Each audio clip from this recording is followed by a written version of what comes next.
A gorgeous afternoon. It is Saturday, and it's time for the AWT Silver event. I'm just Dave. I'm here with Right Gekiko. How's it going? Hello, I'm Right Gekiko. Very happy to be here. Very excited for this bracket today. We got, I think, in the end, still over 130 entrants for this Arc World Tour Silver event. People are hungry for those points. On them, they're tasty. Like it's really nice, right? Because normally, like they just had the default flavor points last year, but this year they have like strawberry. They got chocolate points. It's just, it's absolutely peak. Arc System Works really stepping it up with Rising. Oh yeah, and they gotta. You know, we wouldn't want to disappoint the French. You know, they're all about that cuisine, and we do, of course, have our French restream. True. We got some kind of wiggly boy in here. He's gonna be handling the French side of things. Definitely. Shout out to Pap. He's manning the stream solo at the moment. This man is an absolute warrior, representing the French scene, coming right through. And yeah, just getting it started. I'm really excited. We have a lot of exciting players, especially in Pool A, right? We have Fitison, we have Desoli, we got CK as well, Fuzi, of course. It's going to be good. It's going to be really good. And we are going to start soon with our first match. Let's talk a little bit. We got Senk H up against Danair. Danair, of course, representing Austria. We saw them yesterday under the night skies in the training event where they performed quite well on their Beatrix. And yeah, I'm looking forward to see what they can do up against Senk. Yeah, and Senk H, of course, a strong player from Spain, I believe. Yes. I know that free tag is a lot of Spanish players. We'll see some more of them later, all scattered throughout the bracket, which is great. I believe a Vayne player when he came out, but has switched to Siegfried. You know, he's serious about those points. He's like, all right, I'll lock in. I'll play the Dragon Knight that tears people's faces off.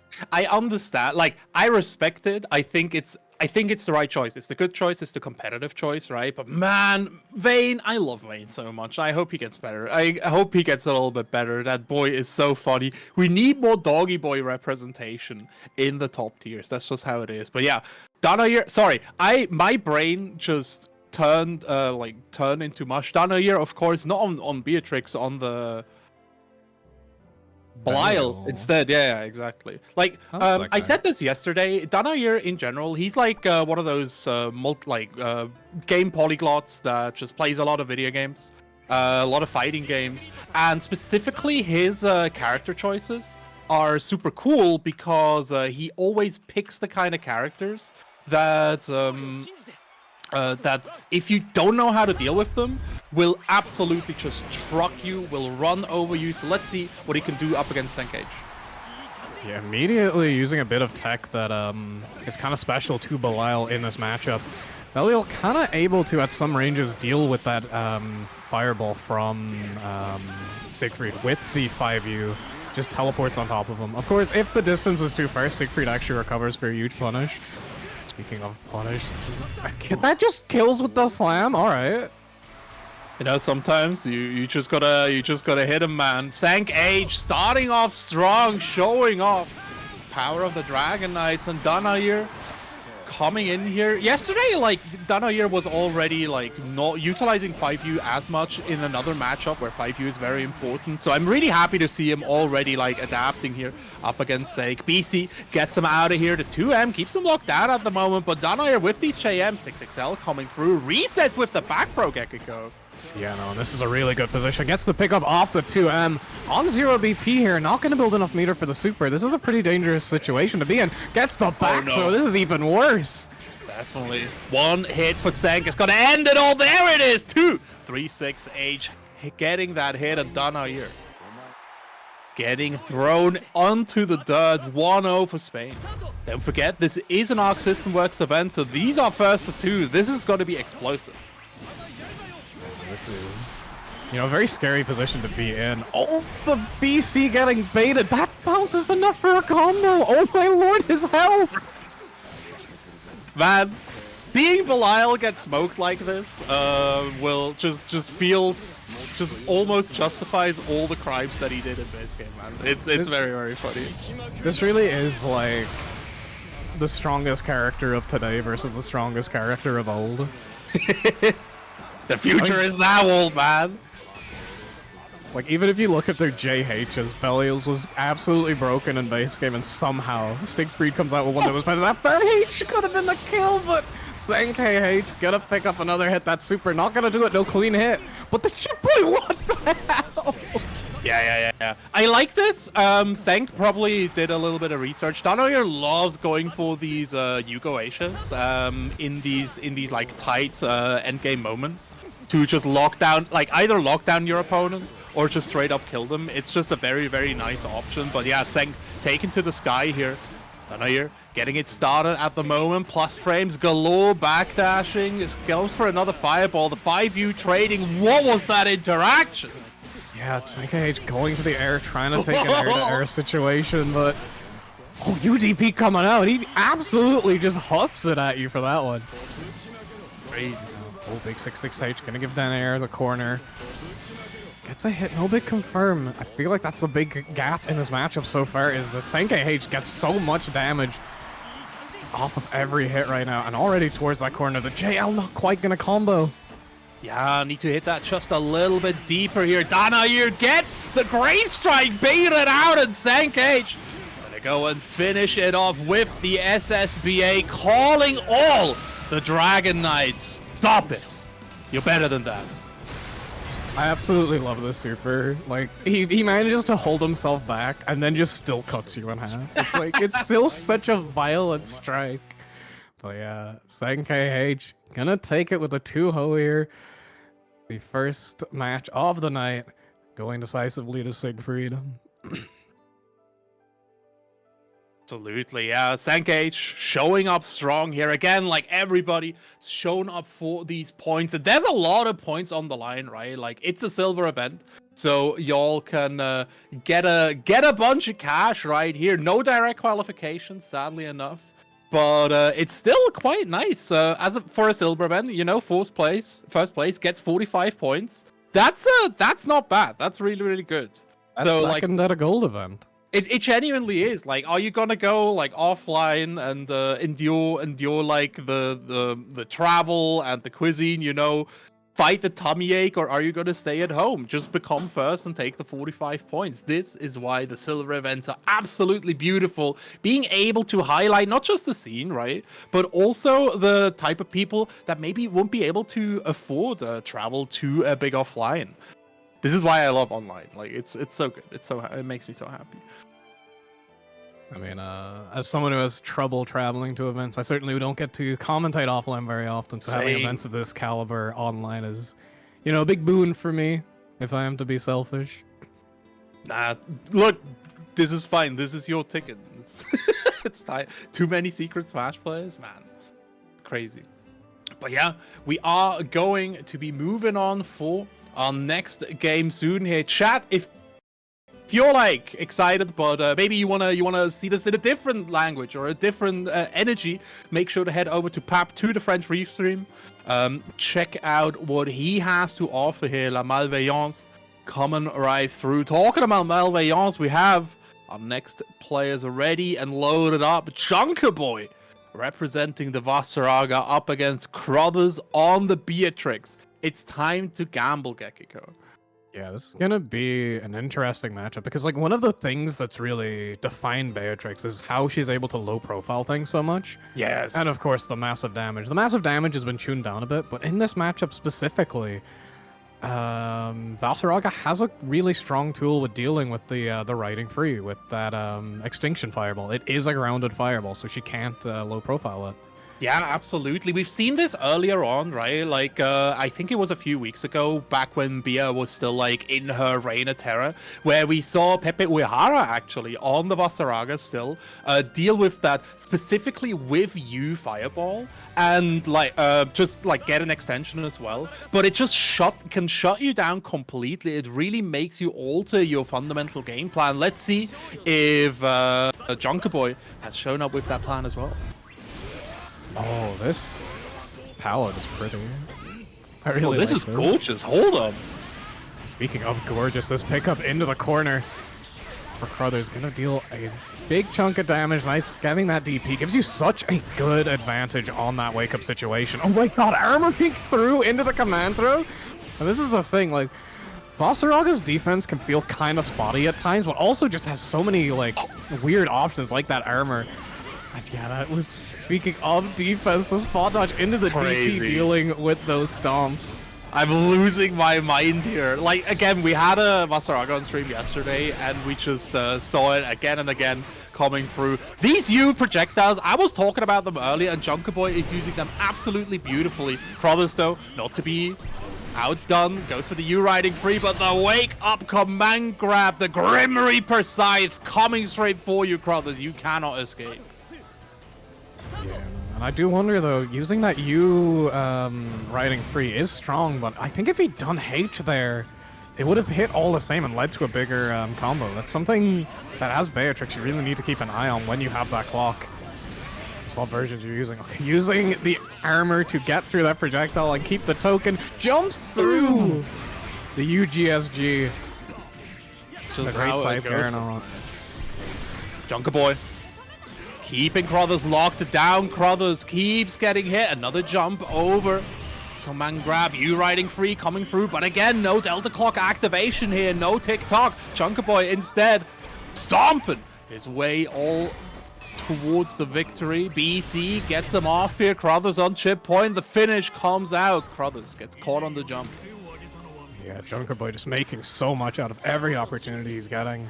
And really just kind of smothering Crothers in a way. It's like really been rare that we've seen him be able to take off. Nice. Vasaraga just being too tough for him now. Seeing those jumps coming in earlier to deal with the command throw. Now we're getting that air swipe.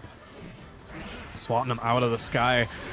6XL getting armored through here. Junker Boy finds another 4M. Stomp, stomp, slam. Coming right in. The U.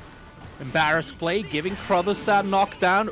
Ooh, goes for the command grab here as well. Fading out another Grey Strike from the side of Junker Boy, but there it is. The Vasaraga special. Wake up. U charge.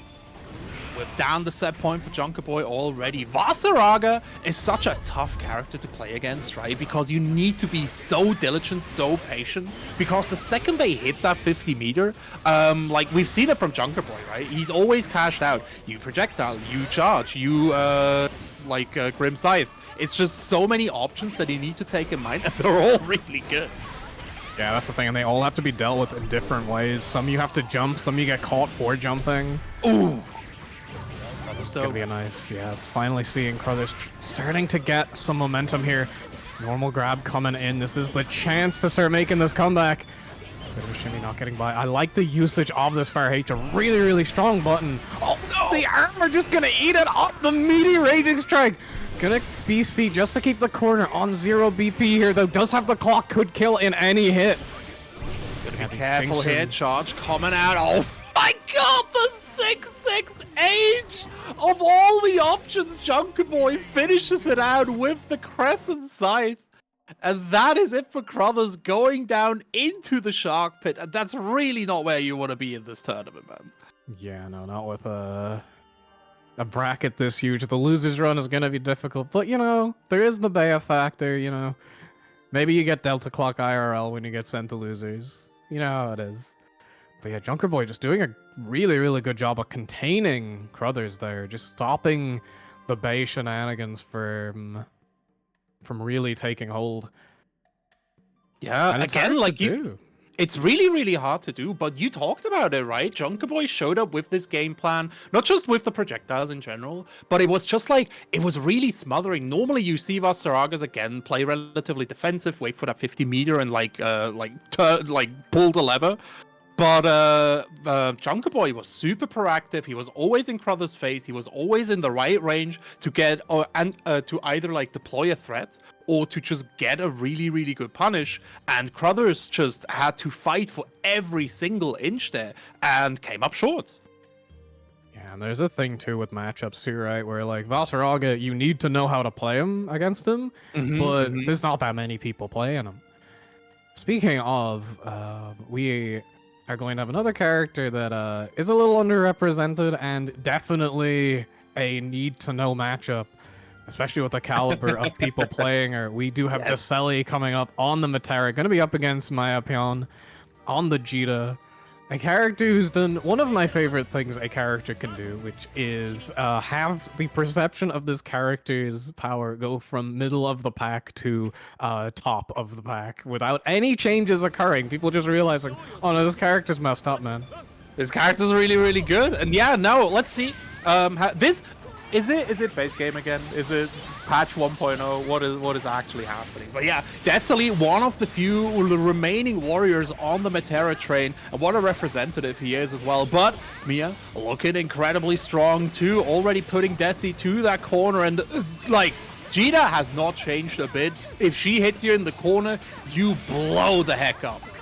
Yeah, and that corner comes into play from basically anywhere on the screen, especially with the new mechanics like the ultimate skills and those raging chase. Speaking of which, oh, too far to pick up with the 2M.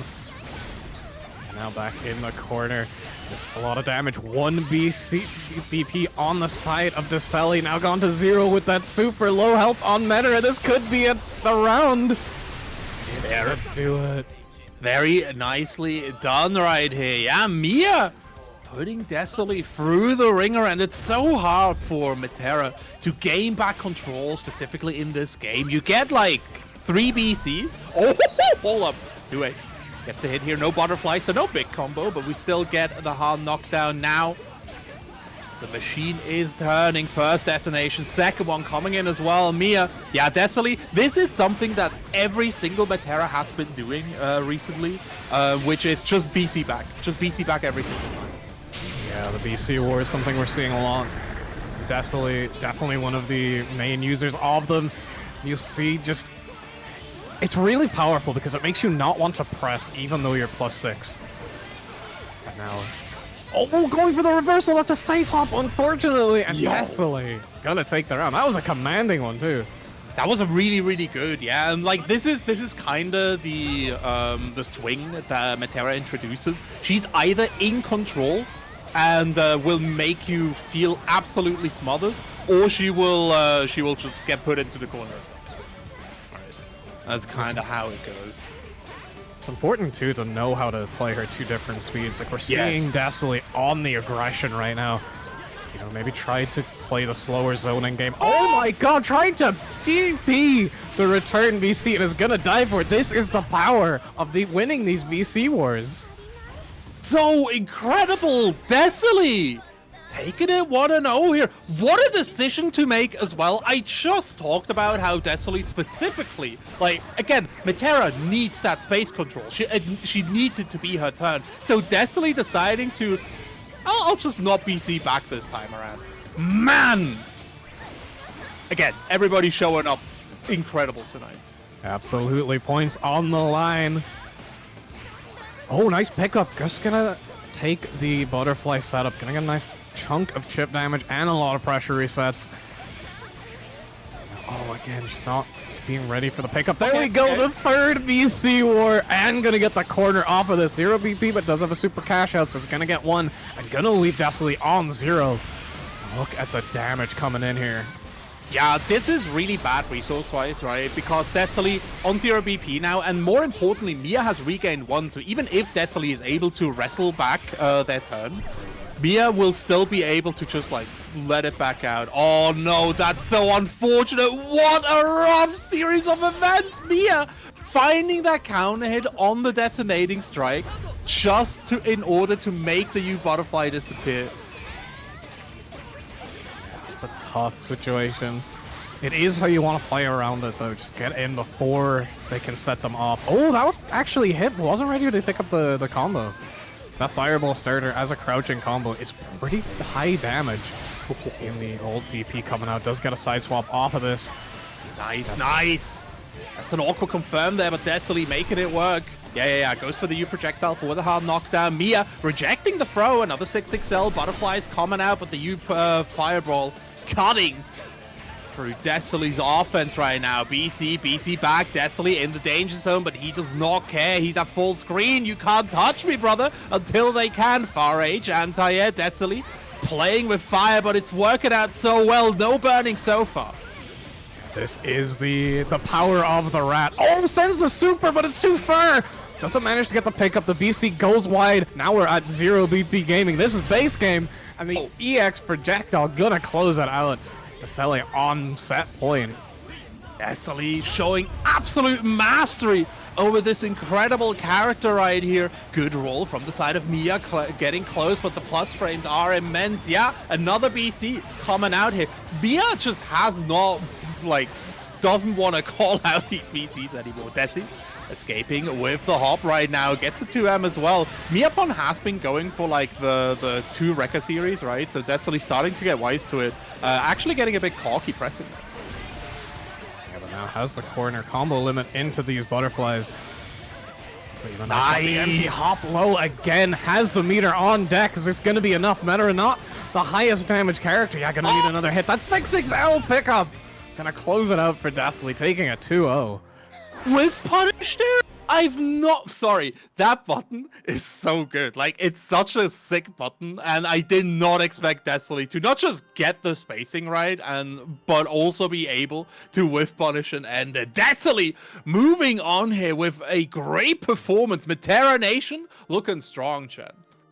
Yeah, we're seeing the Taichis in chat. You love to see it.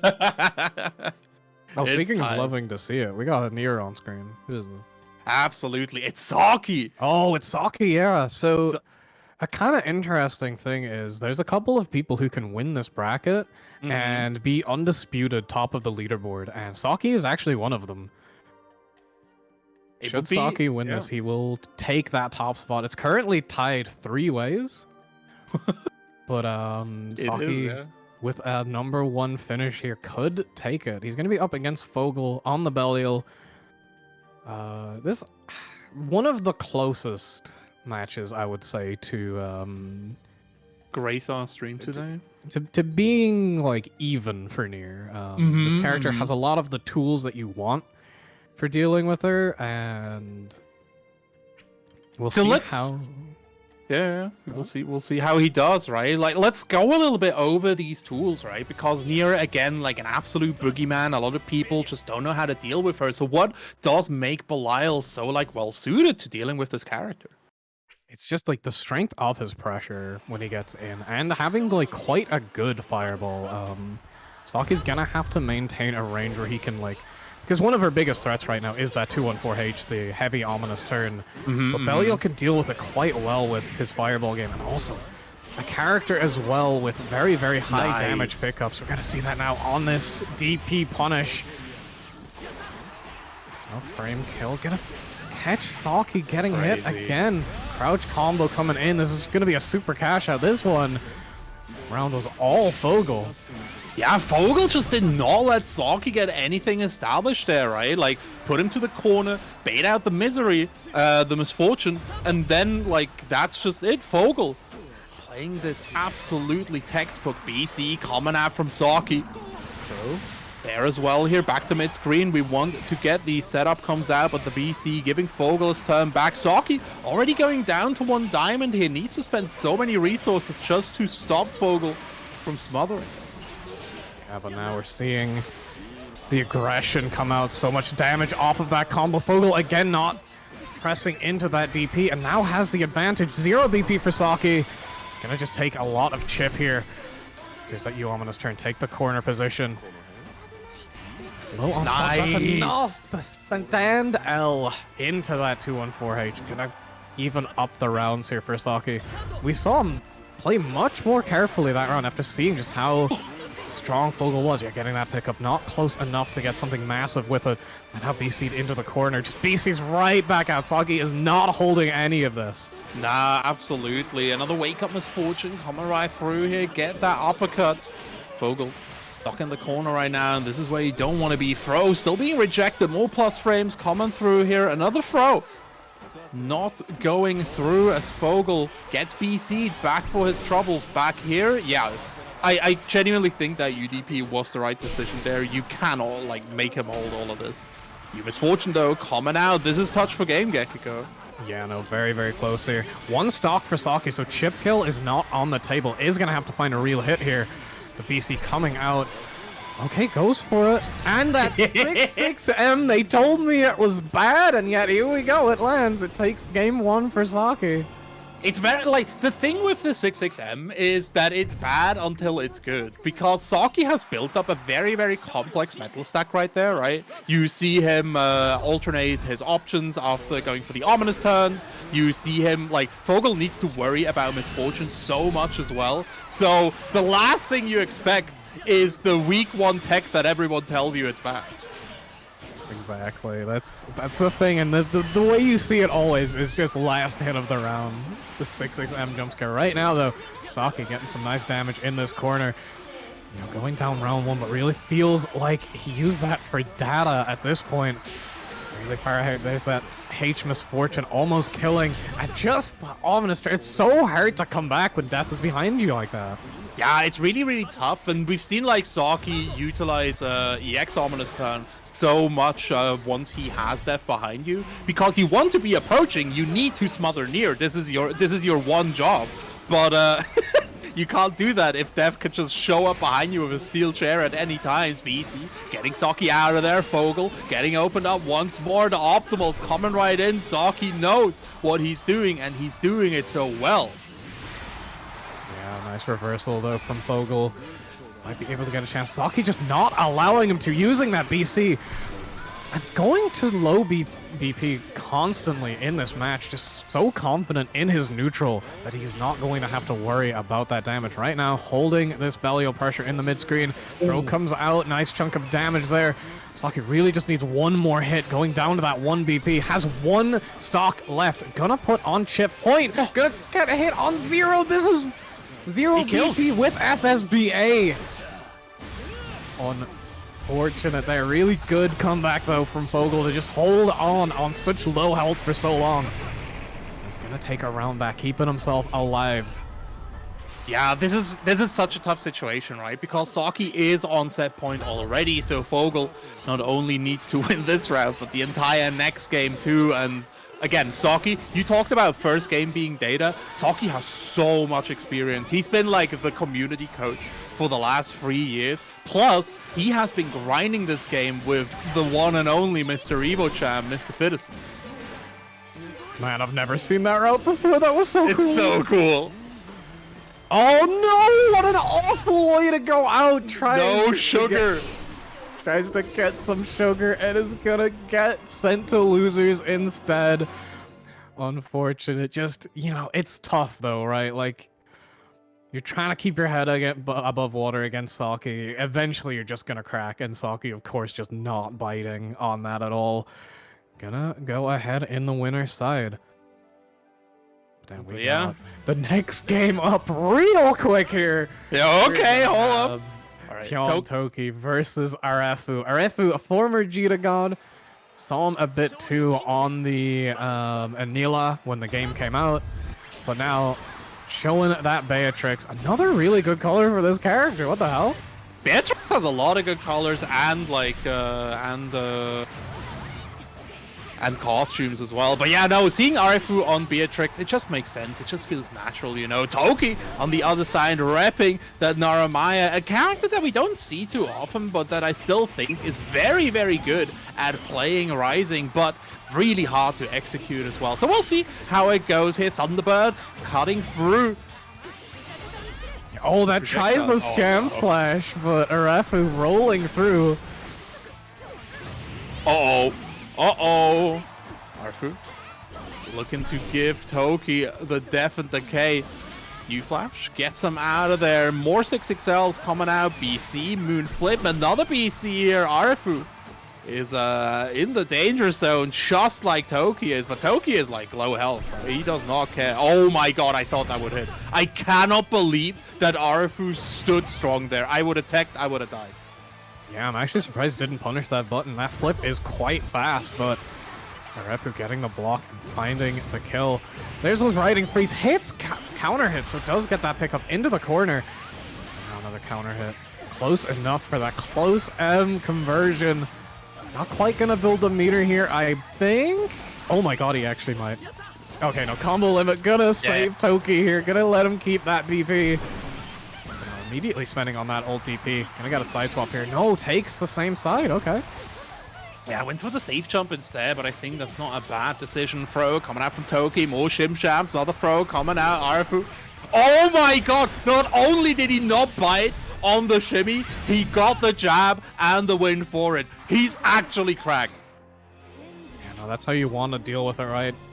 You know, obviously safer to DP, but you're gonna get a lot more reward if you hit it with a button. Of course, it is a teleport that is plus on block, but is allowed to, it can be interrupted. Now right back into the corner. Big anti-air here. Doesn't get a big pickup, but, you know, keeping that corner. Never mind the scam flash.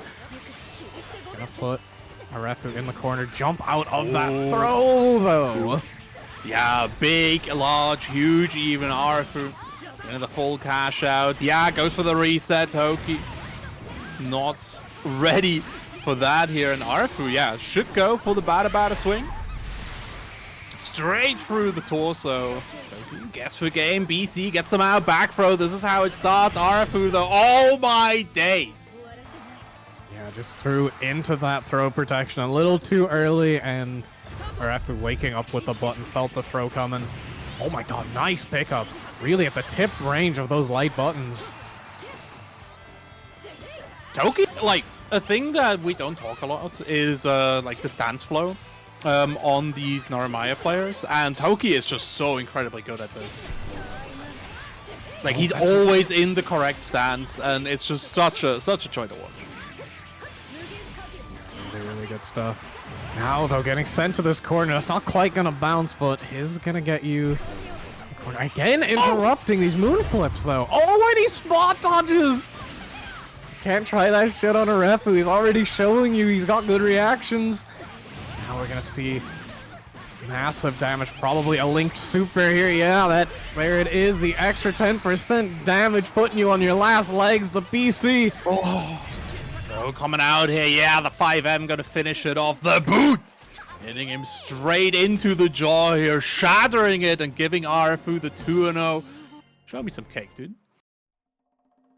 Oh, both players got places to be. They're like, nah, no cake today.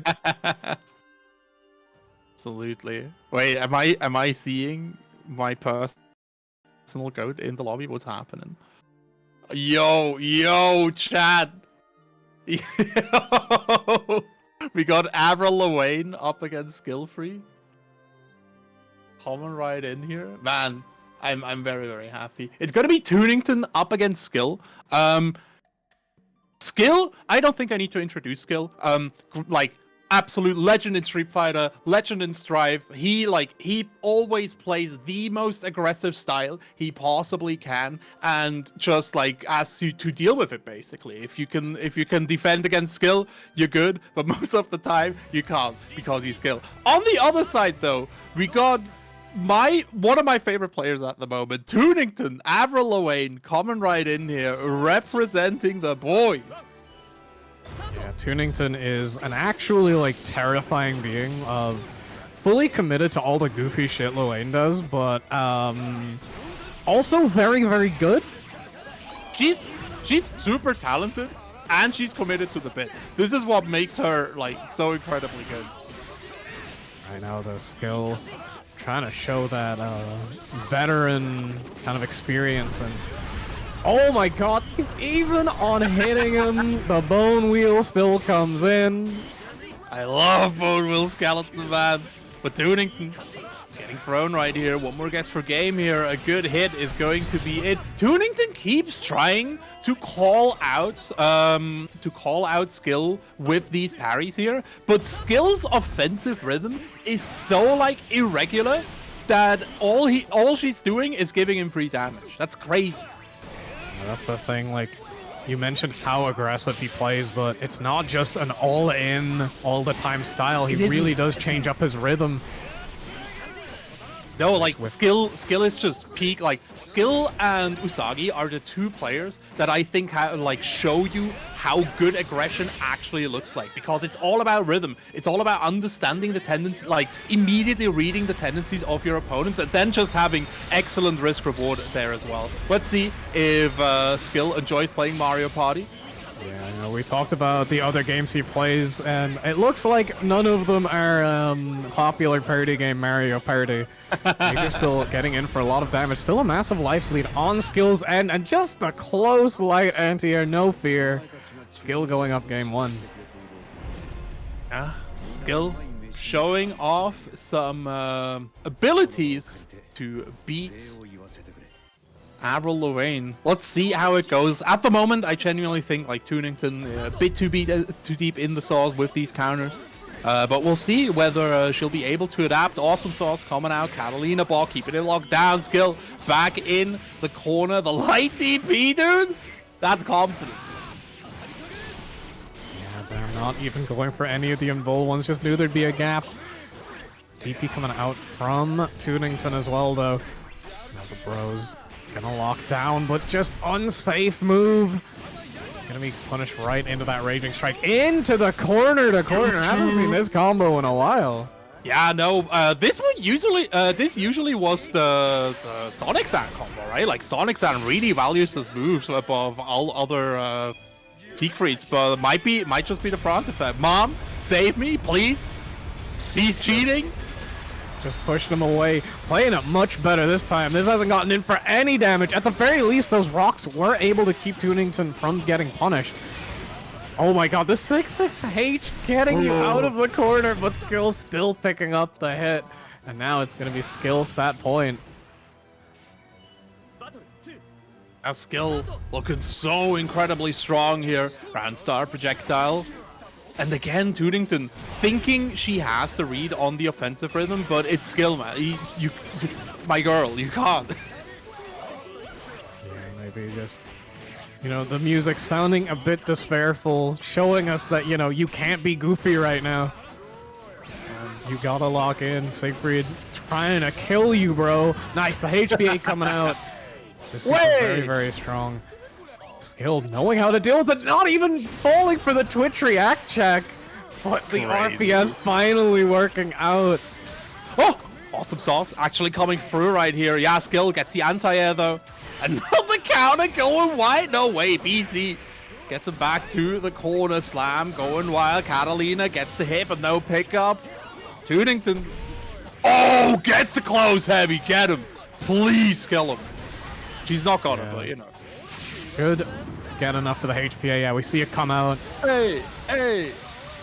This move, for whatever reason, counts as 1 on the, No, oh, no, no, not like this. Skill finding the Raging Strike here. Tunington not quite ready for her own success. Juju all the way to the corner. Skill going through here, not respecting anything. Final BC, second final BC coming out right here. I love Bone Wheel Skeleton.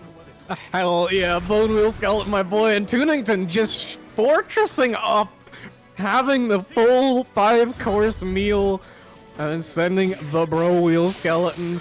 RBS to get towards the corner, staying alive in this set, but that's a big 2M for Skill, a reversal of momentum. Oh, you parried too many times. It's time for the throws to start coming out. Spot dodges the BC. No. Yeah, the throw starting to come out here is really rough here because Skill has actually not represented those just yet, right? So, Tunington just getting her mental stack completely overloaded. SPA going to be the end of it. It's a 2-0 for Skill, but once again, Tunington has won our hearts. Of course, that Bone Wheel Skeleton, it's the answer, fellas. The Bone Wheel Skeleton, it beat Heavy Projectile from Siegfried. It's the answer. Yeah, I also like that, you know, it was, even the rounds that Skill was winning were kind of back and forth, and then he lost one game, and it's like, he actually just installed in real life, just actually popped a Magnian stack. Really came in hard last time.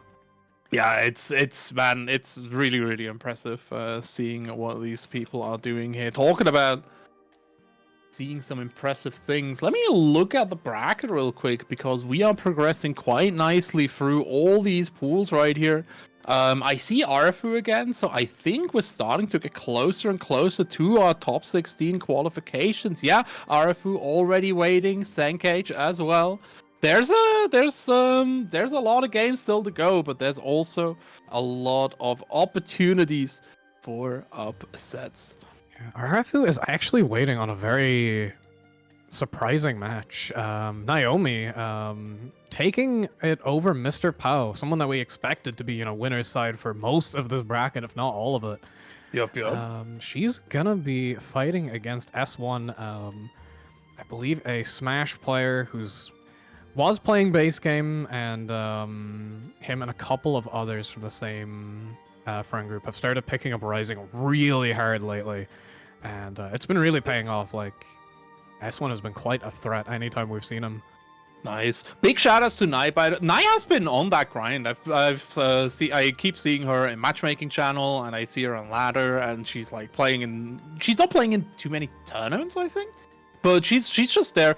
I'm happy for her. She deserves that W. Like, huge win. Not like going through Mr. Pao, going through Yuna as well. Like, those are not names that nobody knows. It's actually big. S1 eliminating my girl Neirision. Coming through here. Pao and Neirision meeting in losers bracket is such a tragedy because we have two Swiss players having to face off against each other. Who did the seeding? Who did it? I'm gonna be real. If I'm in losers bracket and you send Mr. Pao to me, like, it's on site. It's on site. You are my enemy forever. Absolutely. Oh, we do just have the result coming in. It is going to be S1 taking it over Naomi. So, I love Naomi. She's great. Always love talking to her. We do get to see Percival now because she lost. So I love Percival. I don't know about you. I really wanted to see Nai on stream, but how often do we get to see Percival though? There's I don't know. There's a bunch of cool Percies. Yeah, a couple cool Percies. XD. But yeah, no, S1 coming through here, repping the Lord of Flames. Gonna be up, like we said, for against Arafu. This is for top 16, so this is for all the marbles. Or at least a lot of marbles, I don't know. I don't know the amount of marbles in these players' pockets. Oh, and of course we have Virum in the chat. These two... yeah, let's go. Both students of the Lord of Flames. If we're talking of marbles, yes, Virum is in fact the Lord of Marbles. That's actually true. Yeah, we're gonna see. So we talked when we had Bea versus Vasaraga earlier. Yep. That Vasaraga is able to handle Bea's, the riding free pretty well because of the grounded fireball. Do I have news for you?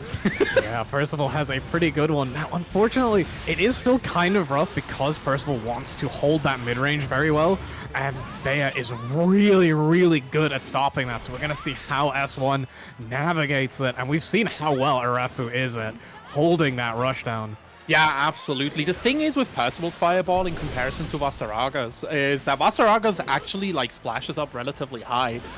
Percival's not so much, so Thunderbird is actually a genuine threat here. So it's just I guess S1 genuinely needs to basically do an offensive read. Like, will Arafu approach me through the air or the ground, and adapt accordingly? But I think that's kind of the beauty of Percival. I think Percival is a super cool character because his toolset technically lets him deal with any situation while still presenting a dangerous offense. But you need to be on point, specifically in this game.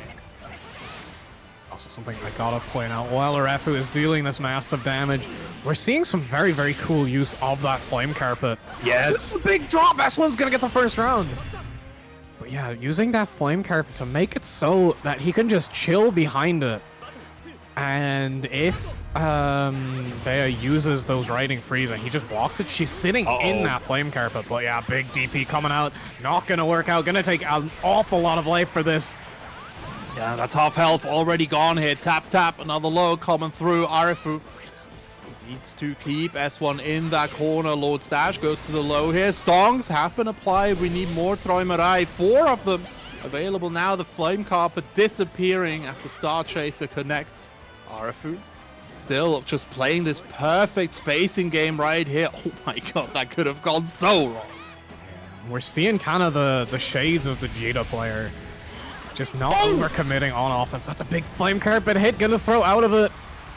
And still Yeah, just gonna reset it into the corner. You're taking a ton of chip. The BC gonna land you in it. Just gonna take that run up throw. That is much more minus now. Used to be plus, now -4. Now, yeah, just forcing Arefu to eat all of that. The ultimate projectile, they're gonna stop the flame carpet. BC's back and forth. The DP this time looking good. S1 taking game 1 over Arefu. Let's freaking go, S1! Claiming some names right here. Gets that first game. Gorgeously played as well. And yeah, I think the Flame Carpet, like the passive damage from Flame Carpet is just so incredibly important here. So yeah, S1, again, just making such a good use of his character. But there's a second character on screen. Delta clock is ticking right now, so S1 needs to be careful. TikTok, get that extension and the corner carry to boot with that embarrass plate. Oh, good read here, S1 seeing the mistime on the meaty and Arefu running straight in, but it only lasts a short second as Arefu strikes back for wall bounce. Anti-air combo with that link to you.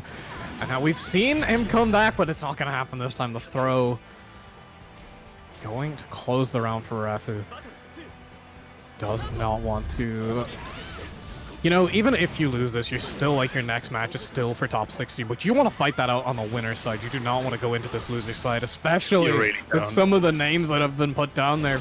Mr. Pau, Pepe, you are fighting for honestly a comfier life at this point. Yep. No, like you do not want to go into the shark pool, especially not in these bigger brackets. The longer you can stay in winner's bracket, the more your mental energy is going to stay preserved here. Throw being rejected. Arefu gets his backdash caught on the Lord's Dash low. 6XL. Yeah. Go straight for the command grab. TikTok. The clock is ticking. Embarrass play cutting through. Ball. Get that to MB. And just gonna run into the corner off of that heavy projectile. And now just kind of chilling. Doesn't want to overcommit while that clock is engaged. But finding the hit into the projectile right into the super isn't quite enough, but it's closer than I was expecting. Flame Carpet is out now. They have permanently clocked up, and the Fair L gonna close it out. We're getting 1-1. I think this is the first 2-1 we're having, right? It On is today, yeah. You know, if anyone would do it, it would be the game that goes straight into top 16. Again, S1 Arefu coming through. S1 having a nice read on that DP once again. Keeping everything locked down with these fireballs. Free throw him at ice stacks as well. So Arefu, you know, he might be smothering, but the damage is already done here. Flame Carper comes up on the run up. That's so freaking cool, Gakiko. Arefu gets put into the contraption. Hellbreaker comes out. The UDP busts him out, but look at all that health disappearing. Yeah, I know, hitting that meaty ultimate fireball and getting that combo after. It's so much damage because you keep them in the carpet the entire time. And that was such a decisive interaction. Now, S1 able to just chill, just gonna hit that old fireball. Don't care if you block it, you're dead. Set point for S1. It's so damn cool seeing more of the Lord of Flames coming right through here. Oh no, not like this. That's rough. He's air blockable if you don't use the heavy version. Frame kill not quite working out, the back throw. And he's got that meter, the meaty U fireball, but not gonna work out against the ultimate DP. Again, finding these mashes. He's finding so many wake up mashes.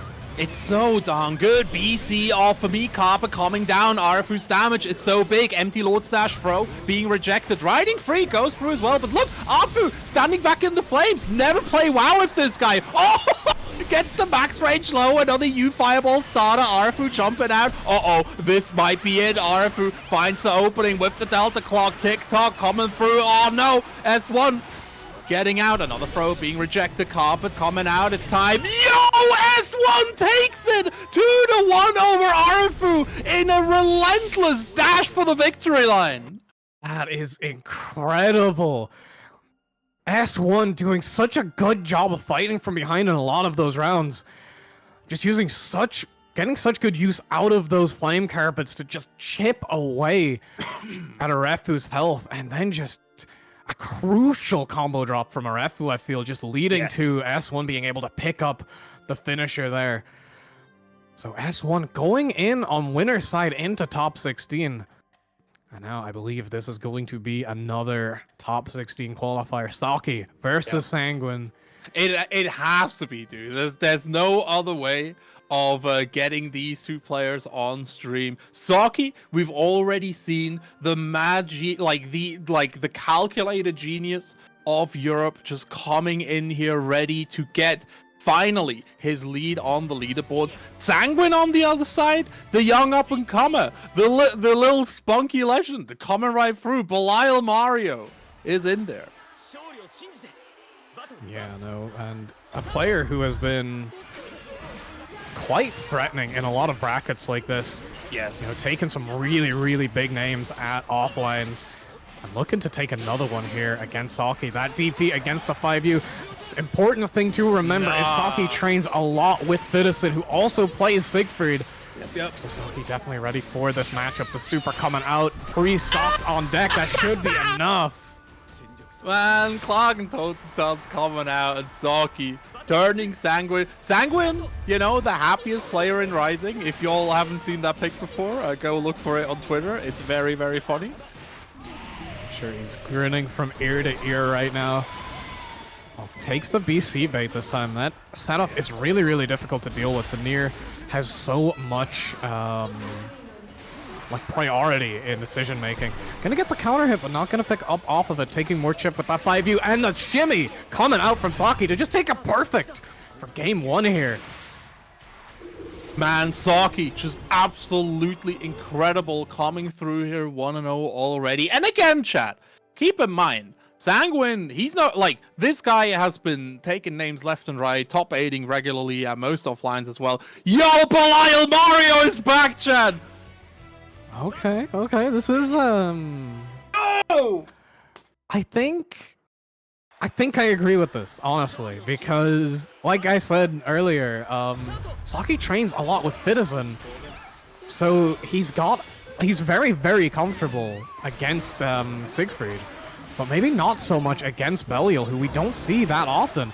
There's that big 5U placing it perfectly against the Death Reversed. But this is a big pickup. We've been seeing Saki hit these quite often. DC coming out here from Sanguine. He wants his turn. He wants it now. Far heavy conversion. That's a really awkward conversion. Belial is actually a relatively skill-intensive character. You need to basically keep track of your opponent's state relatively closely to get these right conversions here. But this one ain't that hard. Combo limit hitting already. Belial Mario gets rejected. Plus frames galore. Give him some sugar. No, it's Yumasago! This is why Sanguine is so freaking cool, dude. I would have gotten hit there. See, a big thing about that Yumasago is that, like, one of the things that kind of defined Sanguine in base game was some questionable usages of 5U. And now he has a way to mask them into a command throw. Saki somehow ready for it. Was gonna get out there, but again, we're seeing how well he's using it against these death summons. A very, very unique way to get through these sequences, often going to lead to a punish. Absolutely, yeah. Both Yumasago and Give Daddy Some Sugar just paying absolute dividends. Oh, that boot!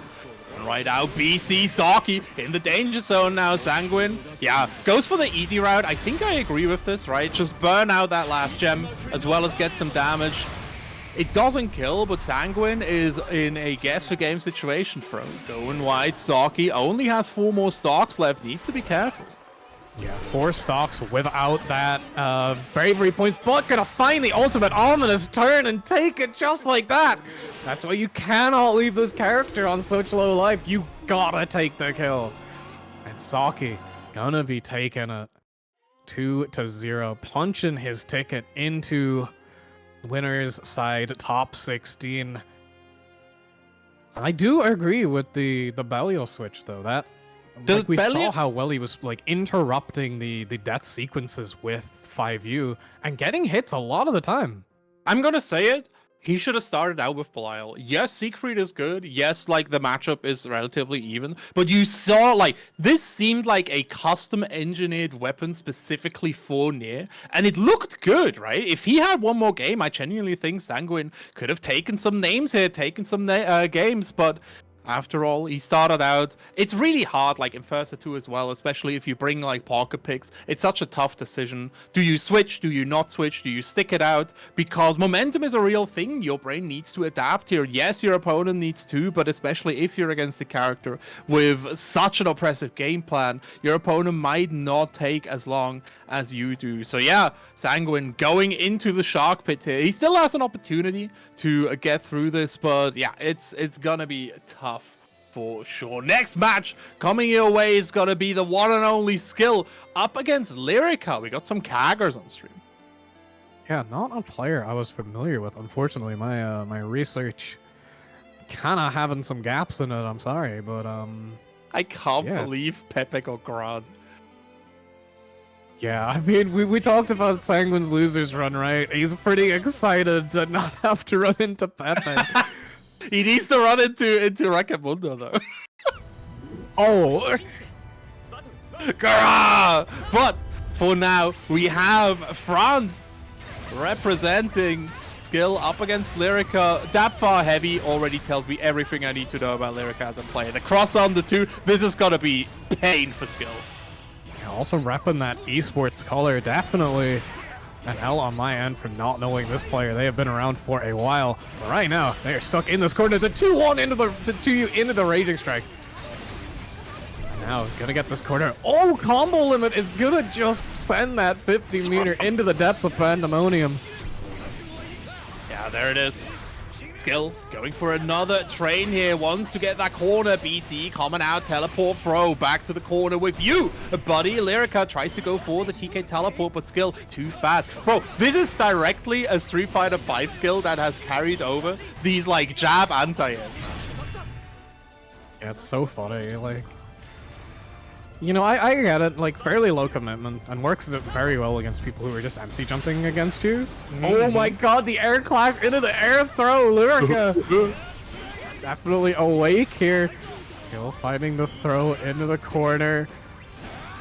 I'm just gonna chip out with that. Gonna bet your life for 500 damage. Statue coming in. Yeah, +6. Going away a Skill. Far heavy is there to Orkan. Get that girl into that corner. Do a chat. 100 meter back throw for Lyrica though. Whiffs the grab. Back throws again out of the corner. Just finds the jump. Skill sending that Raging Strike wide. Ooh. Oh my god, that far heavy hitting from halfway across the screen. Game 1 is going to go to Skill. Very hard fought though. Lyrica definitely needs to be careful here. Man. Skill gets the 6XM on the back with you. Corner has been achieved. Another boot coming right out. Orkan catching Lyrica jumping. Unfortunate. Shoutouts to Desily for the raid with 9 people. Hope y'all are doing well. Shoutouts to the Lethal League community. Shoutouts to the Materas in your life. Unfortunately, Lyrica here not doing too well. Wasn't able to escape the corner. Skill not biting on these anti-air baits. Cashing out the super. Gonna see the animation here. This is looking like set point for Skill. Absolutely. Again, Siegfried damage just is right there. Oh, that jump angle, really awkward. Siegfried. Sorry. Lyrica getting caught out. Back to the corner. The tick throw is rejected. More plus frames galore. Another Orkan slam coming right out. Teleport. Same side, baby. Now the mash from Skill gonna find a hit right into that ultimate skill. Doesn't get the link, so not extra damage, but does get the corner regardless. Fire heavy. Not going for the side swap. Gonna spend that last BP. Putting themselves in the danger zone a little bit here. Oh, going right towards that trap. The tech coming out from Skill. Yeah, Skill's just not biting on these.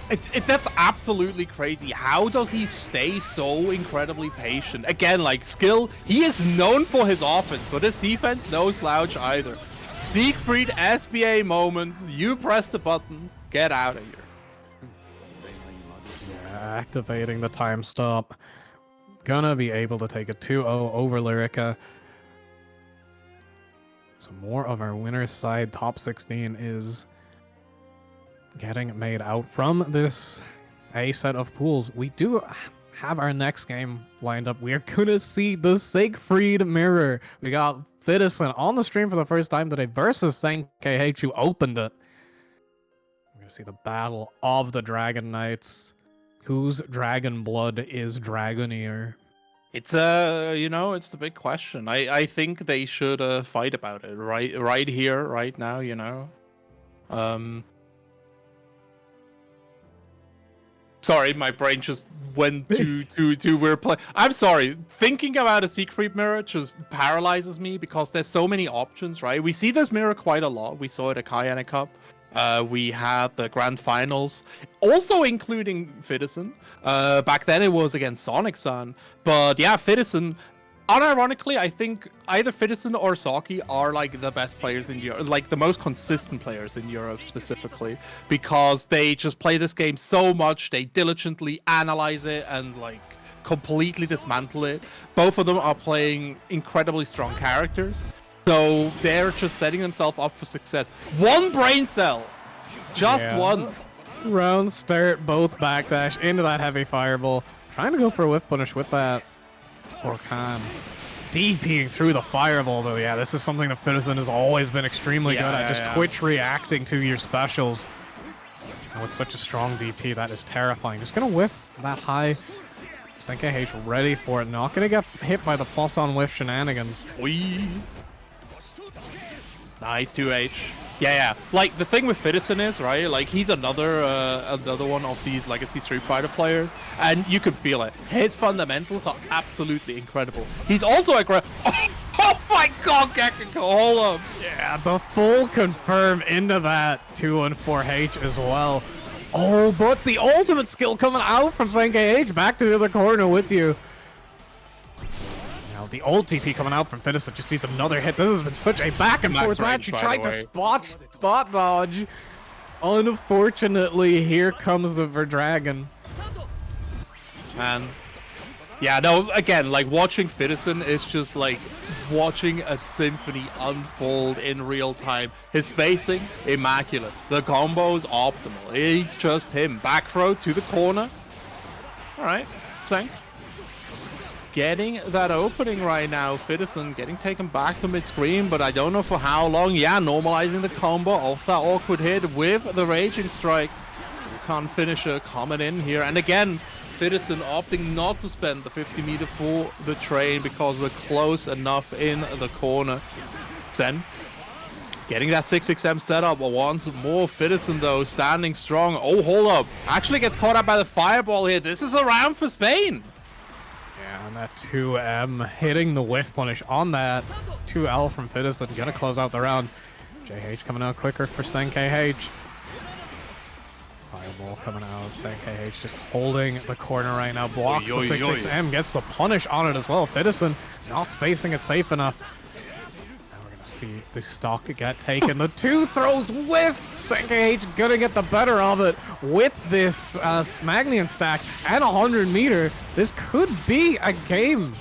Yeah, that is absolutely it. Zen taking this first game here up against Fidison. Fidison starting to sweat just a little bit. Again, this is volatile. This is first to 2. You can be the best player in the world. If you meet somebody who's better than you in first to 2s, that's just it. Because Fidison, he's like more of a calculating type of player, right? He's better the longer the set goes on. Same with Saki. So this Arc World Tour format might actually be able to give us some other players coming into these top 16. Sen getting out of the corner here, cashing out even that 1 bar here. A slight miscalculation there because I think Sen was counting on the meter to get to 100 and refill that bar, like refill that diamond, right? But now he's already down to 1 instead.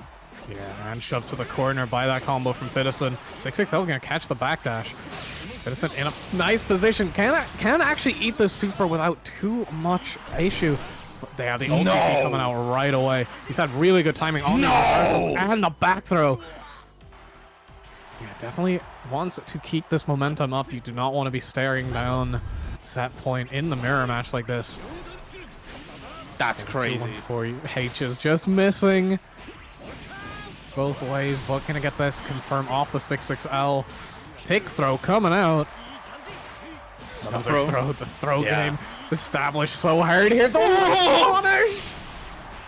Oh, what a shimmy. Gonna build the 100-meter here as well. Siegfried high health, so might come out of this alive. Never mind, forgot it animates. Oh, he is alive though.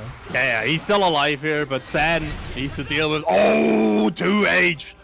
No helps to be broken. You stay on the floor and you're going to game 3. Sit the heck down. I still like that anti-air against that air still one of the notable problem points about the character is how strong it is, and Fittison just ready to hit it with that 2H. Spot dodge into the DP, not gonna let Fittison get started for free off that fireball. Slam coming out, has to BC, that was charged, so it was a little bit plus. Oh, trying to interrupt that fireball, not gonna work out, and now Senkei H with the advantage in the corner, big damage coming out. Oh, yeah, Fitty. Oh no, the double grave strike! That was so nasty from Sen. Oh my days. Set point now, looking for Senkei H. If they get this, like, again, this is just a day of upsets. This bracket has been crazy so far. Fittison maybe wanting to put a little bit of stability back into it. Right now, the pressure looking good. Good DP from Senkei H, though. Reversal of the momentum. Back into that mid-screen. Through here, the slam there as well. 6-6M coming out, jump, getting caught. Fittison starting with the Orkan series, but Senkei H baits out the UDP at the perfect opportunity. Combo cash out coming in here. Fittison though, not done yet. More plus frames. Keeps getting these counter hits though, not committing to the raging strikes. Sen striking back. Orkan. Get it? Another knockdown. Fittison is one hit away from dying here. Oh, there it is. Yeah, using that JU, taking a big risk there at this low life, finds a big hit here. Has enough resources to make the kill, has to make it count, does not quite get it, goes for the throw bait with the JU. Now we're still in it. 100-meter on the deck for Senkei H, and it will be enough to kill. Senkei H is going to winner's side top 16, taking it 2-1 over Fittison. Bane showing the heck up. Oh my days, Sen! What a crazy bracket we are seeing today. That is, you know, Fittison seeded to take it, the favorite to win the tournament, and now going to losers before top 16. Senkei H picking up a huge win here. Down, boy, down. Man, yeah, Sen sitting there. Fittison is just stunned. Like, they're both just stunned at the station right now. See, this is what playing Vayne does to you. It just makes you better. You're constructed alternatively. Vayne bros, rise up. It's like Germany in football. Chat, you can't do this to my man. Sen played so insanely well. Like, that's crazy. Oh, hold up. Talking about crazy. Am I seeing this right? Am I seeing the right person in this room right now? Oh, hello. Hello there. Hi. Yep. There she is. Tunington. One game away from getting to face Sanguine here in losers round 6. Waiting for the result of Riot versus Vogel. That has to be a very intense matchup, right? Because the way that Vogel played seems to again be very specifically built to deal with these kind of slower type of players. And if anyone is like a glacier that just freezes the game into just a solid popsicle, it's a Riot. Yeah, no, gonna be a tough one. Riot, of course, getting sent to the losers bracket, kind of surprisingly by Lyrica, but of course we saw them earlier. Definitely knowing what they're doing on that character. Lyrica's good. Lyrica also waiting in that losers bracket here for the winner of Sabbath versus Neff. Neff making his way through losers bracket, tearing an absolute, like, and just cutting through everything. Chabak Slaga dead, CK dead, Reach dead, all of them are down. Tunington beat Mundo, by the way. No more Gara. Yeah, man. Again, like another big win for Sanguine here. Although the potential of having to play a Luane to get into top 16 is 66M is no more. We've deleted 66M, chat. No more Grod. You've Grod your last awe. Absolutely. Well, yeah, it's starting to shape up quite nicely right here, right? So top 16 starting to come together. We got Senkage versus S1. We got Saki versus Skill. Pool, like the rest of winners definitely gonna be decided in Pool 2. But a lot of French representation in chat. If you're interested in the French viewpoint, want to get some incredible energy, make sure to check out the French restream, !France.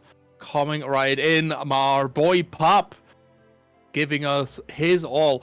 Pap is doing this alone, dude. It's absolutely crazy. How does he find the energy to do all of this? I'm interested in the French. Hell yeah, go check out Pap's stream. This is how it goes. He's our boy. He's our legend. Big shout outs as well, of course, for while we're waiting here to see some peak Granblue, to our boy Cake, who has been running this bracket absolutely flawlessly so far. Big Joe, great job. Talking about great job, I feel all of my statements just becoming more untrue as the specter of misinformation has started haunting this lobby. Yeah, he managed to take it over Fogel. Looked like a 2-1 there, and is now immediately no rest, going straight into this match against Tunington. You gotta wonder, is the loser's side nerves going to affect either of these players? I feel like in this situation, Tunington probably has the advantage because of just a more aloofness of her character. I think so too. Like, losers bracket debuff is a real thing because a lot of people get like more risk averse in losers bracket. But the thing is that becoming more risk averse means you're playing slower. You're giving your opponent just that little bit more space. We've seen yesterday during the Under the Night Skies event, if you give Tunington the space, she will turn this into an obstacle course. She will actually just turn this into foregrounds. This is also a matchup Riot has been vocally uncomfortable with, so we will see how he's prepared for it. Right now looking good, getting at the corner off of this Raging Strike confirmed.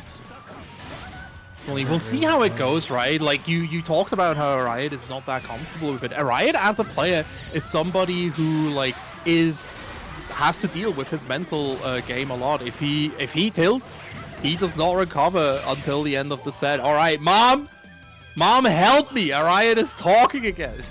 He's talking about the game. You talk about how, if he tilts, it's hard for him to come back. I feel like Tunington leaning into that with that Yggdrasil. Riot gonna lose a lot of BP on that. Gonna get thrown by the Catalina. That's gonna be enough for the round. That's so good. Like, again, Iggy just giving Tunington the damage that she needs to enforce the strike throw situation. Alright, Slide, awesome sauce coming in. The Shim Shams, Riot not biting. He's very diligent about that. Huh, okay. That recovers quickly. Now Tunington with this corner, using the backdash into the awesome sauce. Reversal HBA. Doesn't quite get the push. No, Riot the first guess! Yeah, Riot not blocking low. The cash out coming in. Old DP got killed, both Luane and the bro. Cross up with that 2-2H. Right in the driver's seat now, has to make this comeback. Needy Raging Strike. Gonna rip away that last BP. This should be enough with the meter. Doesn't even need it. tie it up on rounds.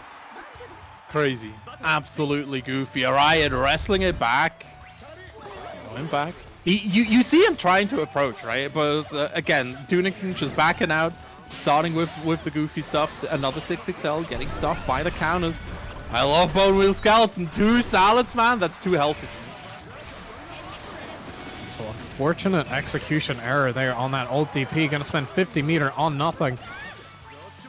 Now in a rough spot here. Down on life. Big anti-air. Gonna change that right quick. Doesn't have much resources on deck. Gonna throw that brave counter attempt, but the HPA reversal coming out yet again. Spot dodges.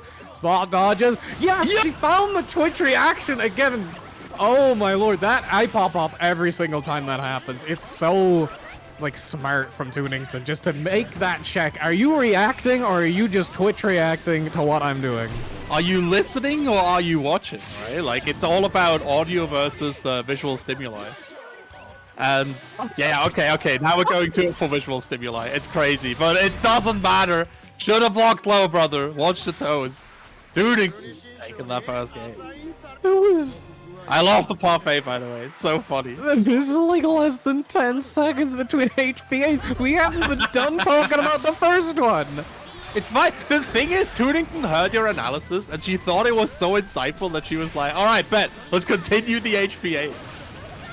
Oh, my lord. Now 1 game up. Bone Wheel Skeleton. Gonna take out. Gonna get a lot of food. A lot of meter on deck, even after spending that ult skill. And on full health here. The BC not going to get punished by the sheep. Just going to BC again. Thankfully, none of those foods is actually enough to refill a BP. Yes. No! Big hit. All right, at the end. The cash out. BC from Riot back throw. Doesn't get the back throw. Unfortunate. Does get the side swap with the 2-2H.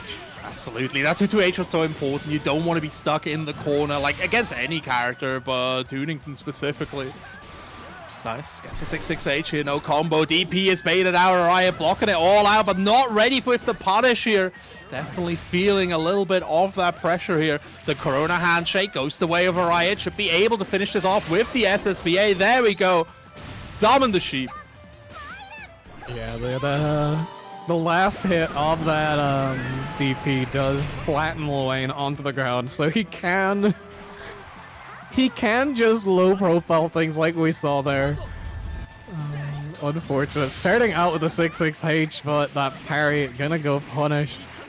Riot not going down that easily.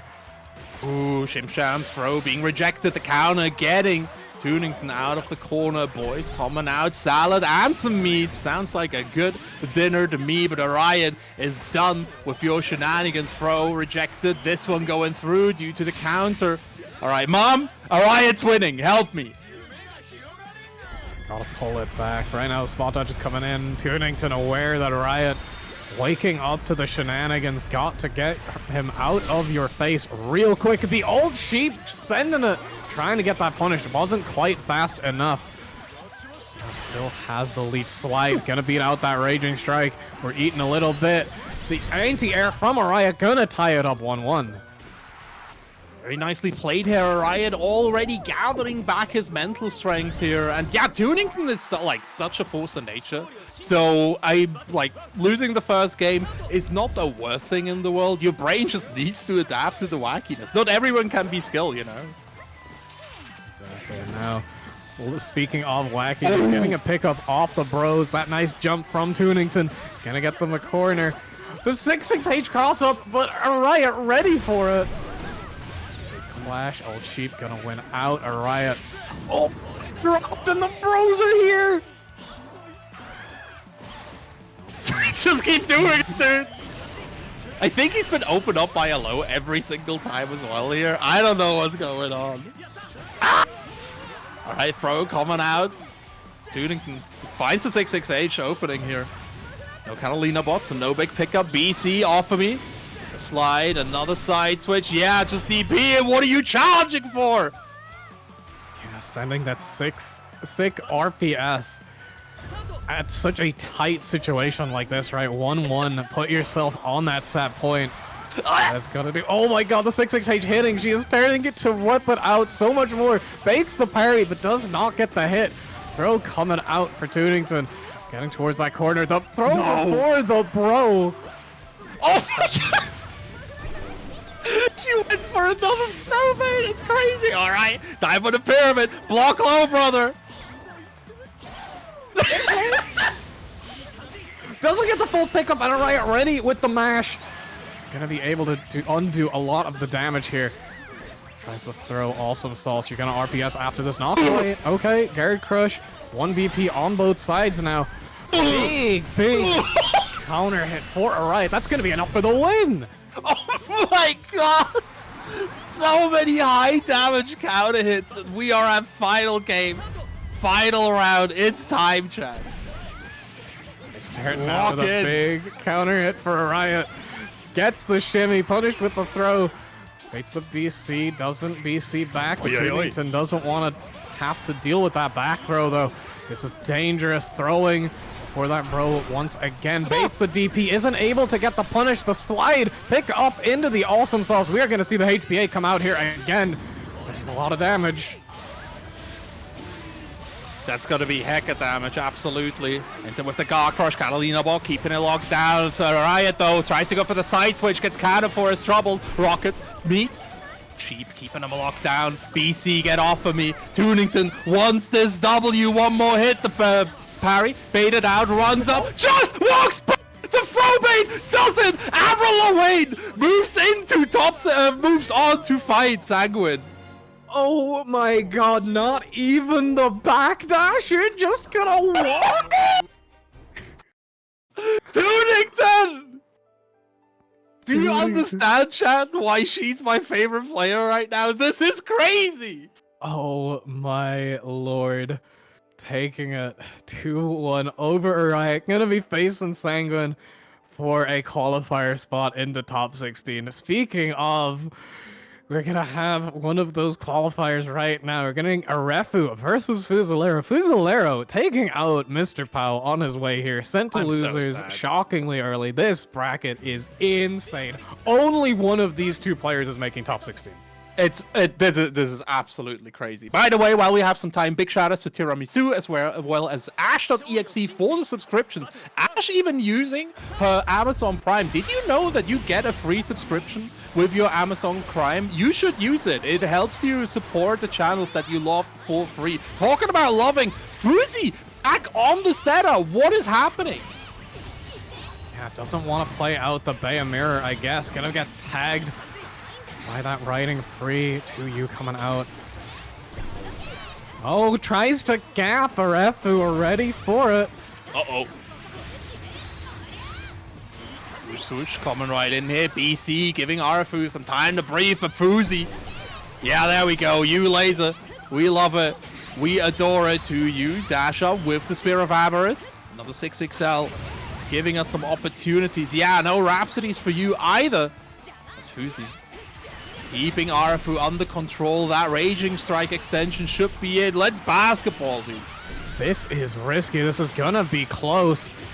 Rhapsody launched. The combo limit coming in. You're on 0 BP against Bea. She has the clock. The 2L. Gonna keep Fuzi alive. Fuzi. Capital G Gaming right now. Up against Arefu. Riding 3. Getting Rhapsody. Gotta be careful here. Embarrass Blade. Baited out as well. Get that tap. Pick up BC. Gets Arefu out of the corner, but Fuzi striking back and kind. Another big spot dodge. Arefu really not allowing the gapping to occur here. That's going to be a big problem. That is a big strength of Zeta. Not quite able to get that pickup there out of the corner either. Big parry on the riding free. Fuzi's been hitting a couple of those. Clock activated after that Brave Strike. Again, just that 50 meter just flying off into the crowd. Arefu not even willing to block it. Yeah, and now Arefu is in a bit of a tough situation because of that. Basically, guess for game. You Fireball coming out. You Star Chaser. Striking back. Arefu, by the way, has been really, really good about, like, specifically spot dodging these and not blocking them just to deny the refund to, like, not allow any Zeta shenanigans. Talking about shenanigans.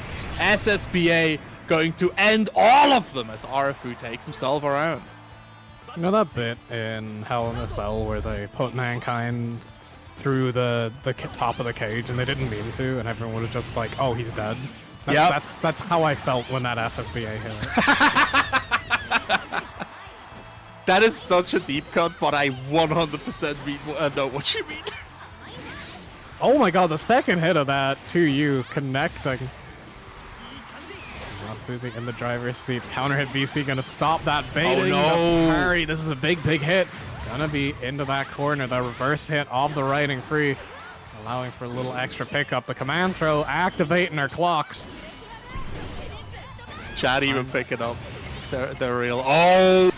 EX riding free gonna be spelling the end of this round as Arafu himself the first game.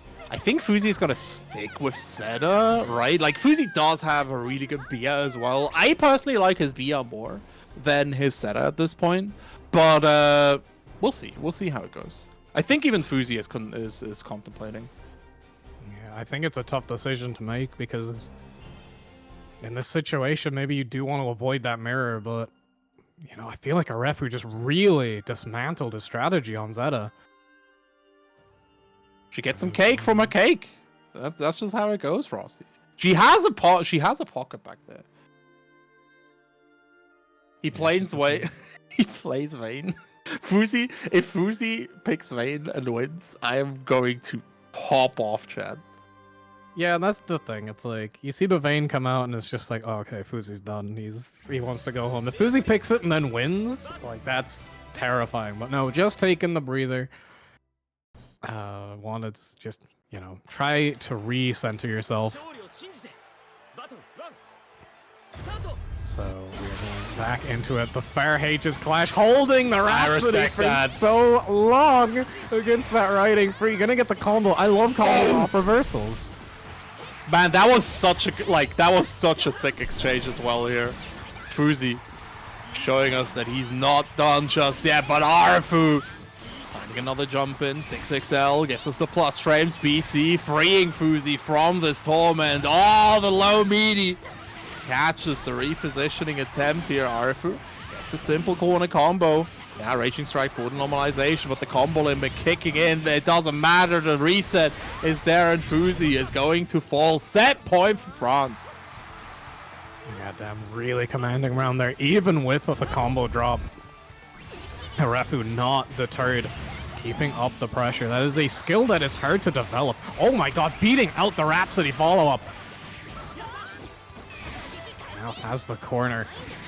Tries to backdash and whiff punish that to you. It's just too active. But just gonna swing at Fuzi. Now big life lead here on set point.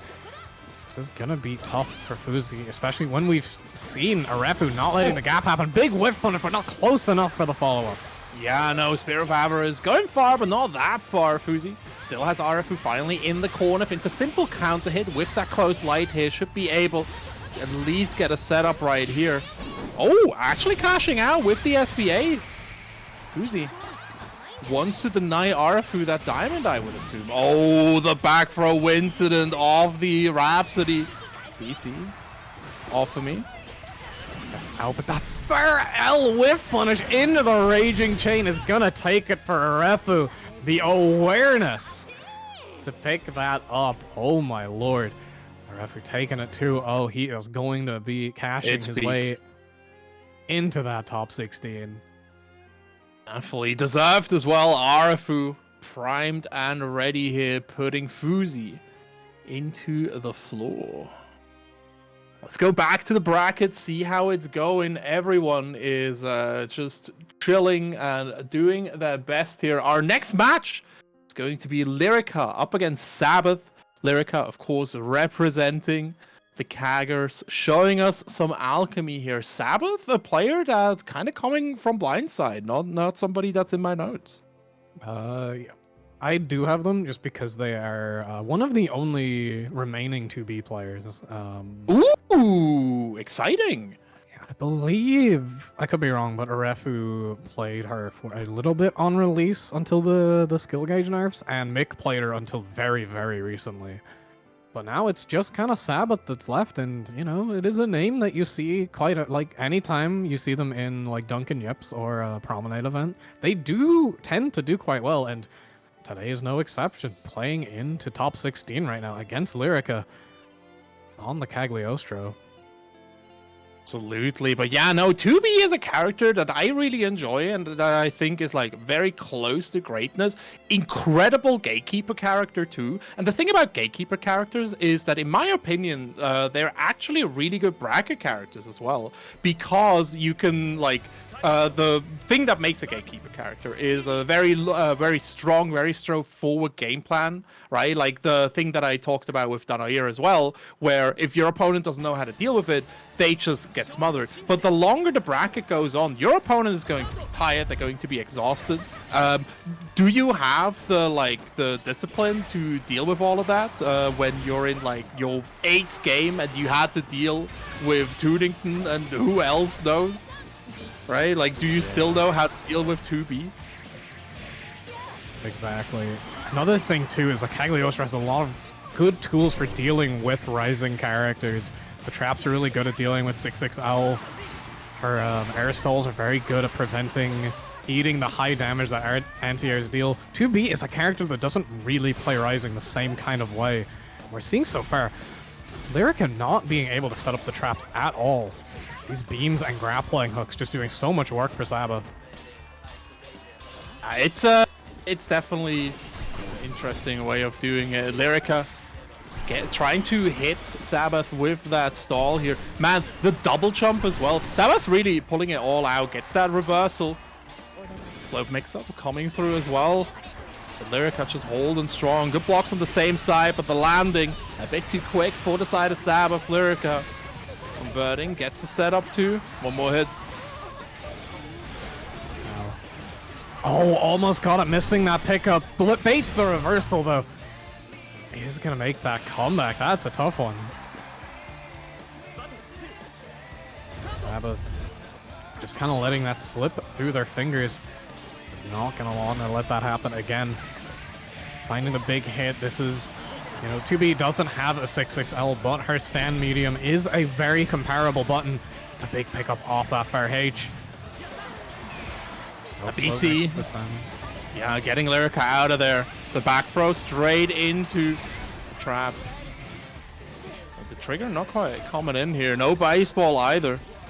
Air stall, throw. There we go. Sabbath's offense feels very, very hard to read, just rhythm-wise, right? Because it's not like the usual tap, tap, tap, tap, tap, tap. But they do a lot of air stalls. They do a lot of walk back. Sabbath, I don't know. I'm impressed. Speaking of impressed, big fan of the double throw bait. I think it was actually a triple throw bait there from Lyrica. Sabbath managing to hold out until the last one, but still able to pull it back even after taking that damage from the old trap. Trying to jump in, just gonna back off. Gonna use that grapple hook. You have to be ready to spot dodge that, because otherwise 2B is getting in on you for free. Yep, it's a tough move for sure here. Another air stall finally. Catching Lyrica out. Simple corner combo. Yeah, get these pickups here. Combo limit hitting. And only giving Sabbath the opportunity to get in there. Man, goes for the dodge. But Lyrica just keeps being stuck in the corner. Missing that baseball, though, was kind of crucial. Missing out on those plus frames. Still finds a hit regardless. Does have full meter on deck. Is able to get a bravery point back and take one away from Lyrica. All tied up, but Sabbath does have the corner. It's a big jump. Donks you on the head. Doesn't get the full combo. It's a chance for Lyrica to come back. The BC giving Lyrica an opportunity here. Very big counter hit. Okay, get that pickup. Combo limit coming in with the speculation and the air stall, but Sabbath staying patient. He is familiar with your game. Utilizing every single opportunity, and the balls are coming for Lyrica. Sabbath taking up the first game here. I think it's too late to make the 2B from Final Fantasy XIV joke, but I'm gonna make it anyway because it's just rattling around in my head. Yeah, we gotta. We have to. You know, big Dawn Trail fans got to talk about Final Fantasy. You got it. You got it. Okay, big air-to-air here for Lyrica right at the start. That's a big parry. That move kind of similar to Belial's 5U in its parry properties. Oy. And got a little better this patch because of the increased recovery on 6XL, meaning it can actually punish those now, which is a really, really handy tool for it. We've seen Lyrica not really utilizing the 6XL too much in this match. That might be a reason why. Getting a big hit here. Gonna keep the corners while spending a second bravery point, even though it's gonna hit combo limit. That's a bit risky. Oh! The air stall coming right through these drones, paying off tenfold. Lyrica getting taken to the SSBA. Look at her, man. Oh, that didn't kill. No, it don't. The contraption is delayed. Yeah. This is so rough, right? Because Sabbath was about to run out of meter. So Lyrica basically just had to wait out, but Sabbath presented such a nice series of guesses there that they were still able to finish it off. The walk under, very classic but very efficient. Lyrica taking Sabbath back into another setup here. This time it gets BC'd. Oh my days, these air stalls. Okay. Yeah, no, working out really well for Sabbath here. Just needs one more. Oh no, it needs a bit of a comeback to make here, but you know, Sabbath has shown multiple times. That's a big pickup, long pickup as well. Gonna build a lot of skill gauge and meter off of that combo, and now 100 meter on deck, one bravery point for Kag, so it really is gonna be one hit. Never mind the reversal super. Gonna get that second point, doesn't animate, so Sabbath gets to keep it. Lyrica with the fair heavy. Mods, grind her into a paste. Do it. She's an android, it's fine. You can actually do it with 2B. While dodging the guns coming right in, Lyrica. Speculating on Sabbath's demise. Sabbath needs to stop the assault here, but grappling hook is there and Lyrica stuck in the corner. Time to gamble, Gekiko. Trying to get out with that BC, it doesn't work out, and now you're just eating more and more combo damage. Almost 100 meter on deck. Gonna send out that reversal. Stuck towards the corner though. Tries to hit with that speculation, but doesn't quite work out. Oh, the air throw though. Okay. My BC off of me, Lyrica. Can't let him be. The 2U connecting though. Sabbath. Oh, needs to find an opportunity. No way that crossed up. Yeah, gets the hit. Gonna cash out right into super. Too far from the corner to get anything more. Sets up the drones. They're gonna miss, but still keeping that corner position. That pressure so terrifying. Finds that last hit. Sabbath advances. Nice 2B being represented here very nicely by Sabbath. Let's get it, chat. Oh, that was into top 16. That was into top 16, yeah. So we got a 2B in our top 16 loser side. Who are they fighting? I don't. It's probably gonna be somebody from Pool B. But talking about fighting, let's get to our last top 16 qualifier here for Pool A before we skip over to a short break and then continue with Pool B. It's gonna be Sanguine versus Tunington for top 16. We've seen Sanguine get let's say it how it is. He got a little bit dismantled. He got a little bit smoked by our boy Saki. Same with Tunington, getting bopped by skill here. Both of these players waiting in winner's side. So like there is vendettas going on here. Tunington wants to get back at the like both of them want to get back at these dirty Siegfrieds. Yeah, though we do have a different Siegfried on the cab right now. Looks like first we are gonna have Fidison versus Toki. Fidison, of course, losing out to Senke H.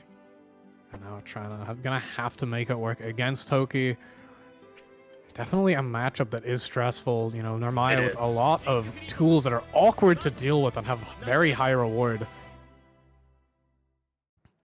Absolutely. Oh yeah, that's my bad. Excuse me. Yeah, I don't think there's any chance of Tunington ever picking a different character to lane. Not the me getting gassed up into not playing true combo. It never drops. It never drops usually. I'm sorry. Guys, give all your energy that you would give to Tunington to one of these players instead. Finnison versus Toki coming through here. I'm happy to see Toki again. Again, I really like. I think Narmaya is a cool character. Yeah, no, and Toki definitely one of the top representatives of the character right now. Taking her quite far. It is going to be a tall order to beat Finnison. Seated first, top of the Arc World Tour leaderboards. If you let that intimidate you, it's going to go poorly.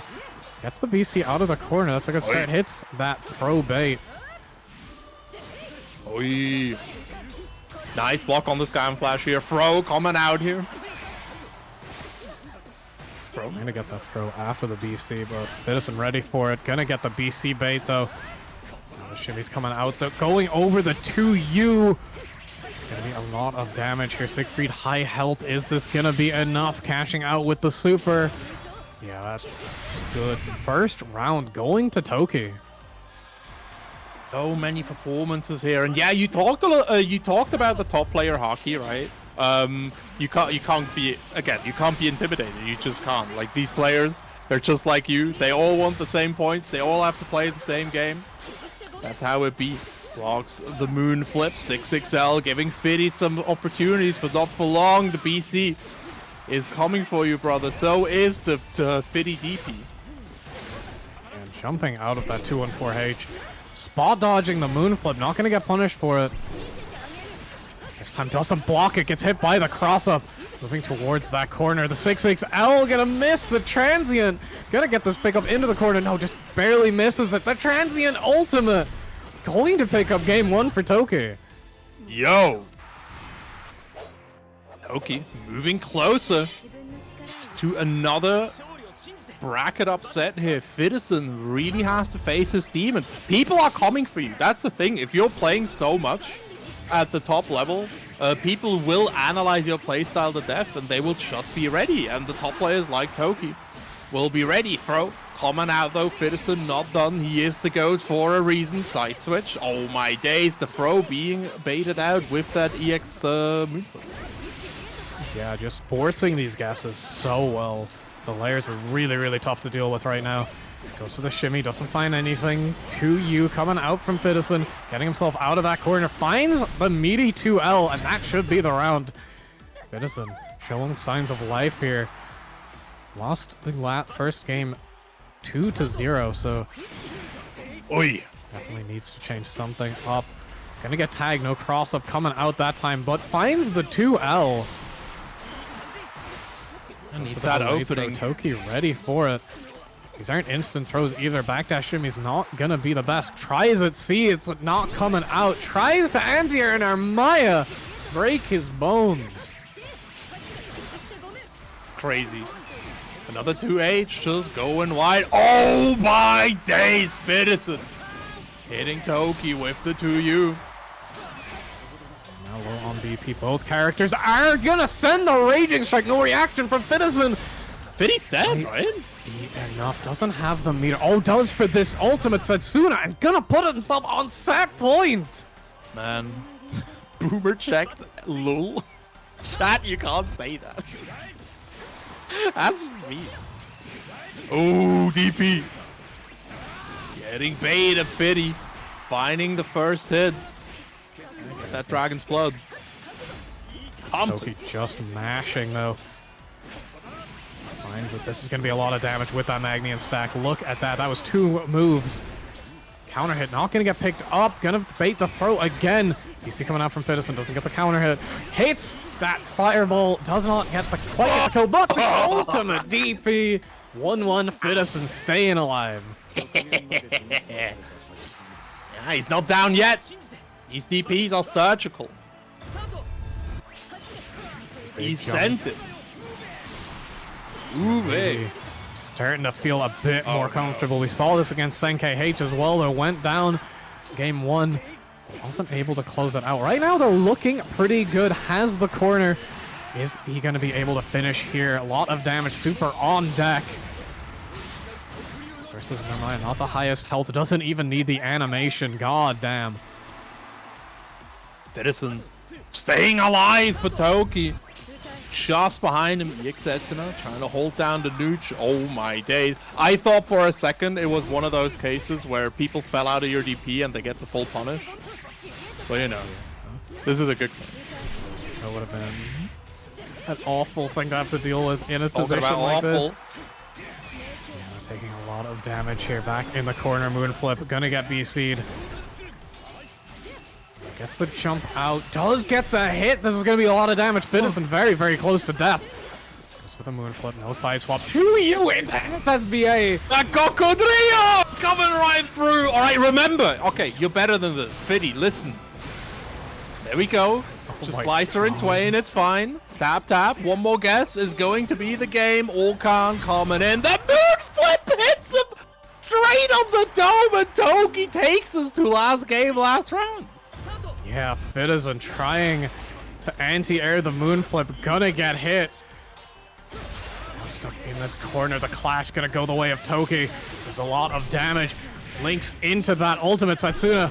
Oh no! Throw again! This is a lot of damage, doesn't have a lot of resources, so can't quite kill. But one more hit should be enough to do it. 2U from Fitison gets the hit with that jump. Baits the DC. Tries to get it again. But now it's stuck in the corner. 2U is going to land against the Moonflip. That's actually crazy. Gets the hit. Is this going to be enough? Toki taking it over Fitison 2-1. Flabbergasted. Toki is going to make top 16 over Fitison. This is, you know, Senkei was a pretty big upset. This one is huge. The #1 seed not making it into top 16. That is the level of bracket we are playing today. Yeah, I'm sorry. I'm a bit shell shocked. I'm not gonna lie. I like everyone else. I came into this event expecting Fitison in top 16. You know, I'm expecting a Fitison win. Fitison is one of those players who is tied for. It's first the place right now. Yeah, it's this volatile format. This is why Arc System Work chose this, right? Well, we have so many opportunities for upsets, and even Fitison. If you're not, even if you're like a god like Fitison, if you're not 100% locked in, you get bopped. That's just how it is. Incredible play from Toki there, by the way. Like, just the way that they constructed everything, and then that last round was such like a huge. If I got my Moonflip hit by 2U, I would have tilted off the stage. Like I would have been so mad. Yeah, it's something you have to be ready for when that you know, the game is still quite volatile, and I think Toki plays well into that volatility, just to you know, make sure the opponent is not like ever able to get comfortable. So, you know, when you are able to play at that kind of volatile level, you know, sometimes a funny interaction comes up that goes the way you're not expecting, and you know, you just have to be ready for it. It's what you're playing into. We have lost Sanguine. I don't know where he's gone. I don't know what Sanguine is. Just afraid, dude. It's the Tunatics are too strong. In chat, they're coming in.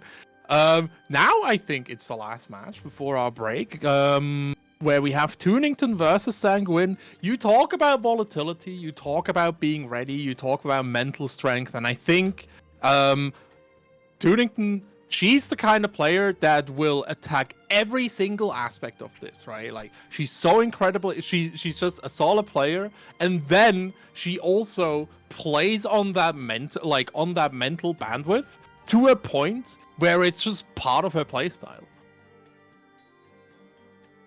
All right, chat.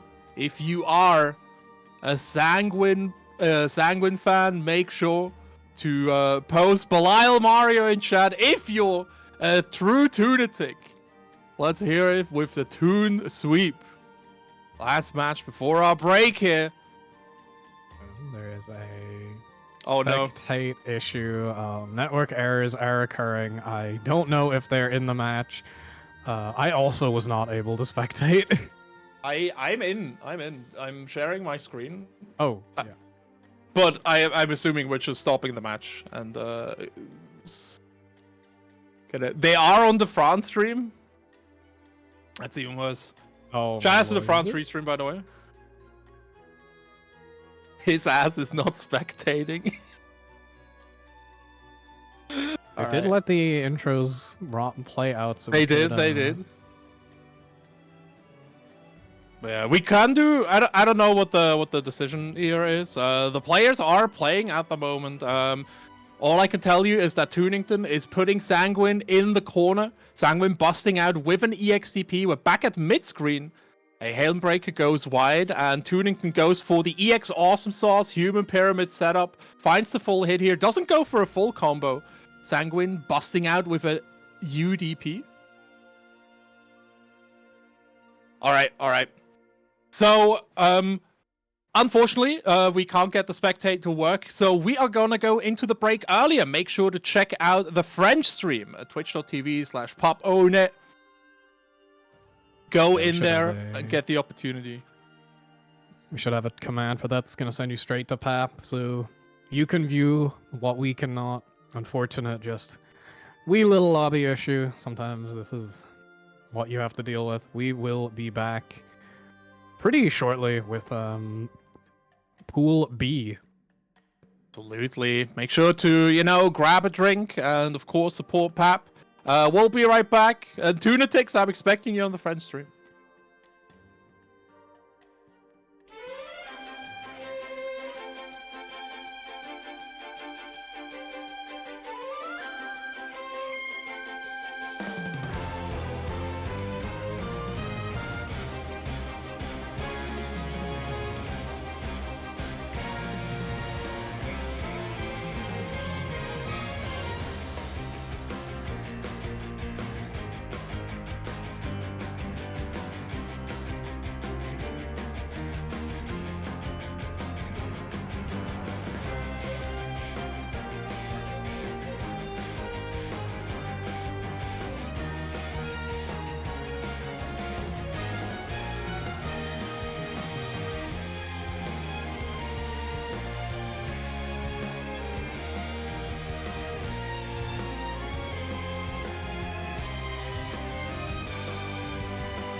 Welcome back to the prominent Transcendence, the Wave B pools here. I am Ariad, joined today by my friend Taffer. How you doing? It's been a while. I'm doing good. Yeah, no, last time we actually talked was install 2024, right? That's like 3 months ago, you know.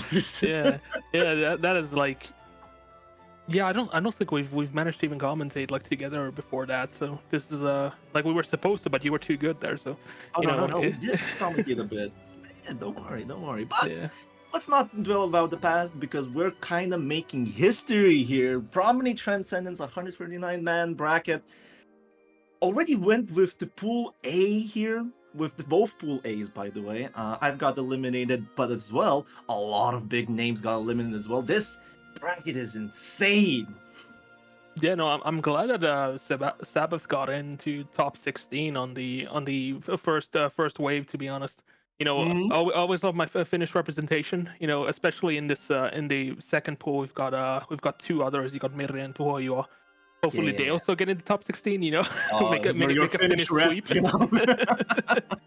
Of course, you know I have my biases, but you know, Of but course.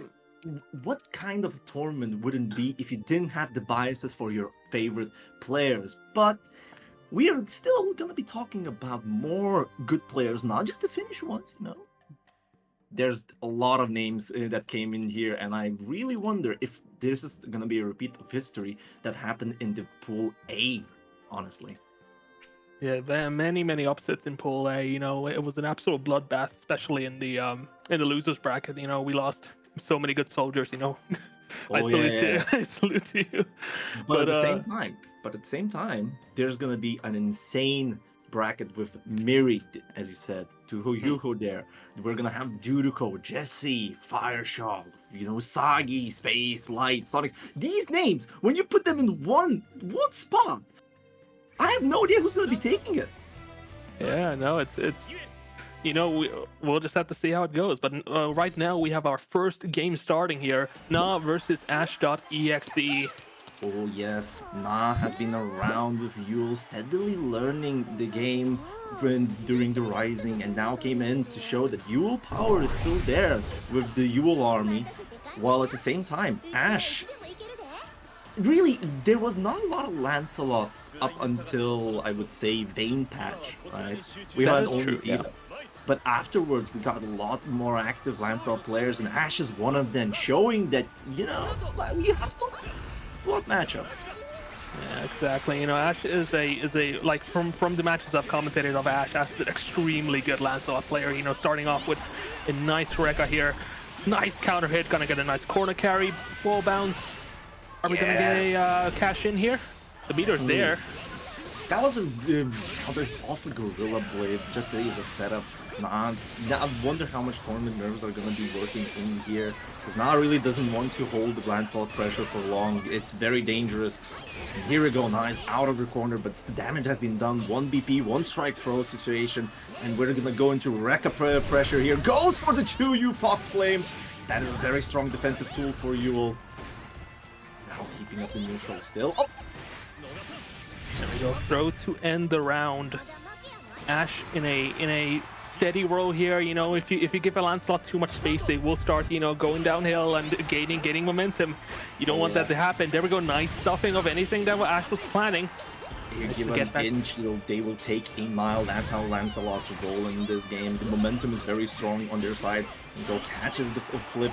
But Nah, the expert Navarre here, getting out of the corner. Hoop to you. Straight from these kind of, you know, strikes. Okay, Yeah, I think Ash is noticing that Na's a bit afraid of them. You know, like right now Na's just doing EX backflip into just dance and nothing else. But I think this might be it. Yep, it Ash is. Yeah, there we go. Ash takes game number 1. Definitely, it was a drop there at the first combo. The SBA should have connected, but as I said, the tournament nerves being also on the stream, everything can happen in these kind of sets. I would know, you would know. I mean, I got 2 wins through DQs. You know, I'm just winning. I don't even need to play. Right now, you know, they cannot get that. We're gaming, seeing Na recuperating after that first match, and now keeping the pressure, challenging the Rekka. Oh, just that attack too far away. Good with one from Ash, and now we're gonna go into the corner. No wall bounce. Oh, nice patience for Na there, but didn't get a combo off. No. Yeah, that could have been big if it hit. That. Oh, another one. The turbulences are going left and right. We're gonna go with the funny EX icicle. Oh no, there mash on the jump view. Another one goes for a cross-up DP, working out just splendidly. The punish. Wait, hold up. Tapper. Sweeping the Raging Strike, and it's gonna be enough. Fox Flame is gonna take it, and Na gets around in. Oh, Are we seeing a comeback here? Are we seeing a 1-1 possibly? Yeah, definitely. This is the first. This is the first round for Na. The momentum is coming back. The yipping has begun. Usually at the start of a bracket, you know, you like fumble a bit of that first game. You know, you want to get used to the pressure and stuff like that. You know, gotta get warmed up. You can never be too ready in these. 2M good with punish. We're gonna go right into ultimate Gorilla Blade. This will go from corner switch. Oh, get a hit tech. Wanted to go for the throw. Yeah, probably was expecting that overhead to be blocked. There we go. This is such a strong defensive option too in the Fox Flame. A true block string combo starter with plus on block. Quite the menace, and Yules lately has been used. Nice! Here we go! This is gonna be not a very challenge combo, but it'll be a good one on that ultimate turbulence. Back into the corner. Ash needs to get out of this somehow. Going to Rekka, straight into the throw. Nice, one more hit, and now we'll loose around, and the fireball managed to land mid flip. Yes, the Hanarashi not working out there on the icicle. Could have gone low. I'm not sure if that's interaction, because that Hanarashi can go under some fireballs. That is true. I would probably assume it, like looking at the hitbox. You know. Here we go. Gotta confirm. Gotta go for the restand. Back into the corner you go. Yep. Oh. Yeah, there we go. There's the actual interaction that Ash was looking for last time, and I think this might be it. Yeah, this is looking like it. Lancelot is gonna build just right enough bar for that super, and this time it connects and leads Ash 2-0, taking the match over Na and advancing forward in the pools. Yeah, if nothing else, like Na actually made Ash work for that. You know, that was the first round might have been, you know, a bit more of a one-sided fight, but in this one, we clearly saw like Na actually like, you know, adapting, finding new ways, because you know both characters like Lancelot and Yule are notoriously characters that need to like kind of like confuse the opponent in a way that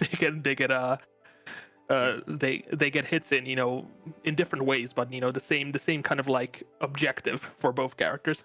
Definitely momentum is the big word here, and now we're gonna go into another matchup that is very momentum based, a repeat of a Yule with Herapon, and which actually showed up pretty well on yesterday's training games. And Dugong, a name we almost forgot, the Grand Goat himself. Yeah, I love to see some Grand on brackets, you know. Yeah, I always love that there's all these characters, but no, you want the boot.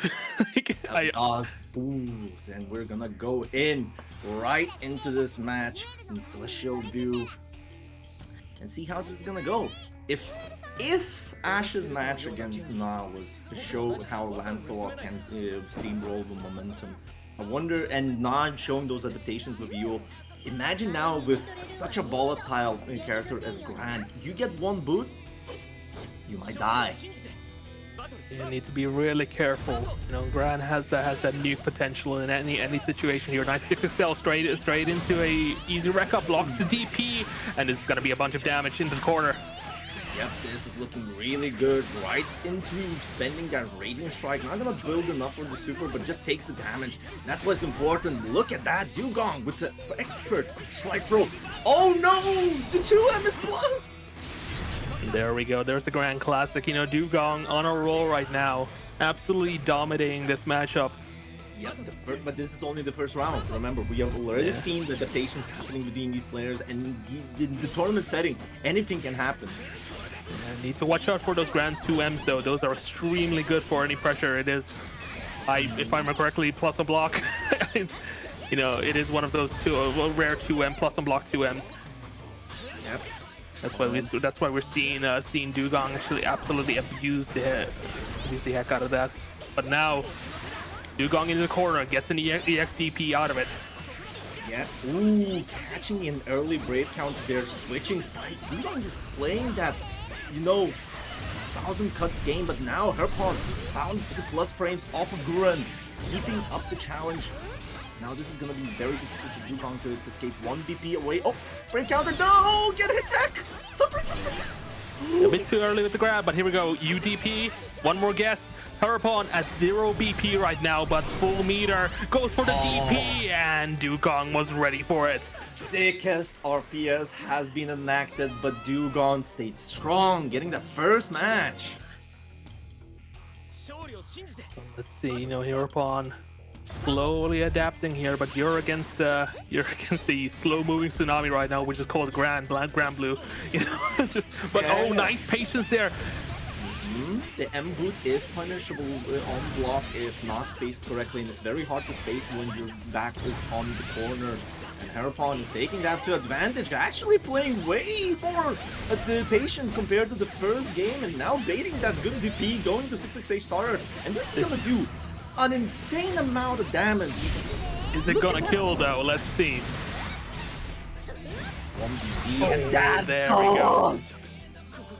I was about to say maybe we're not gonna have a will it kill you, but apparently we did. Grand Blue. That actually does damage now. No more restore. Oh, the M Fox lane being plus. Dugong trying to get out of the pressure. Now with the expert counter it. Herpon playing it safe. There we go, getting out of the corner. Dugong managing to block the low. Go, pull up, look at that. What a corner carry from Dugong. Getting that inject fireball link in the screen, and now catching you jump. Pull up. No! Goes for the cheeky reset, and it's not enough. Not yet, anyway. Herpon still has one more chance here. Yeah, this is looking very bad for Herpon, but at the same time, we're gonna have a Fox Pox coming in for Herpon. There's an SSB ready, and I don't... No! No, drops it! No, the throw, though! No. Herpon didn't need it. Oh, Herpon, playing with fire right now, that is very scary. With the emotions of everyone here. Come on. Trap that man into the moon right now. They are playing from outer space, but let's get back to it, because now the changes in momentum for both players have been working out. But Dugong again repeats the first match, getting the first good hit, but does not get to the end there. Always trying to look for a reset with the 2M. Nothing really came out of it though. Nice catch with the low. Herpon resetting back into the middle. Oh, -6. Sick RPS. Sick RPS. -6. I see. Herpon needs to be careful though. One good hit and it's all over. Whoa! That is gonna punish a jump in, but did not animate because it hit behind! Goes for the clash. That is so sad, but it works out in the end. The right idea was there, and the counter hit is gonna land, and Herpon at set point. Ooh. Damn it. This is gonna be quite an insane grind for Dugong. This is set point for Brute, and let's see what it got. Dugong getting that 6XL, but he needs to save again. Just wants to corner carry, wants to put himself in that position where the Brute becomes way more effective. Oh, nice rating strike there. But 4 seconds in the corner with the BC. Herpon at 0 BP right now. If Dugong gets one hit, it's all over. But this confirm is gonna put Dugong in a very bad situation. Yes. No BP left. This is one confirm away just from taking the match. The stats. 2M. Oh, there we go. There's the confirm. Oh no combo though. The throw gets whiffed. They're still in the game. Throws out now. Chip point and goes for the DP, finishing it up. Herpon really just banking it all in that run up DP, and it came home. Dugong was not ready for it, and nope, it was not. Quite a good match between these two players, and seeing both new and old guard fighting here is quite a nice treat for me. It is. But yeah, now we're getting a few one of my favorite players here. You know, I like watching Mirre, but there's another Eustace I also like watching who's gonna be top shooter, who will be on stream next. Who's gonna go against I am blocking the name of the person behind me on the lobby. Oh, that is Lord Specs. Oh yeah, Spectre. Yeah, Spectre on the Lucilius. You know, praise be. Praise be. He has returned. Because last time I've seen him being active in Outplay, that was 4 months ago at this point. And this event is pulling in a lot of names that we all, you know, that those old players coming in and showing that they still got spunk. And now let's see if he does have it against Top Shooter, who's been grinding quite a lot lately. Yeah, you know, Top Shooter's lovely to watch, to be honest. Like, you know, Eustace as a character is just so fun to watch. Like, it is so beautiful. Like, such a... so good that you actually pog from his BMBs. And then you try him out and you're like, oh no, this guy's hard. Alright, and now this is quite a matchup as well, because Eustace, it is quite a hybrid. He's more oriented to being a zoner, but Lucilius himself has a lot of anti-zoning tools. So this is a very weird tug of war between playing reactively and preemptively between them. And here we go, Top Shooter getting that big jump in, unfortunately did not get the combo. You know, one more hit on Spectre and it's going to be over, but Top Shooter needs to get out of this corner now. Gets grabbed. Oh! Was he not working out there, done not getting to not teleported? Top Shooter is just sitting there, he has the health advantage. Yeah, Top Shooter doesn't really need to do much here, just needs to like kind of bide their time, because Lucilius does have those massive cooldowns, which kind of like, you know, is the counterbalance against the massive amount of plus frames that this man can produce. Oh, definitely, but at the same time, even with those long cooldowns, they are extremely powerful as specials. Just the trade there didn't get the rat race to explode. Nice counter hit, gonna go straight in the corner. Getting the full combo SPA on the table. Yeah. Manual inputs. Yeah, the manual input is now. And this is gonna do a lot of damage. What just happened there? Was that a teleport to dodge the BC? Did I see that correctly? No. What just happened there? Here we go, back into the corner. Oh, nice dodge roll from Top Shooter to kind of try to get out, but it's not enough. Spectre back in control of positioning. BCs from both sides. Spectre at 1 PP right now, needs to be careful though. Yeah, that's gonna be a lot of damage increase if there's a hit. But now Top Shooter just betting it all on the ultimate DP, wants to get the hit, and this is all is fair in war. Range strike, crouch and confirm here, 1-0 BP. Look at that, from corner to corner, gonna get a lot of damage, and with the throw finishes up, 1-0.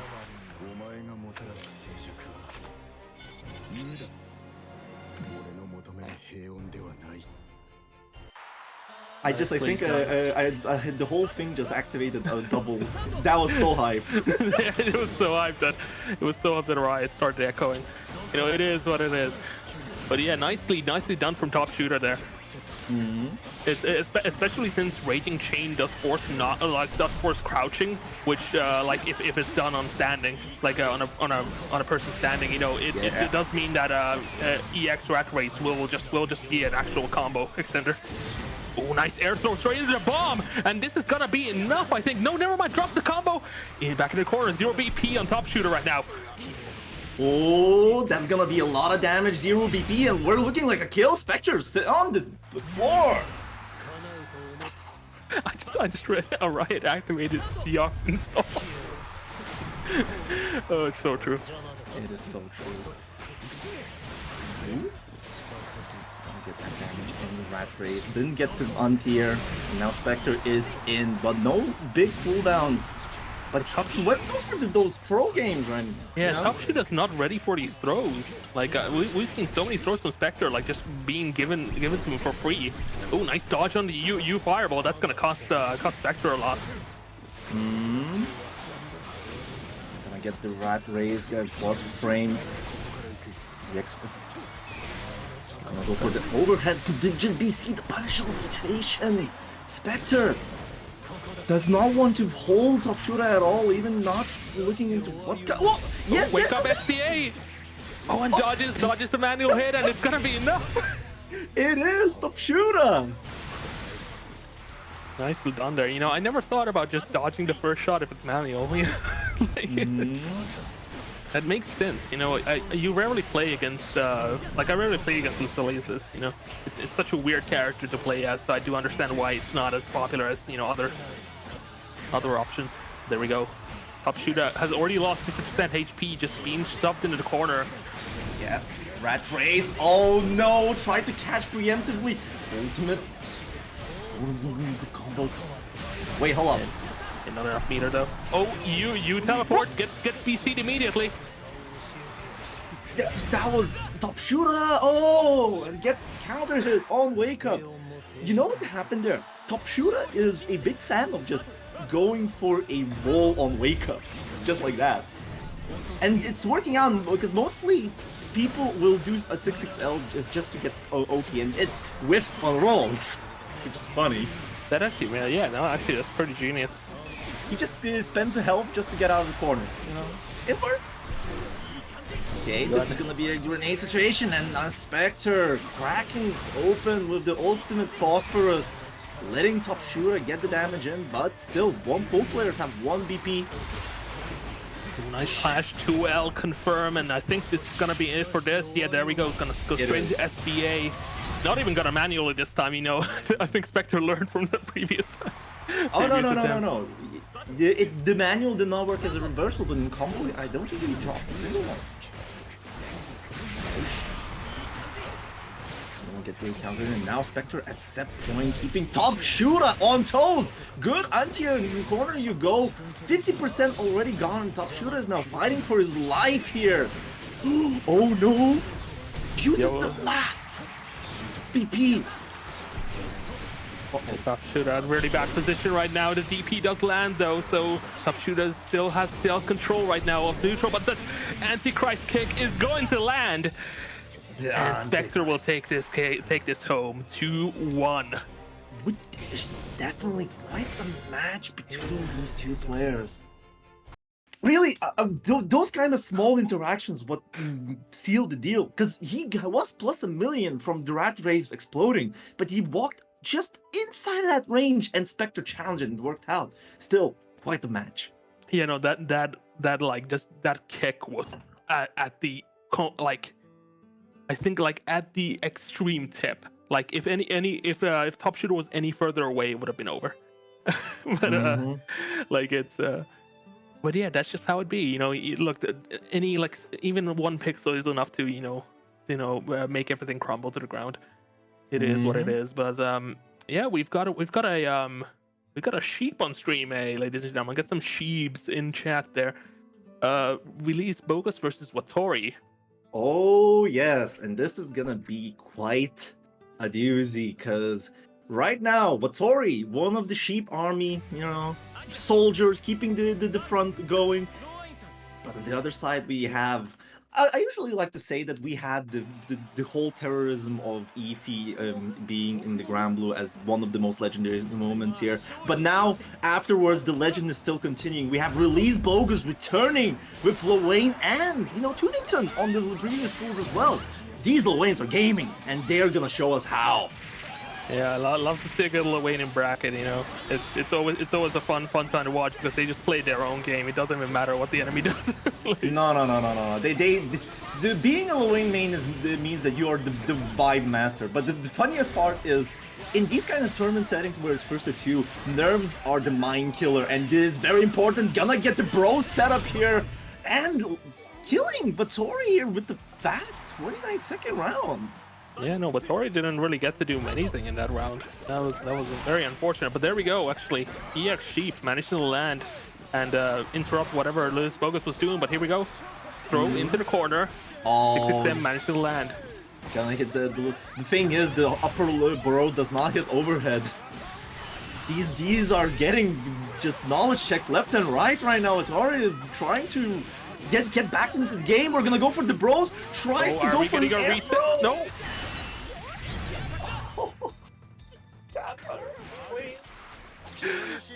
It's so unfortunate. But I was expecting a you kind of bot reset there. That was a I love to see that there. But it's okay. Whenever Luane wins, that match didn't happen in real life. Yeah, it's not canon. It's definitely not canon. It's never canon if Luane wins, so it's all okay. Yep, they're always sitting in the bar, just vibing, talking how the fights are going and how the Yigi is their partner in crime. Which is literally what Release Bogus has just done the previous match here. Actually, using 668 to avoid the sheep entirely. Oh, Throw yes. into the corner. Here comes the like the mid bro, I would call it. Yeah, and Caterpillar goes for the Oki, tries to establish strike throw, and Release Bogus just uses the Brave counter because it's so hard to establish that pressure on Luane. BC, Caterpillar, bros, you're just getting thrown things, and Vittori is crumbling in the corner. Yeah, you just compared to like the previous waves, tuning into Release Bogus is so aggressive on Luane. Like it's just like Release Bogus is not giving any inch to Vittori right now. Oh, didn't get the punish here. The thing is, I don't envy Vittori as well. Luane is quite a difficult matchup for Vanilla, so you have to be both ready on the knowledge checks and at the same time be always ready with the risk rewards. You're not gonna outzone Luane. You're not gonna kill him in time. You'll have to play the HBA game, and this is what's gonna happen. I'm calling HBA. Told you. Yeah, no, it's a get out of jail free card. Why wouldn't you use this? Yeah. Oh, Vittori playing for the HBA beautifully. Gets a good hit, but did not build enough bar for the ultimate sheep ride. I was probably waiting for a 75% to like kind of guarantee the carry and the 214U. 6. Oh no, Release Bogus. Taking it 2-0 over Vittori, just haze in chat, everybody, that's just how Luane be. We are sending our condolences to the fallen sheep warrior. Exactly. Good luck for him in the loser's bracket. I understand. Luane matchups are so weird because you need to completely rewire everything. Like it's understandable that you kind of freeze up because Luane is just running at you with no it's like, yeah, I don't have a a non-meter reversal. What do I care? Not really. No. Why would they? Yeah, I can eat myself to victory. But yeah, no. Next up, we've got Fireshock versus Default. Ooh, this is gonna be a match. Fireshock, being a Cagliostro gamer at the start of the Rising, absolutely dominating, learning how to keep people at bay, and then figured, what? Mir's kind of fun. That set play is very fun, and afterwards he became the terror. The moment you fight Fireshock, he made a lot of setups real. He made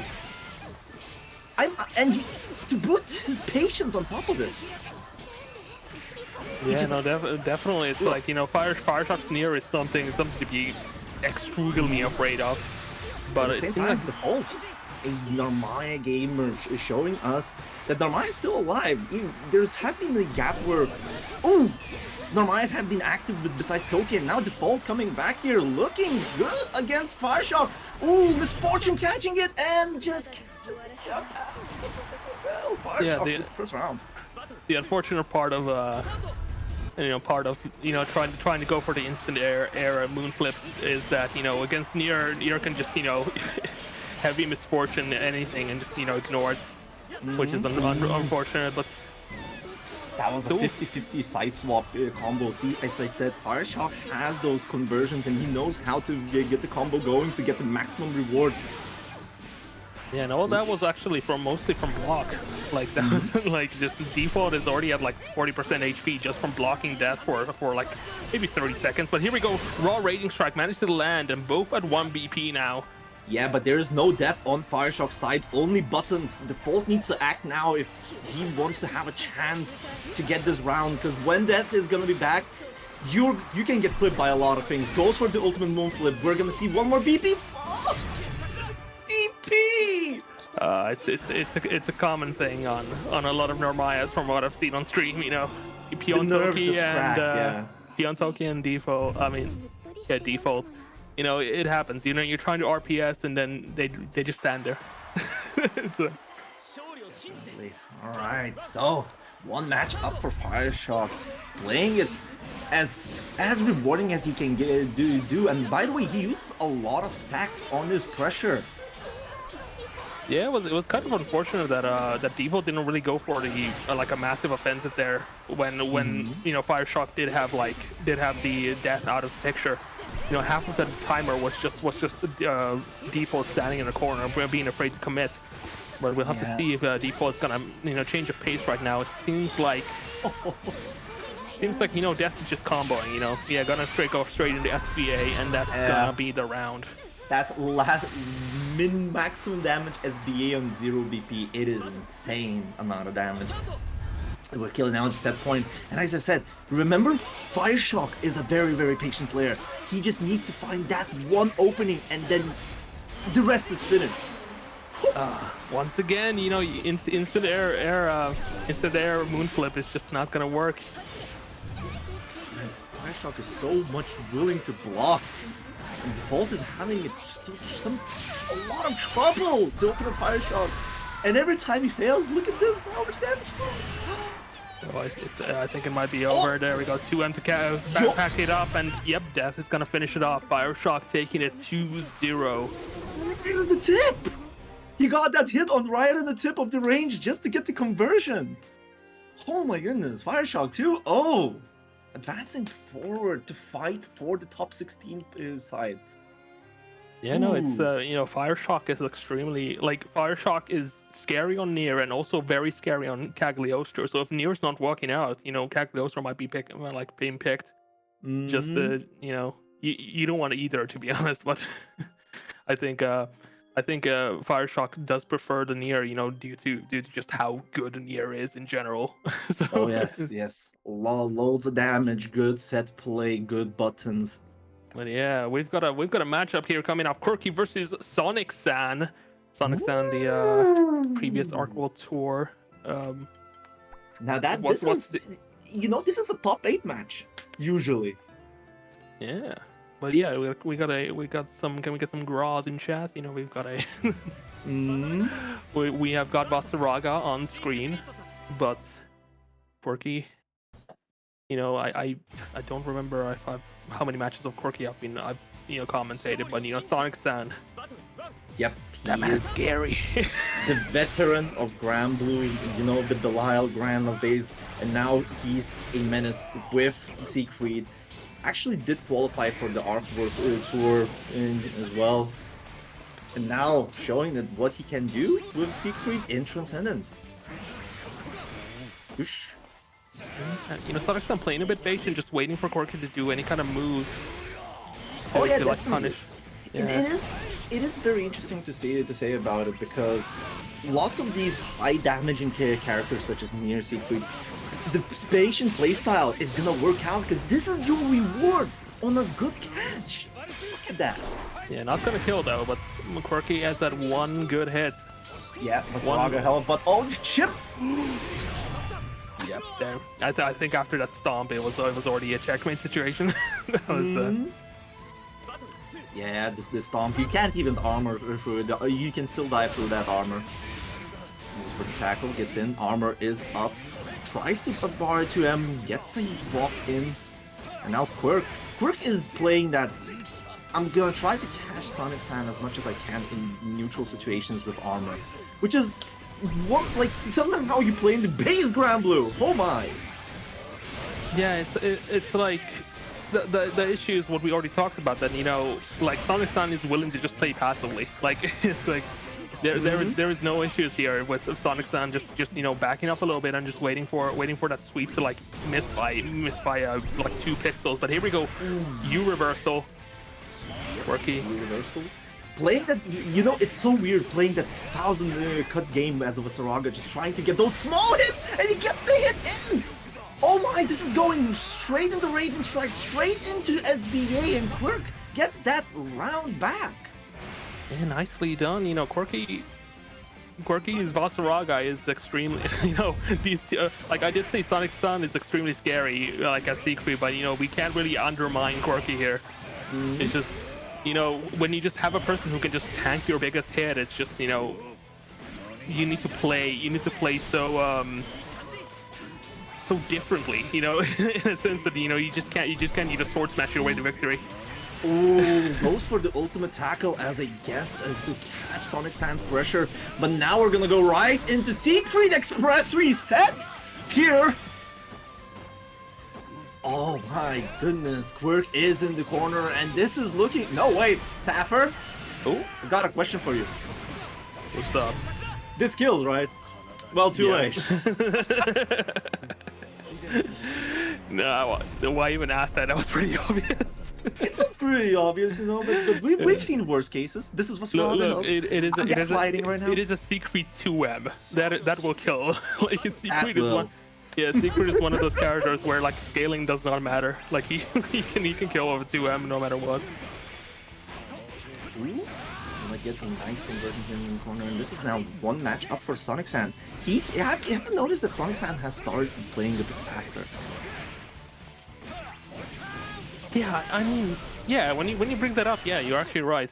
This is we're seeing a lot of like a micro adjustments and stuff like that from Sonic-san's like movement neutral.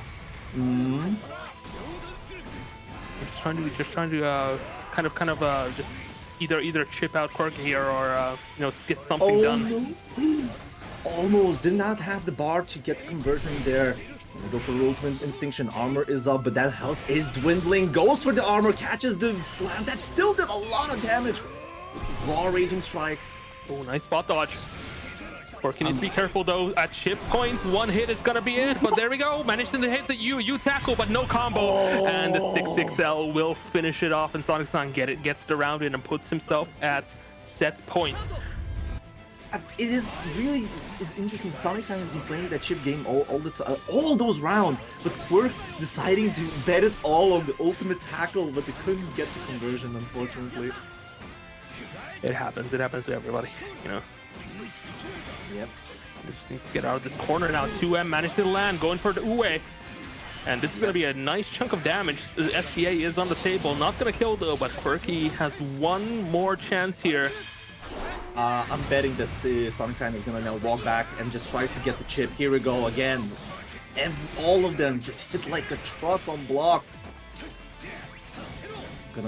Chip point. Yep, and the chip point, and he was fine taking the punish. Oh, the wild RPS landing empty into ultimate tackle, but Sonic-san just was waiting, and that's it. 2-0 Sonic-san. Yeah, the desperation tackle, sometimes you just need to pull out something and hope it works. And in this situation, I commend Quirk, to be honest, because he knew the situations he were, and he said, you know what, let's go. One final gamble. Let's see if it works out. All right, next match is Dudakov versus Luca. we've got the Duda Rat on stream now. Stafford, you have no idea. Like these matches are something that you usually see in regular top 8s, top 16s of the online bracket, the Duncan Yips in prominent weeklies as well. We're seeing this in pools. Welcome to very big online brackets. This was I read somewhere. I keep quoting this, but I'm never sure I'm right. This is the biggest European online bracket. Am I right? 39 man won. Yes, and now very big at least. Go. Shooks versus Nier. Dudikoff donning the RGB. So Dudikoff, one of the veterans of the Grand Blue, but been playing mostly Metera, but until the incident he became a Shooks player. I will refuse to elaborate what the incident is. And Luca, embracing the fact that Luca has been grinding a lot of ranks and showing that Nier is very, very trustable to open up. It's a very similar playstyle to Fireshock, being very, very careful with how to play defense and get that reward. And here we go, gets a cross-up hit. Yeah, we're gonna see the full combo. Gonna go for the cheeky reset, but doesn't work out. Dudikoff still has a chance here. One good combo and it's over for either of them, I think. That just needs to get out of this corner though. Not looking too good. Oh, nice you dive. Ultimate Gate of Demons, and this is gonna just kill. That's what an ultimate skill, to be honest. You can just usually jump, see the option, and go for it, and it's plus on block. If it hits, it gives you a combo. Man, that dive is just going over death, you know, invalidating every single option right now, and Luca is not looking too good. Oh, BC disables death at the first possible frame, and here comes the full combo. SBA on the table. As they say, we're gonna go right into interesting damage by Seox. Look at that, into the super we go. No bar for baiting throws here, so he's gonna have to play it carefully. And Luca smelling that delayed pressure, getting good. Yep, you know, it is what it is, you know. That's not a 50-50 in my opinion. There's at least 5 options. Yeah, guy uses the last BC, but Misfortune misses, and Dudikoff with the whiff punish. 1-0. Yeah, nicely done from Dudikoff there. You know that, like, I saw in the beginning of the round there. You know, Dudikoff was just, you know, very cautious of death and just, you know, using every kind of like possible option to like avoid it, or like, you know, kind of shimmy to see if Dudikoff can like bait out a Misfortune or anything like that. You know, you know, playing very well against the Nier. You know, this just shows how much matchup knowledge like Dudikoff has. Yeah, but we do not take Luca. No, Luca has shown that there are some setups that are so nasty. That was nasty. This can repeat, and you know how much Nier does. Oh no, Death was at such an awkward angle that those slashes didn't actually land, and the air fireball actually hits at the last possible frame, and Dudikoff confirmed off that. What? Oh my goodness, set point for Dudikoff. Keeps it simple, goes for the Gate of Demons, that is plus +1,000,000. And now Dudikoff is just throwing alt specials on Luca and just looking how he can deal with it. Goes for the parry this time. Yeah, that parry is so good against Death as well. You know, just managing to disable Death for free essentially. Yeah, BC, Dudikoff not dealing with it, tries to go with the empty hand, but he needs to find a way in now. Luca has health advantage, can play just as easily. Good chip point. Oh, fuzzy mash. Luca! Yeah, no, you know, Dudikoff maybe thinking a few too many steps ahead. Probably should have just gone for the block pressure. Oh, nice air delay. Yeah, here we go. Nice confirmed there from far away. Goes for the cheeky 6-6M, but that cross of protection, I think, still hit the same side with the Death. Yeah, no, Death is still behind there. You know, you like Dudikoff is at a very awkward spot where, like, you know, you can't do anything, and the 6-6H will just finish it off. See, I told you, you have to be prepared. Those setups can work, and 6-6M. You have to be working that. It's kind of down that I wonder. Dudikoff did block the first one then. Wasn't really the cross. It looks very weird. Yeah, probably wasn't expecting it again. Like that might be just what happened there. But yeah, no, Dudikoff just oh, there we go. Yeah, Misfortune actually managed to land. But like, you know, it was kind of a checkmate situation there already, where Dudikoff was stuck between Death and Nier and just had to do a desperation like Rekka just to try to somehow disable Death, but it didn't work out. Yeah, and this time Dudikov is pulling all the stocks in this match, using everything he can find. Goes for the fancy! Oh no! I like that. I like that a lot. This option, usually the empty hand is a safe gem setup there, and you can fuzzy mash it out of it. But that one is plus on block starter that catches fuzzy mash. This is insane. Very nice. And there we go, back into the corner. Luca needs to somehow manage to find one good hit to get the hit in. I think this might be it. Yeah, go right into the... Oh, the range for Def to get the setup there was just too far away. Goes for the oomphy spin. Here we go, getting that good anti-air. This is looking like a basketball combo. And it does. We're at double AG. Luka Dudikov.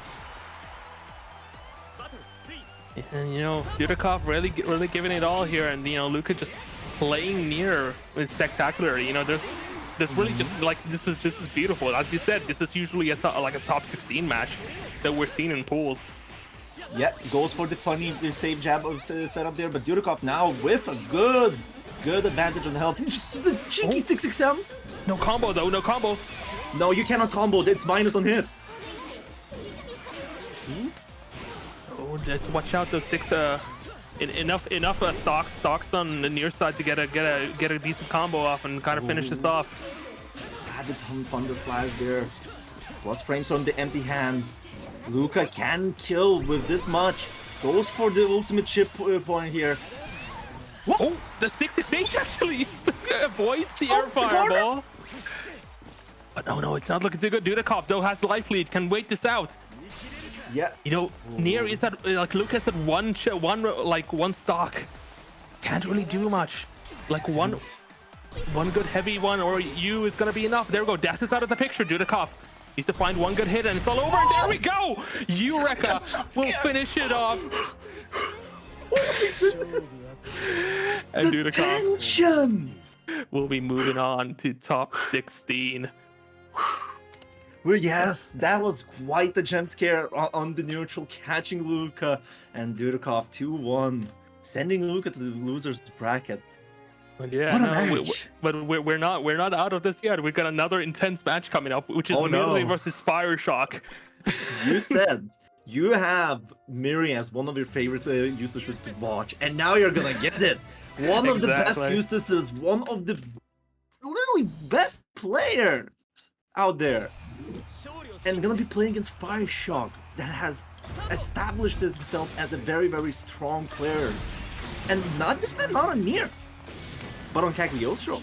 Yeah, Fire Shock probably already knows that Mir is not gonna like give any you know, care about the Nier and just gonna immediately like deny every single option. So just going for the Cagliostro instead. You know, getting a few more you know, cheeky options, I would say in quotations there. I would say that Cagliostro has better anti-zoning tools than Nier. That is probably why the Fire Shock went with the Cagliostro choice.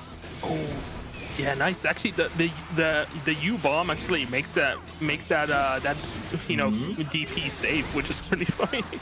Yep. Ooh, goes for the throw, and this is gonna be an ultimate grenade setup. You cannot spot dodge that. He went for the he actually went for the chip setup there. Yeah, just dodge. You know, it was over when that happened. You know, it's just Miri's bomb setups are just so fun to watch. Like it is pure art. Definitely. And we're gonna see another one going. Goes for the throw. This time gets the tech out, but the chip damage has been dealt. Now look at that. Miri keeps the pressure going, gets the good confirm in. And now we're gonna go for another grenade. Here we go. Get the shimmy. No. Yeah, the shimmy actually dodging the throw and the 7 golden letters. A perfect to finish off game number 1. Yeah, I think we're seeing a character change. Most likely. Yep, this is gonna be Nier. As I said, Cagliostro does have better anti-zoning tools, but Nier has better reward playing offense and defense. So you can't really send death in this neutral because the fireballs do kill death while they're out like that. Yep, exactly. There we go. Case in point. But the only spin is one hell of a threat of an ultimate. So this game might change at 50 bar unless The ultimate Flamek comes out from Miri. Oh, nice dodge on the heavy rat race. Yep. Here we go. Tries to catch something at the range here. Fire Shock, no help. Text out. The challenge, but that was just this tiny bit of weight for the 6XL to hit, and that was just the wish push coming from Miri, and now it's that point. Oh, jump you. Okay, I see how it is. yeah, just gonna keep you know, if you don't have 50 meter, I'm just gonna keep shooting arrows at you. Oh, the big challenge from Miri. Backdashing away from 6XL, knowing that there you cannot get another Oki off of it. And now he's looking in a very, very good position over Fire Shock. Yeah, and okay, BC out of the corner. Death is that's currently safe. He just needs to somehow get Death at the right spot. Okay, here we go. Sandwich, but the overhead option actually despawns Death immediately. But here we go. First good hit for Fire Shock, goes straight into SSBA to get the maximum damage and kill those BP. He wants to minimize the defensive options Miri has.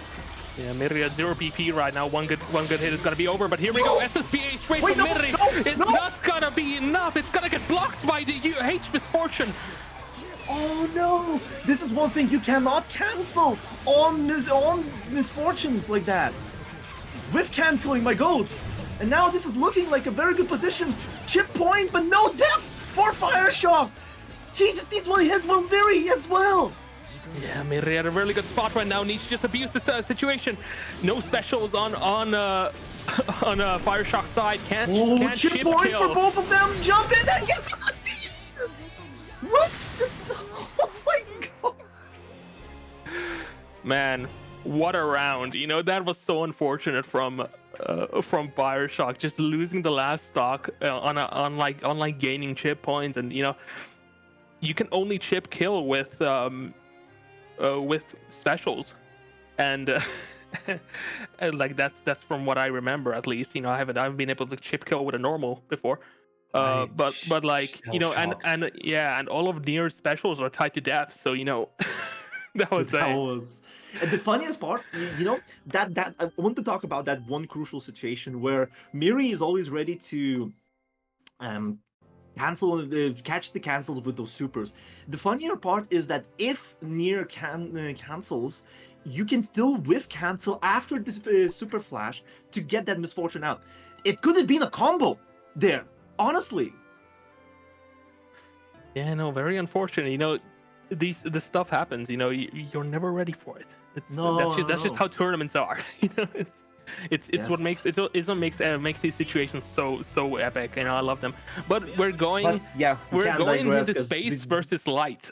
This Transcendence tournament, man, it has no stops. We got another game in pools. It should have been in top 16, top 8. Space versus light.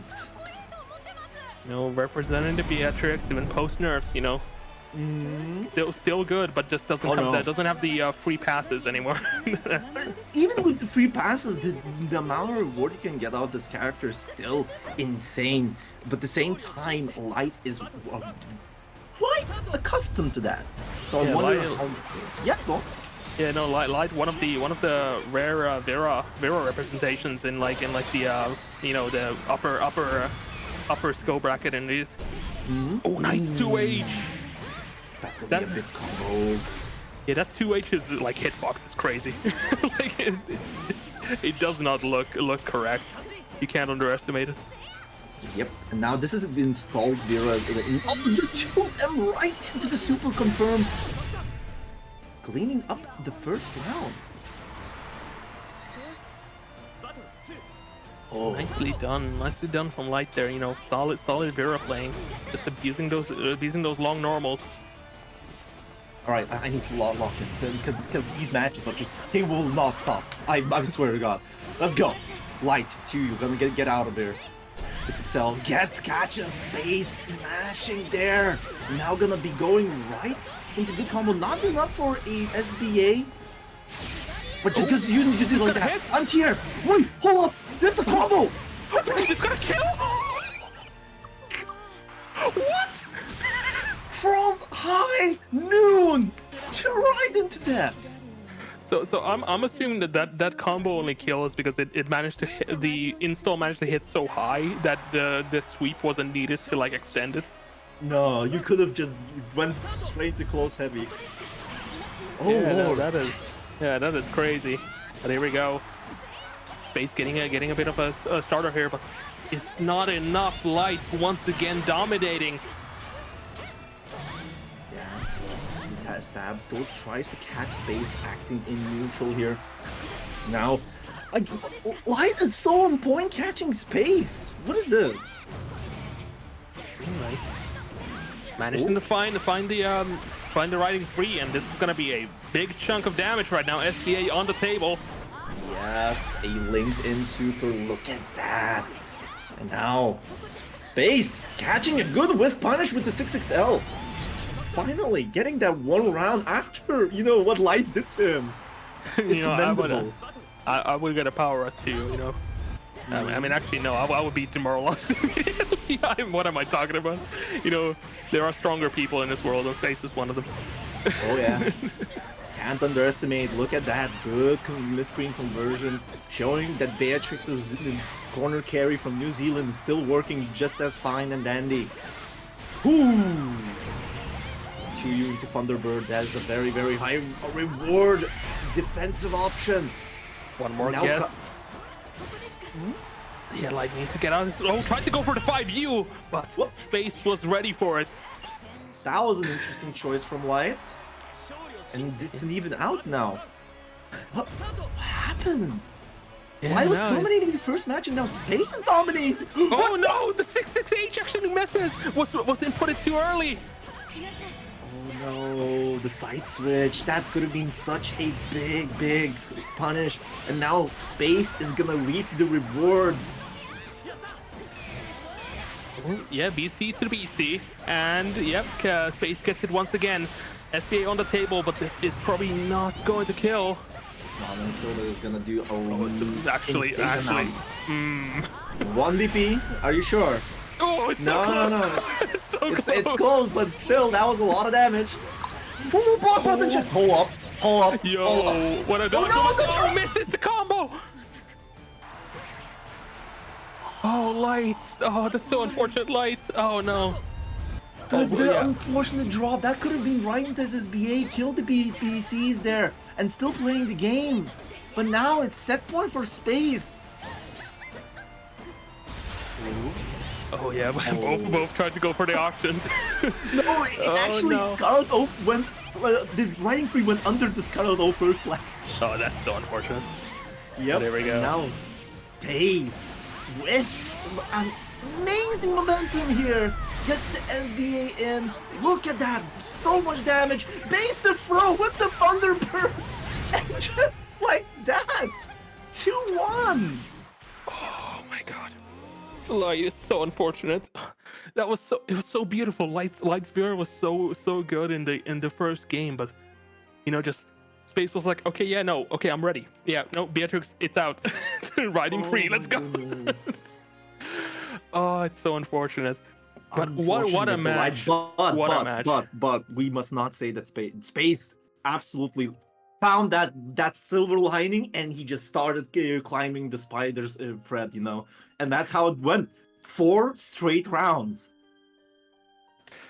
Yeah, you know, but oh man, I'm still sad about that, about Light dropping the combo after the dodge roll. That was so that would have been so glorious.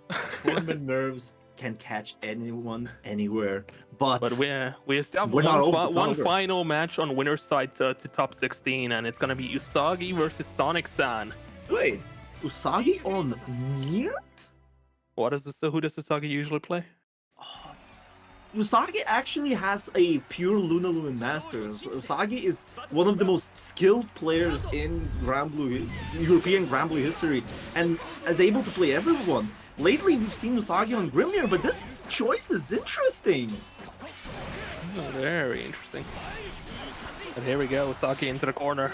Managed to land that 2M, which just immediately stops Sonic-san's like approach.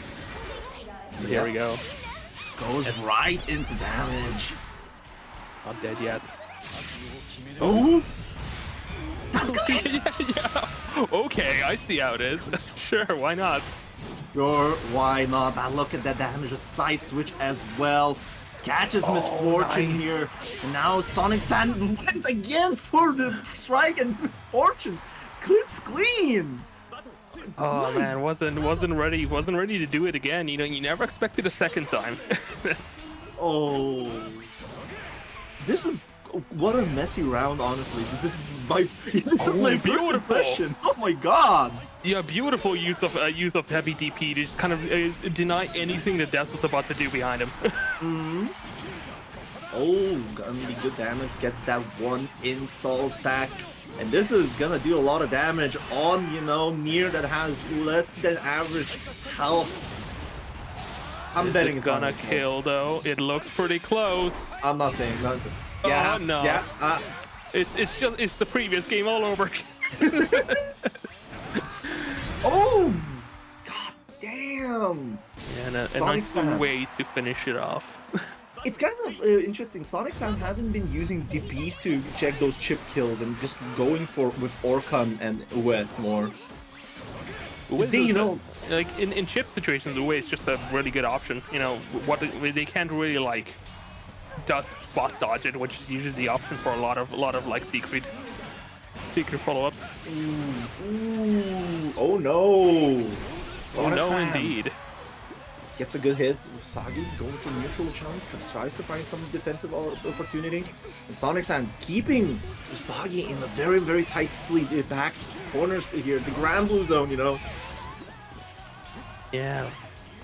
Needs to somehow get use of this one dragon stack, but oh, Nier is Death is out of the picture, but Raging Strike manages to land, can't protect himself, and Usagi takes game. Wait, how many games out again? Oh, that was only the first game. Oh man, that was so intense that I completely lost track of time. Oh. I mean, yeah, both of them been checking left and forward. Like, honestly, the patience what sells the time.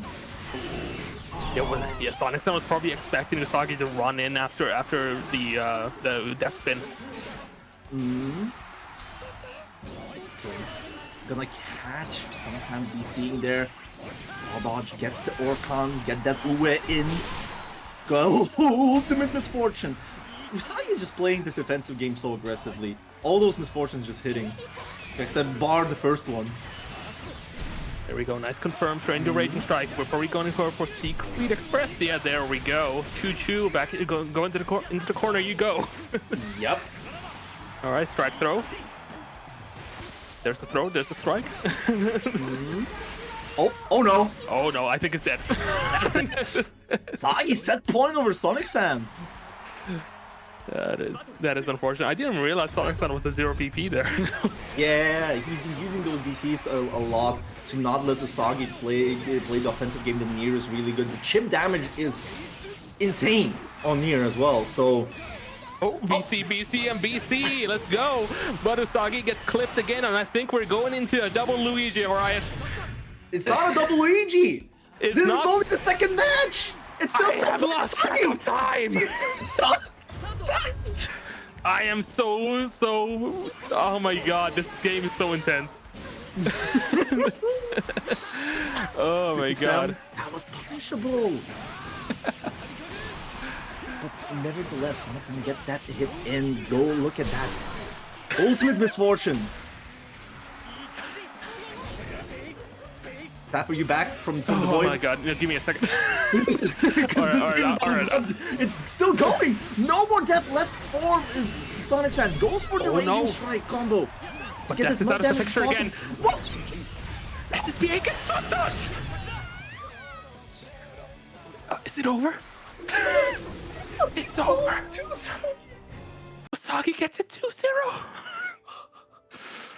Oh. Hey, Taffer, with me. Breathe.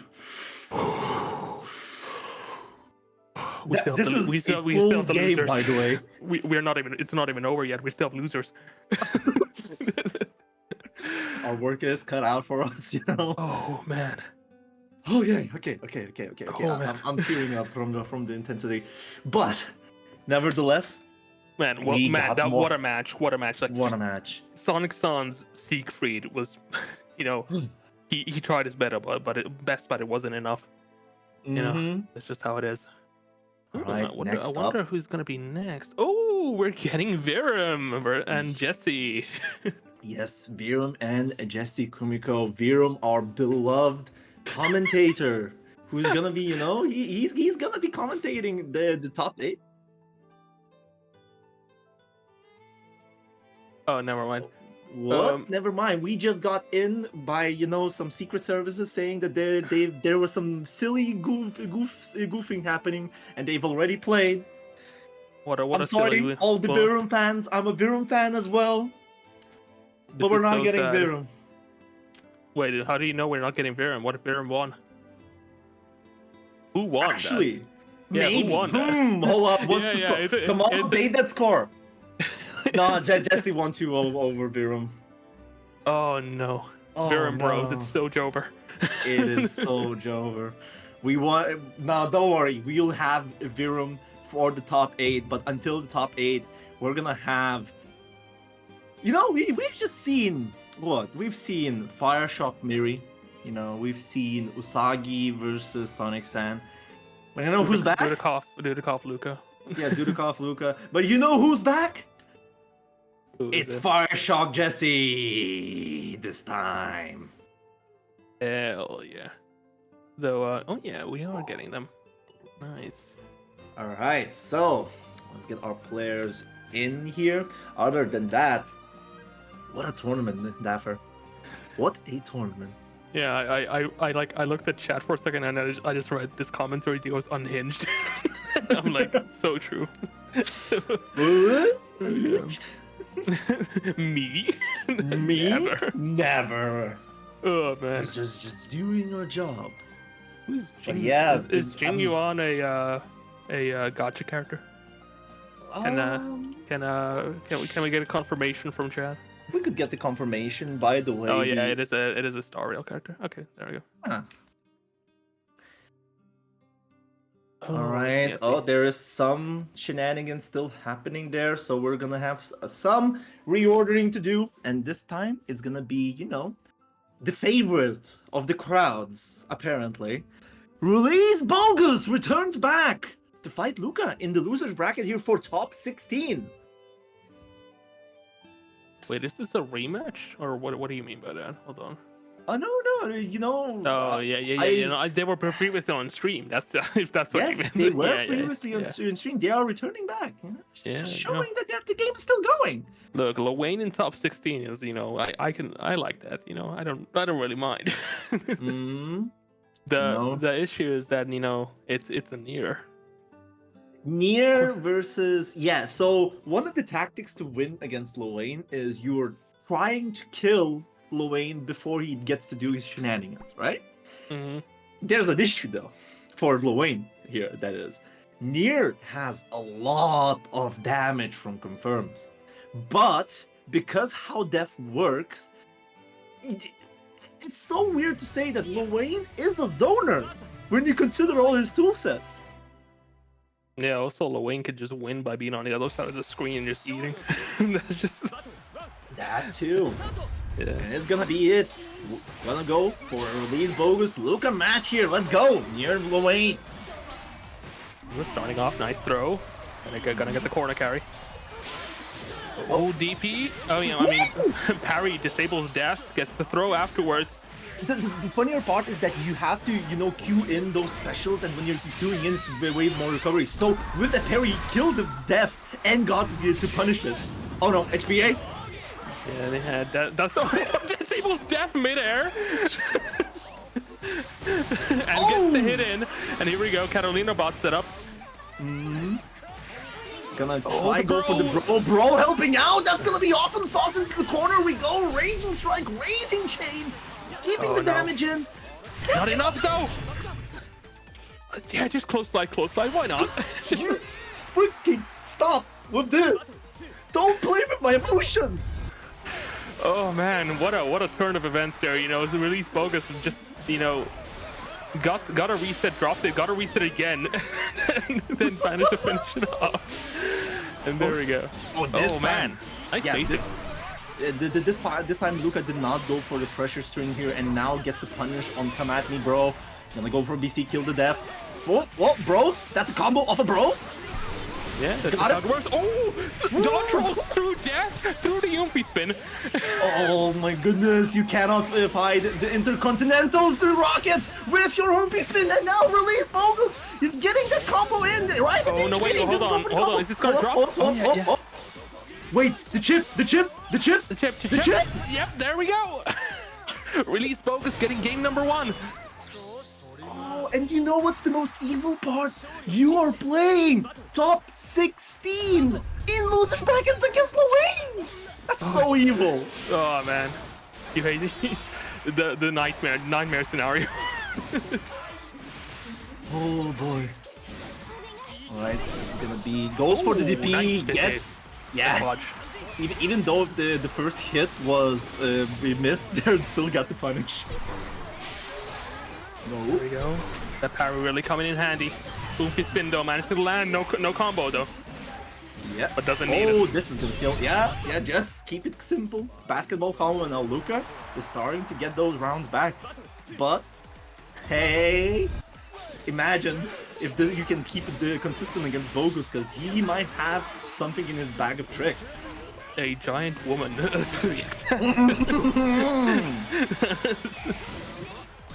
Oop, goes for the DP. The dreams for that is dwindling. There is no bar. And now, if you would say Tunington has been playing a lot more around just eating, just cooking in the kitchen, Tunington says, you know what? I don't need to cook in the kitchen. I am the kitchen. He's just going in. Oh. So Tunington was before here, possibly getting into top 16, but Release Bogus just one game away. One game away from denying near. You get street cred from a lot of people if you deny near a top 16 spot. Catalina laser actually land.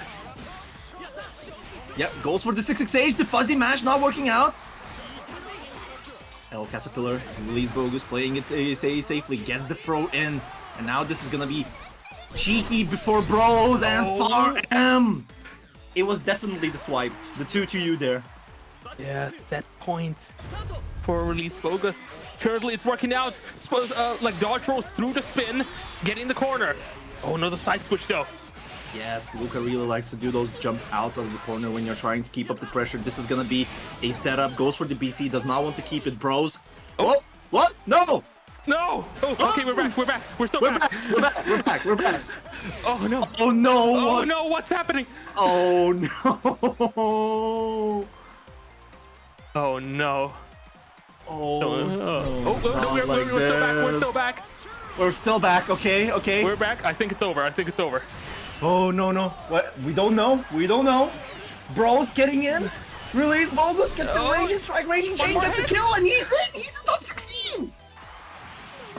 Man.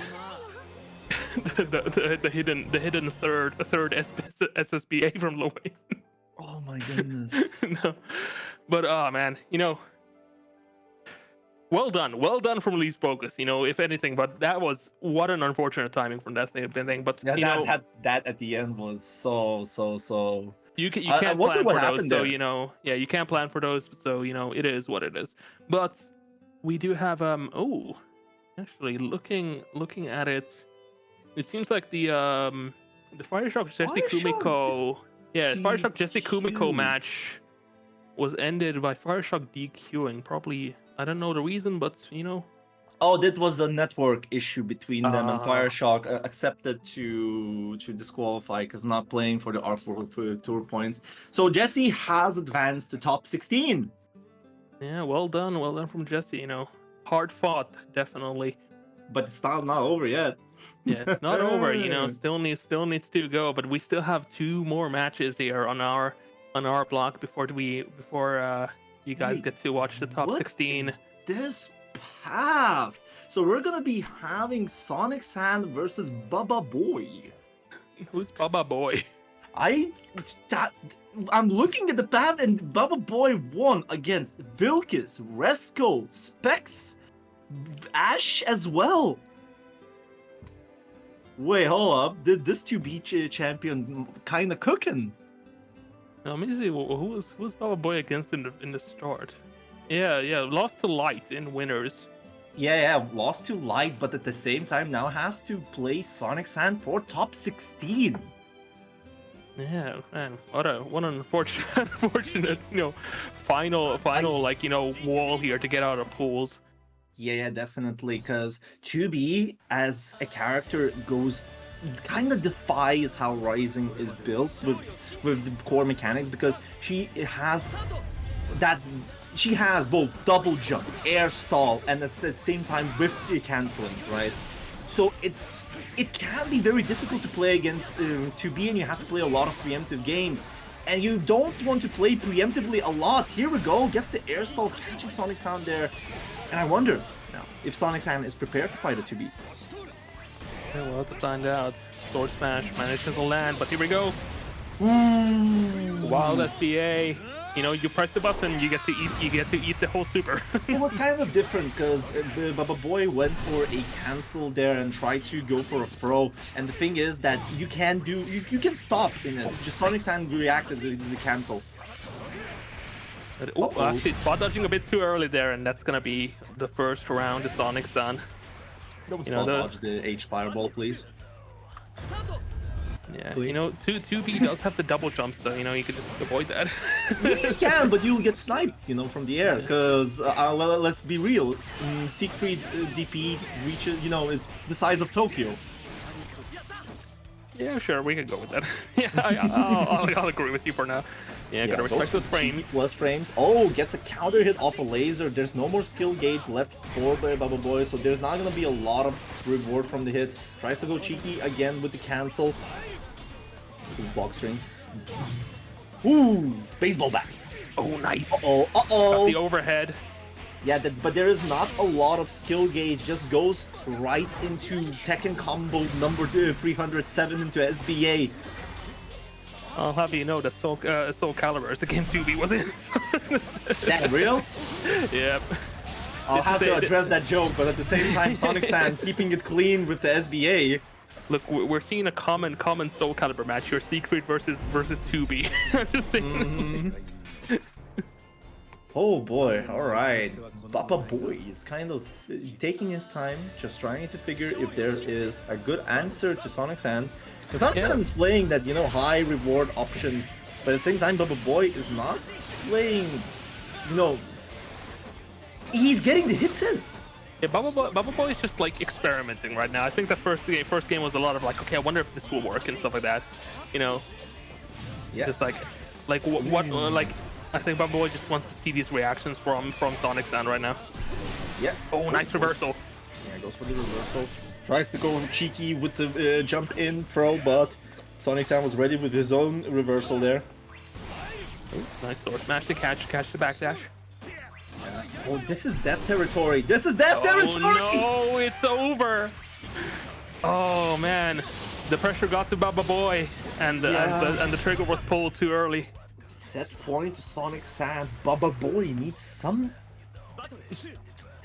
That silver lining. Remember the Space Light game? The same silver lining.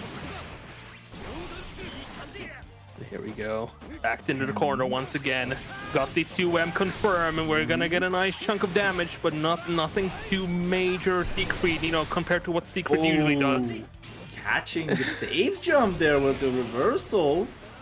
And now still, Baba Boy is not looking really good here. No bar, no nothing. And now Sonic Sand, that is a slap on the wrist with the health he has. Goes with that, but you cannot do anything about it, I guess. It's a counter hit. Super gonna go animate, and this is gonna be 1 BP left. Oh, catching him! Heavy! What? And the reversal. Hold up. The fuzzy mesh! Sonic Sand catching close line in 2L, and he advances to top 16. Man, looking at the chat, Baba Boy was the favorite underdog, but I mean, you have to climb this mountain someday, and you have to definitely. It will knock you down. That's just how Sonic Sand is. All right. But man, good run from Bubba Boy. Definitely, you know, a wild 2B from Greece. Yes, you know, and with the name of you know, the OD name as well, because I really like saying Bubba Boy. Yeah, no, it rolls Just off the lower tongue, your but your no. tone a bit and just say it, and it's just But yeah, we goes still out so have. well. But alright, we still have one more game Huh? in Really? our thing. We have Light versus Riders. Ooh, Light been throwing it down to losers against that space game and tries to recuperate, but Riders as well showing quite a path of carnage, honestly. You know, winning against Polar Robot, losing to Usagi, getting thrown into losers match here, playing Hiko Miyang, and then still going forward against its visual. Kind of showing popping off there. Yeah, we're gonna have to see how many secrets get to top 16 after this, because there's Mm-hmm. there's at least 2 from what I've counted. Wait, hold up. Now there's the question. There's the legend of the the Dutch destroyers, and I see Jesse is being quite supportive. Is this one of the Dutch destroyers coming in? Oh, it is French. Okay. Oh no, it's so, French. Okay. Yeah, a French Siegfried. A very rare combination. Mm-hmm. You know. Man, when I consider things, when I'm just think about it, this is one of the biggest promenade events, one of the biggest Grand Blue events, and we have such a good diversity from the country's representation. You know, Spain, France, Dutch, Finland as well. Yeah. It's just I can name every country. Yeah, like the fact that there's 2 people from Finland in top 16 already is, I'm happy about that. Your bias is very clean, Taffer. I can feel Man, it. I need like a Finnish flag right here, like on the side of my screen, which I can pull up and just be like, yeah, let's go.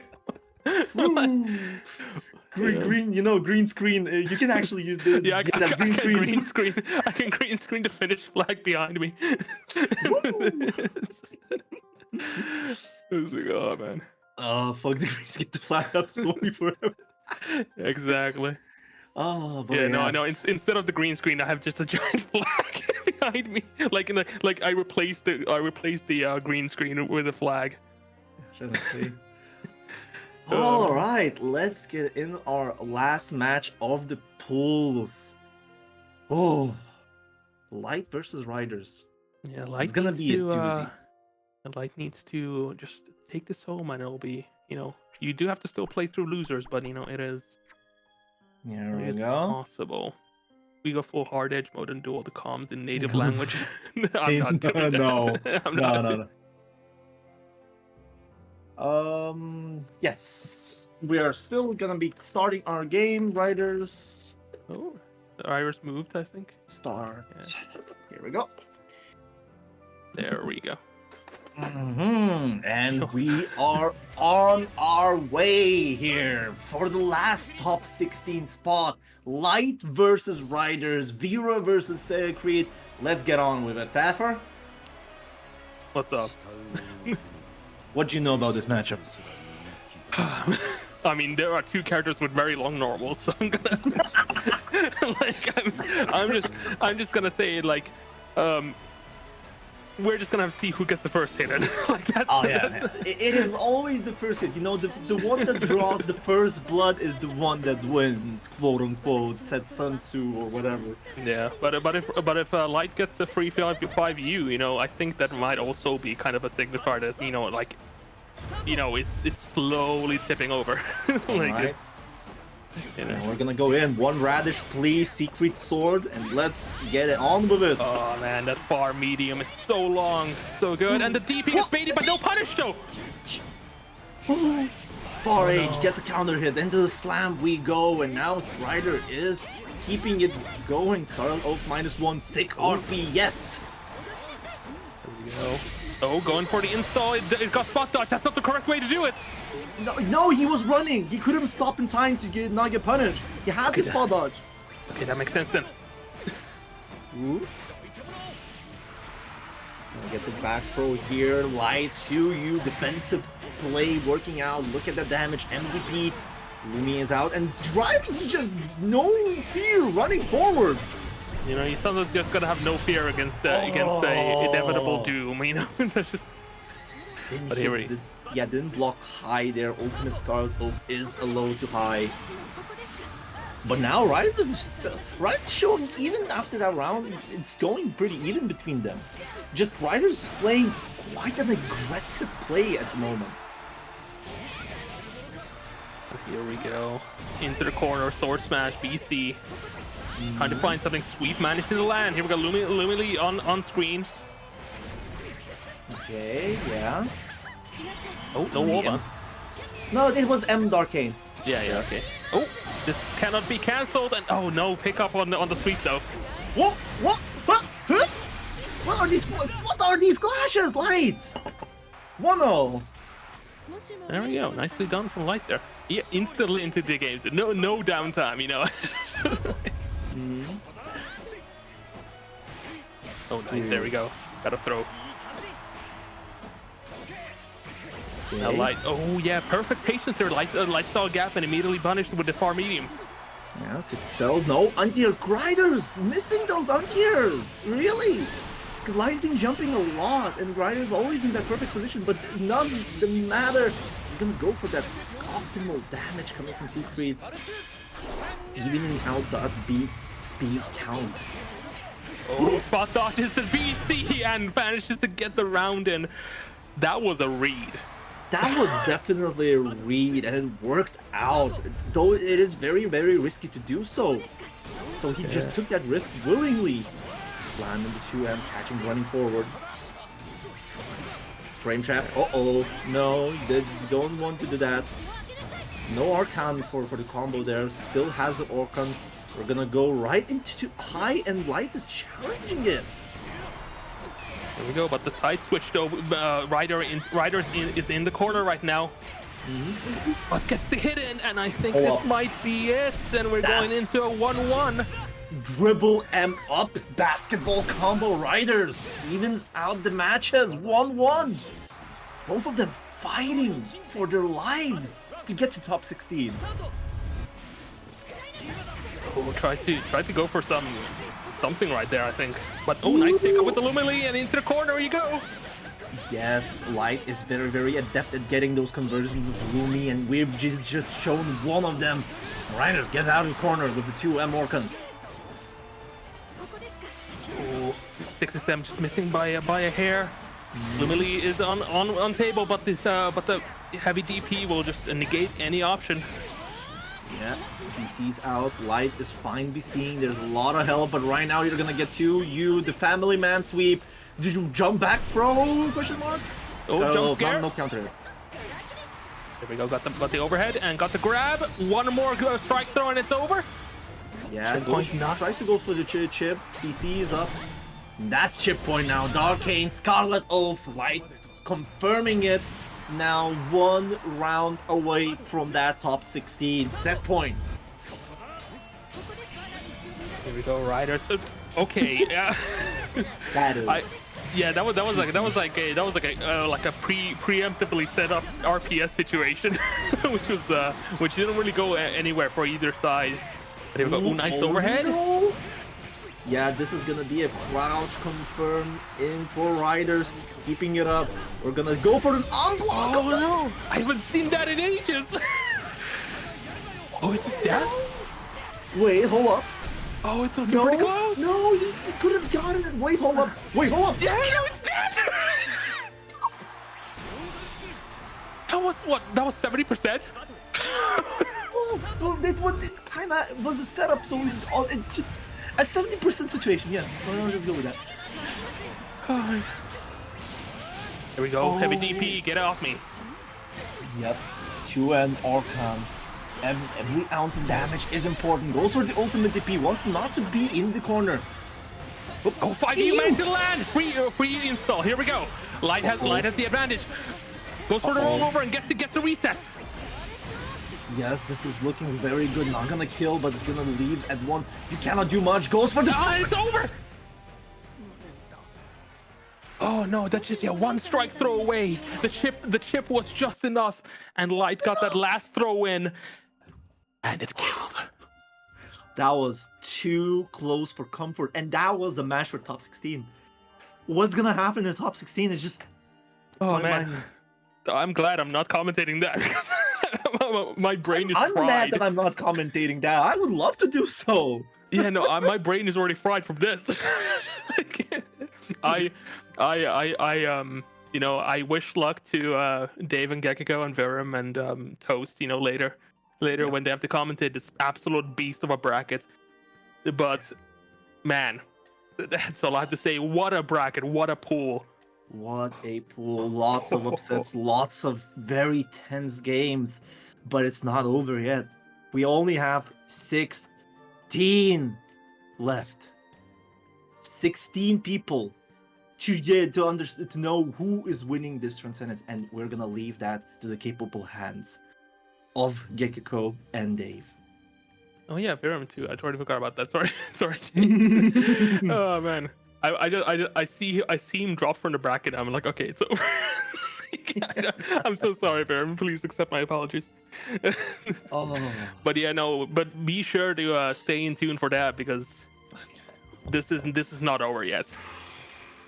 I'm sweating bullets here. Come on. But yeah, I think all right. If you have nothing else to say, you want to take this home? Yes, the pools are over. Don't go anywhere, because we're gonna have ourselves a good time with top 16. I will be watching. Y'all be watching too. Let's get it done. It was me here, Riot, joined by Taffer. Bye-bye. Also, just a note that it's gonna be on 5 p.m. CST, so remember, half an hour.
Hello, everyone, and welcome back to Promenade Transcendence, the Arc World Tour Silver event. I am Gekiko, joined by Just Dave. We fired right Gekiko, we got left Gekiko on the mic tonight. I'm so happy that we have left Gekiko now, because right Gekiko, you know, kind of a diva, kind of Hollywood, but left Gekiko, not only does she understand the game, she just she has what it takes to commentate a top 16 block. Right Gekiko? Get with the times. You gotta level up. I didn't want to mess around too much because of the, you know, the prestige of the bracket, but because we already had this bit of right Gekiko being too Hollywood, I wanted to do that block in sunglasses. That would have been so funny. Oh my god. Look, chat, for if anyone asks you, we're deleting the VODs. Gekiko did the first block in sunglasses. That's just, it was so funny when she put on the sunglasses. But talking about funny, we have I don't know if I want to call it funny, a very intriguing top 16 coming your way. We've had a few upsets, and we have some familiar names, we have some names that we did not expect in top 16. One of these dark horses is S1, who's going to be going up against Sen KH on this first match. By the way, chat, we are streaming all of top 8 winners and then losers round 2 for top 16. Losers round 1 is going to be streamed as well, so if your GOAT is on there, make sure to go over to the French restream, exclamation mark. France, Cake already did it for me. And there are a couple of my GOATs down there, I'm gonna be honest. I'm kind of sad we're missing their matches. You know, we got Light going up against Toki down there, we got Release Bogus making top 16. Shout outs to Bogus. I can't believe I asked him who his favorite Ferengi is, and he gave me like the most random Scrimblow possible. It's actually over. How? Okay, this is the only like side thing that I'll do today. How is Rom not your favorite Ferengi? This is my question, the open discussion question today on the chat, because we are about to get started. S1 representing the Lord of Flame. It's making me genuinely so happy. Yeah, no, and he's very like active on the character as well. A player that came in like more from the Smash scene. I don't know if he's one of the many Dutch players from Smash that have come in to kind of dominate this game, but definitely, you know, the Smash scene definitely rocking up here, and S1 really doing great on a character that we do not get to see enough. You know, the system mechanics not working in the Lord of Flame's favor. Still, like, the thing is, right, like, what S1 has shown us that, yeah, like, again, every single match for our boy is a struggle, is power, but again, his tool set, very versatile, very cool, allows for like some really interesting and like adaptable game plans. And I think S1 has really shown up and shown us what to do. Specifically, like, we were really impressed by the usage of flame carpets to just keep your opponent like anti on foot, right? And that's kind of what S1 utilized as well. He put down the flame carpet, and people kept having to think like, damn, am I in the flame carpet? Am I gonna stay? Am I gonna move?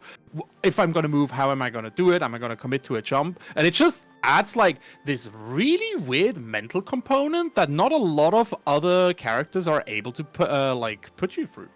Yeah, it's interesting too, like you know, Virum, the other big Percival player, mostly utilizes that flame carpet in the corner, whereas S1 is able to really threaten with it in the mid-screen as well.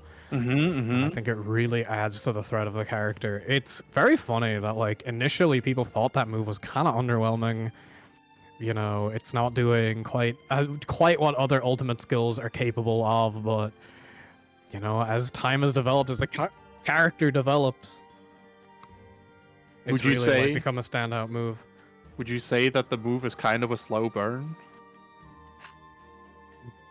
All right, our match about to get on their way. Chat, if you're enjoying yourself, make sure to follow and subscribe to the Twitch channel. Support the community. We've already had a lot of people supporting supporting the stream today. Every sub goes directly into the promenade money bag. You know, giving more streams, improving any overlays. It's time. So you're literally just giving the money back to the community. Yeah. Can't believe I killed Gekiko. Unfortunately, people did in fact notice that I hit myself in the nose with my microphone. Are you okay? Yes, I am fine. But like, I went to just kind of move my hair and just used the wrong hand, which is under my mic arm, and just bonked myself. I once hit I'm using like I had to remove the cover from my microphone because it basically just got chewed up by the cats. I once did the same thing where I moved my hand back up and slammed my microphone straight into my teeth, and it hurt so much, and it was in the middle of a set. I couldn't take a break. It was actually the worst. See, this is why we've become such a goated duo, right? That's so true. We share each other's pain. Yeah. To the right here, we do have the loser side match queuing up. We are getting ready for this winner side match, though. Open up both streams, picture in picture, baby. Well, over here on Keikate Koi, we have S1 versus SenKH. SenKH getting here over Fitison, which is a huge win. Absolutely. Again, like, Fitison getting eliminated was an absolute shocker. I was shell-shocked for, like, a solid 5 seconds. But both players that eliminate, like, both SenKH as well as as the other player eliminating him, they played their absolute hearts out. It was incredible. But yeah, let's play a little bit of Percival versus good Percival. It's time, chat, for our top 16, the Lord of Flames versus the Dragon Knight. Let's get it. Yeah, no, look, we can't get into that kind of discussion. It's I would say it's more accurate to say we have Percival versus Rising Percival, right? You know, a lot of what Percival was good at in the base game, a lot of the ranges he was able to contend really strongly, is now done instead by Siegfried. Nice anti-air, so high enough to get that 214M as well. Yeah, absolutely gorgeous here. S1 getting put into the corner, and I like how SenKH KH is using a proactive playstyle here to deal with S1's playstyle. Flame Copper coming out, Lord Stash Low going in, bait out the DP. This could be big. Yeah, this is a big thing we saw a lot from S1 in that match against Arefu. Really good at comebacks, but it's very hard to make a chip point comeback against a DP this strong. Did you see the Flame Carpet negating 2368? Yeah, no, old skill better than heavy skill, baby. This is Rising. He paid good meter for that. He absolutely did. 6XL coming through. Oh no! S1 tried to go for a cheeky Great Strike there, but SenKH too far away. Wake up buttons coming in here. Flame Carpet is down, and look at all that space this is giving S1. Like, Sen is not interested in approaching. Yeah, but still doesn't need to with that life lead. Just needs to sit pretty and find that ult DP. It's gonna go up game 1. Oh, S1 is Dutch. I was correct. Nice. I was a bit confused because I saw Gawans for S1, so I thought he was like part of the area dashers. But apparently he's Dutch, so that's good too. Yeah, right now he is in the corner. 6XLing out though. That's a big hit. Saraisen still hitting like an absolute truck. I love Saraisen so much. What a cool move. Uh-oh. That's the only German word I can actually say. Real. Say like, you can also say Zerplatzen. That's kind of similar. I could learn that. Oh my god, going for the super. No. That's gonna hit the Lord Strike. I thought that was actually good on the recovery. No, big damage coming out from Sen. 236H coming out as well. That was almost rough here. Okay. S1. Are you onto thee as thou hast done unto me. Put him in the twister, Chad. That DP almost won. Like, that DP was so close to winning there. That is terrifying. Zeke Yeah, DP right now. losing. Let's go. Shat is popping off. Absolutely, our hero staying alive here. S1. You know, SenKH, I'm sure you're a nice guy, but in this matchup, you have to play the villain. S1 in the corner. A lot of chip damage coming out. Doesn't even need to hit his opponent for them to start bleeding. But the bleeding will commence regardless. Getting that bravery point back with the super. Putting S1 down on that 1 BP. Extra damage. Not that Siegfried particularly needs it. Getting real greedy with that throw attempt. Another S1. Tyson coming through here. Ooh, I don't know if this... Oh my god, that confirms. Let's go. Put him in the wheel. S1 keeping down the neutral right now with these fireballs. Orca coming through. 6XM finishing it off. I cannot believe that we get the first, like a game 3 right here. Don't forget, this is not top 8. This is still first to 2. Yeah, I don't know, but like what a return from S1. Really, really just... I feel like he plays so well on the back foot, right? Like we see him kind of go down early in these rounds, but he keeps such a cool head. And manages to take it back. Big jump, using the air stall to get over the 2H as well. But the DP coming out from SenKH. Back in the corner, using the flame carpet again to neutralize that projectile. The stutter steps into the far H's are so damn cool from the side of S1 as well. And again, the flame carpet just really making SenKH unwilling to close the gap. Back throw being denied here. You are staying where you are. Tries to go for the cheeky counter, but the back throw wins it and flame carpet's down. Look at that health ticking down, Gekiko. Yeah, so much, and this is just what S1 has been doing all bracket, going down so close to death and still closing out the round, getting himself all the way to set point. Man, S1 showing up, giving us the absolute heat in this bracket. SenKH though, not quite out yet. Goes for the command throw, but doesn't quite reach. And again with these confirms, that is something that we've been seeing great from S1 this whole match, is these confirms. Again, neutralizing it, but the 2M of the gods saying no carpet for you. Out of here. DP Ender, cross up is there. BC keeping SenKH safe. S1 though, finds another Tyson. Flame carpet is down. And yeah, Sen, not a pro. You wanna come into the carpet, brother?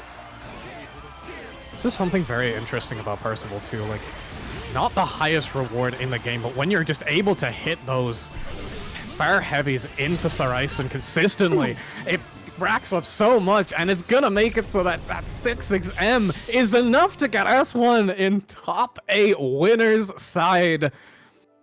That's it's so cool. It's so incredibly cool seeing S1 again, like put down the flame carpet, and like we said, Sen was afraid of that carpet, right? He didn't want to stay in there. He doesn't want to like get any of that damage out. So he caught it. We could count it, right? 4 times in a row. Put down flame carpet, 6XM, get that hit. Man, what a way to end the set.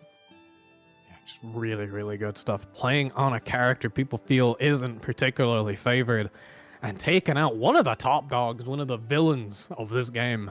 Ut. Get Ute here. Yeah, SenKH dropping down into the Shark Pit will have to play against the winner of Release Bogus Sanguine. So that's going to be interesting. But next up, we have Usagi up against Space. And if Usagi is playing who she's showing, I will be very happy. Usagi Grizzler has been the highlight of my Twitter existence the last few weeks. Yeah, she's been very on top of posting a lot of the tech. Was playing near earlier in this bracket. You know, points on the line, have to bring out the business suit against certain characters like Siegfried, but against Bea, I actually think Grimnir is a good pick. You know, good tools for dealing with Riding Free, pretty good at dealing with Thunderbird as well. And of course, you know, we've seen her playing this character. Like, she's very, very strong. Like, very much has a good handle on how his tools work and how to slow the game down to the pace Grimnir wants to play at. Just Yep. I mean, like, Grimnir is such an Usagi character where he has very free flow tools, I think, that all promote, like, really, really creative aggression.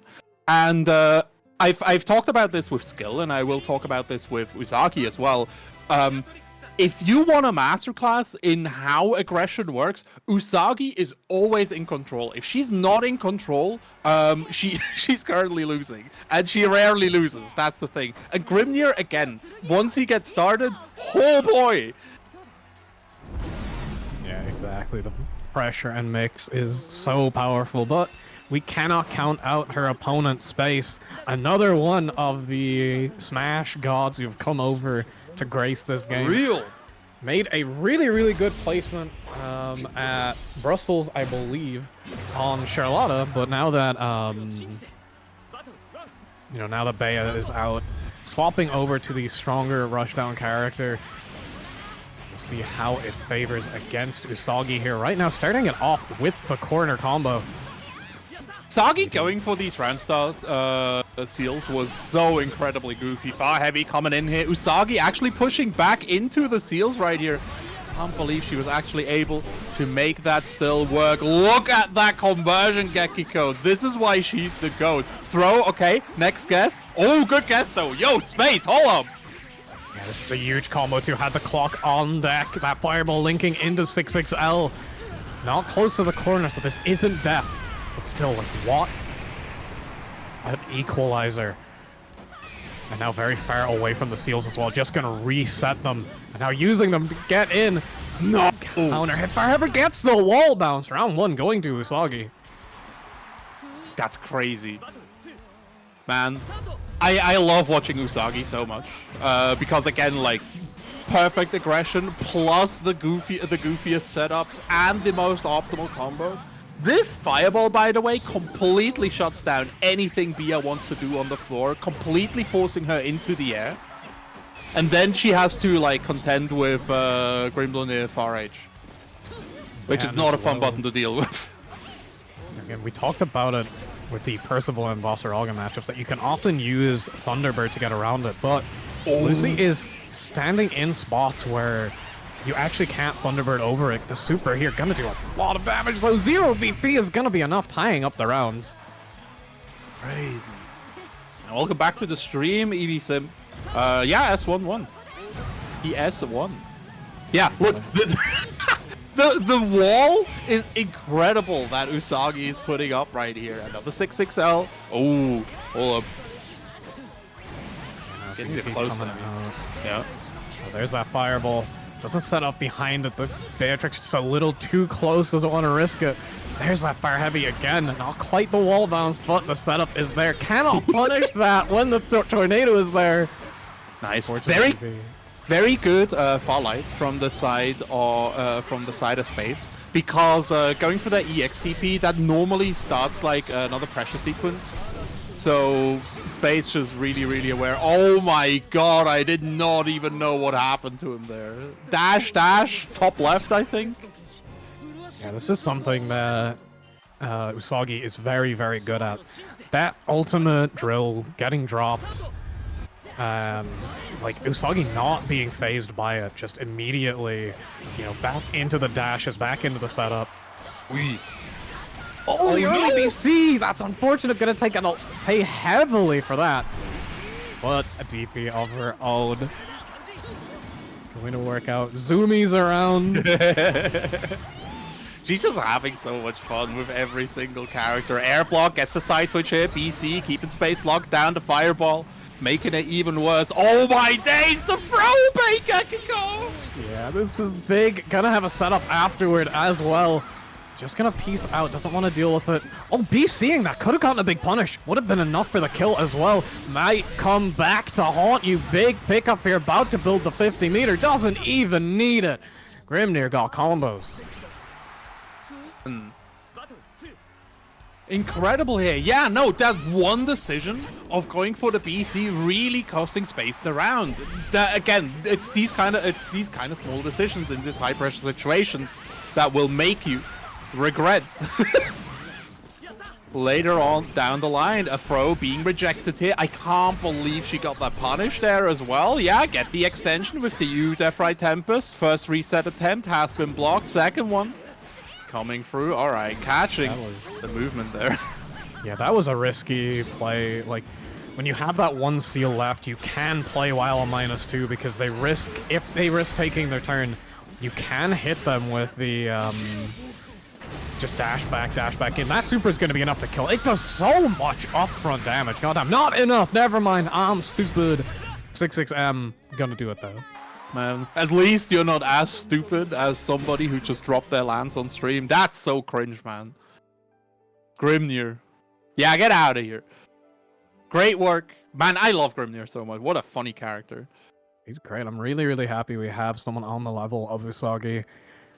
Playing them not only at a top level, but enough to get winner's side top 8, which is great to see. We are going to have another hell of a match coming up, though. Oh. We're going to be seeing Saki versus Skill. Saki, easily one of the best in this game. Definitely one of the favorites to win right now. But Skill, a player from a lot of, other games and has also been showing up really hard in this game. Has some really, really good offline results, of really good offline placings. Yep. But does have the unfortunate thing of playing Siegfried against Saki. Saki has a lot of experience playing against this character. He does. His main training partner is, of course, the one and only Fidison. And yeah, I don't know. Like, I don't think there's a much better trading partner than playing up against Lord Fiddy himself. So Saki will be intimately familiar with this matchup. Skill and Fiddy play this character a lot differently. Like, we've already seen both of them on stream.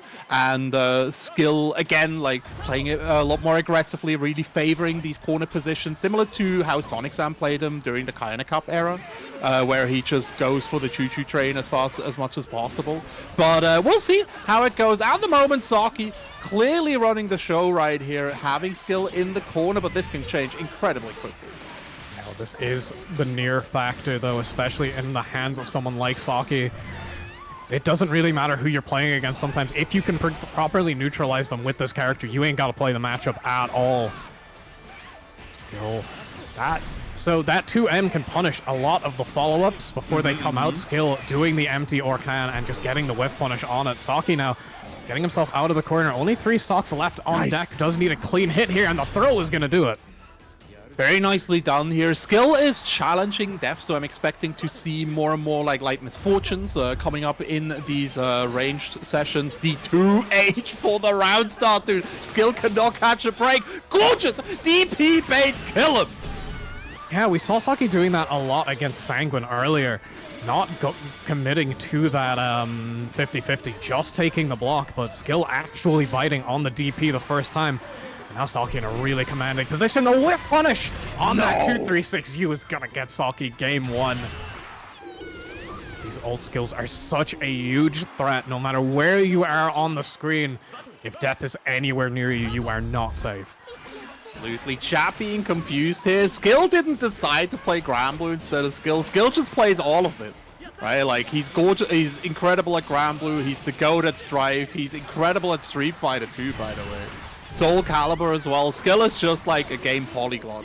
Very, very talented individual. Almost as talented as our boy Saki. Still keeping an iron grip on this match right here. Look at the patience. So many people would have just twitched and tried to take back the turn, but Saki just waiting for Skill to present his choice of attack just for Saki to cut it down. Yeah, right now, big life lead, but is on 0 BP, so Skill can really neutralize that. Never mind, the 6-6L gonna whiff. And Saki ready with the DP. Saki has a really good handle on how to play the BP game especially. We saw how much his pace changed when he went to that 0 BP. And it worked out perfectly. Now on set point, taking a turn back with 6-6L, finds a hit with that fire heavy. Getting this set up, gonna block a lot of chip here. Saki hard baiting. Yeah, there it is. See how I talked about, remember how I talked about the Misfortune follow-up there? That was the counter hit that got Skill smoked. Oh, finds a hit, but doesn't confirm. Misfortune baited out. Vulcan gets BC'd. Immediate follow-up again! Skill gets caught twice! Stop trying to kill my puppet, dude. 2-0, down the loser you go. Damn, Saki, really emphatic victory there, I feel. Really sending a message to the rest of top 8 saying, look, man, this guy's won Arc World Tour stuff for... I'm here to win. For Strive. And I did that to him. And if you want to win, you have to go through me, and I'm going to do that to you. Absolutely, yeah. Now, watching the set, I think the Saki champion is pretty strong, and I think they should just nerf Geef in the next patch. I think that's a good choice right here. Oh, absolutely. Absolutely, 1000% here. Talking about nerfing underrepresented characters, let's talk about another hopeful here. Champion of Wanted at the moment. And coming through here, playing the coolest character in this game. No, hold up. Miri, listen to me. Miri, stop. Wait. Coolest character, huh? I mean, we are big I love Killington Lowain, fans okay. here. I really like Lowain. Okay. He's staying on the Eustace for now. I love Eustace to bits, dude. Yeah, definitely one of the cooler characters in the game. Miri, of course, has informed the commentators to not pop off over his B&Bs. It is incredibly difficult, though. They look very cool. Oh, I will pop off or whatever the heck I want, Miri. Listen to me. Let me be excited. It's about our seeing job. Okay. Right now, though, Miri actually successfully zoning out the zoner killer right now. Has the corner, grenade set up, just gonna eat a bunch of chip damage. BCing out, BC back into the corner. Oh, you talked about Dudikoff being wanted champion. This is the man that he took that crown off of. Yes, it is. Like, this is a grudge match. For sure, the throw bait is good. Slow kill, keeps the block down. The U, Flammic Thunder there as well. Another BC into the rat race. Tries to hit him with the gated demons. Can't quite get there. The Sparge on the empty hand is going to gong the end of the first round. Miri dominated. Yeah, that is such a tough position to be in against Miri. His reactions are just way too good. He's going to neutralize effectively everything you can do in that position. Now looking to try and get that again. The parry coming out too early. The grenade not going to proc it. Hit instead. The throw coming out on the EX parry into the grenade setup. Throw tech. Still got to eat the chip. It's crazy that he was able to hardcore call out the first thunderclap we've seen all game. Like with these parries. You slow kill. Getting on more and more. Oh my god! Let the man play! Let him play, Miri! That Come on! Absolutely unreal call out from Miri. What in the goddamn? Dudikoff using the seldom seen up follow-up from the parry. And Miri just ready for it with the DP to take game one. Sending a message right now. We are going to see a return to room. Are we going to see the Duda Rat come out? Ratikov? I don't know if he wants to go over to... So, for people who don't know the EU lore, Dudikoff has two forms. It's the Duda Slop. Miri, what are you doing? It's the Duda Slop and the Duda Rat. So it's either Shooks or his Matera. But I don't think you want to... A, you don't want to switch to Matera in this kind of high-pressure situation. B, you don't want to do it against both Eustace as well as Miri's Eustace, right? That interaction was so cool from Dudikoff, by the way. Yeah, oh my god, baiting out the too heavy with the dive kick. That is, of course, a very good 2H4 catching air stalls, but Dudikoff placing his perfectly to get around it. Now, big spot dodge, gonna get the counter hit as well. He's ready for all of these old skill shenanigans. Counter hit BC, gonna get Dudikoff the corner here. And that pickup is gonna be a nice amount of damage. Not quite as interesting as it was a couple of patches ago, but still into a nice safe situation. surprising. Mary getting tagged by the flip kick, 100 meter on deck. Oof, yeah, he's Dudikoff. heck at that. Did that pick up? Swing. Ba-ba-ba-boom. Man, even the cutscene, he's so cool. This character, one of my favorite from the series. Happy to see him still getting represented high up in brackets. He's quite cool. He's quite nice here. Almost as cool as Eustace, you know. But it's fine. It's gonna be over for all of y'all once Wellness shows up. But that's a story y'all ain't ready for. Nice spot dodge on the red rat race. Don't want to give Miri any advantages right here, but Miri will notice that tendency and will start like calling that out with like light or medium rat race. We'll see how it goes. At the moment though, time to deal with the contraption. Oh dear, I do not think that was intentional. He's gonna find a hit. Oh! And there it goes, 100 meter spent on the Oomphies. When no one got your back, call the squad. Getting tagged by the ultimate balls. Again, just avoiding these dives from Seox really well. Doesn't quite reach with the Raging Strike. That would have been kill. Right, Yeah, just very looking for that shit unfortunate. in the corner. Oh my god, the grenade covering the empty hand. Okay. Sometimes you just gotta do a perfect spot up against the red rat race, but slow kill. Going to call out the BC, the perfect spacing from Miri, striking again. On set point here in what many consider a heavily losing matchup. Miri transcending all adversity right now, but stuck in this corner. One of these characters can be transcended in the gotcha, the other can't. Dudikoff trying to prove why it's him. Yo! 5L anti-air, bro, Miri! Can I pop off about that? Is that okay? This is a call-out I've seen a couple of people do on him now. Dudikoff liking to do those neutral jump into block. A couple of people have been calling them out with those close L's. You know, gotta keep his timing honest. Oh, the big throw bait is gonna tie it up 1-1. Very nicely done right here. Yeah, Dudikoff starting to press the buttons, get the frames, and get the damage. 1-1. We're getting in. Yep. This is the power of taking that breather, right? Head back to character select and just... Real! Actually, just chill facts. for a bit. Looks like a different man right now. Sure. Mary, though, not gonna take that lying down. Still sticking to his guns with the Eustace. I know at least briefly in the beginning, practiced Lancelot as well, but I think, you know, not willing to, you know, compromise his ideals. He's Eustace or nothing. The clash! Miri winning with the JL on the falling.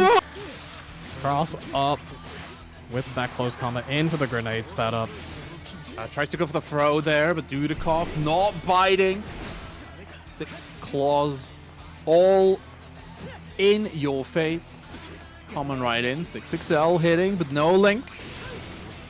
Gated Demons locking it down. The backdash into the rat race. Miri at advantage right now. Oh no! The grenade screwed up the combo, but it's fine. The throw bait is going to fix it, chat. Don't worry about it. Yeah, that's a thing we've talked about so many times already, but at this level, combo drops are not going to be frazzling these players. Just, oh, by combo drops, let's just lock back in, get that last hit. Now he's trying to get this last round. Big hit, doesn't get the conversion off of it. Dudikoff not falling for the throw bait. Again, that early throw, still having to block the grenade, but ultimate gate of demons. Ultimate indeed. Empty hand coming through. No spot dodge this time around. The low on the auto combo. Putting something additional on Miri's mental stack. BC keeps him nice and snugly in that corner throw though. Being rejected. Bro, how is he making it out so consistently? What is happening, Gekiko? What is happening is Miri is going to top 8 winners side. Gonna take it 2-0, and, you know, we couldn't have it any other way. This man doesn't have to play for another 2 hours. Hitting that win quit. I don't know how he did it, actually. That is the best win quote I've ever seen. He did not create a ghost on the cabinet.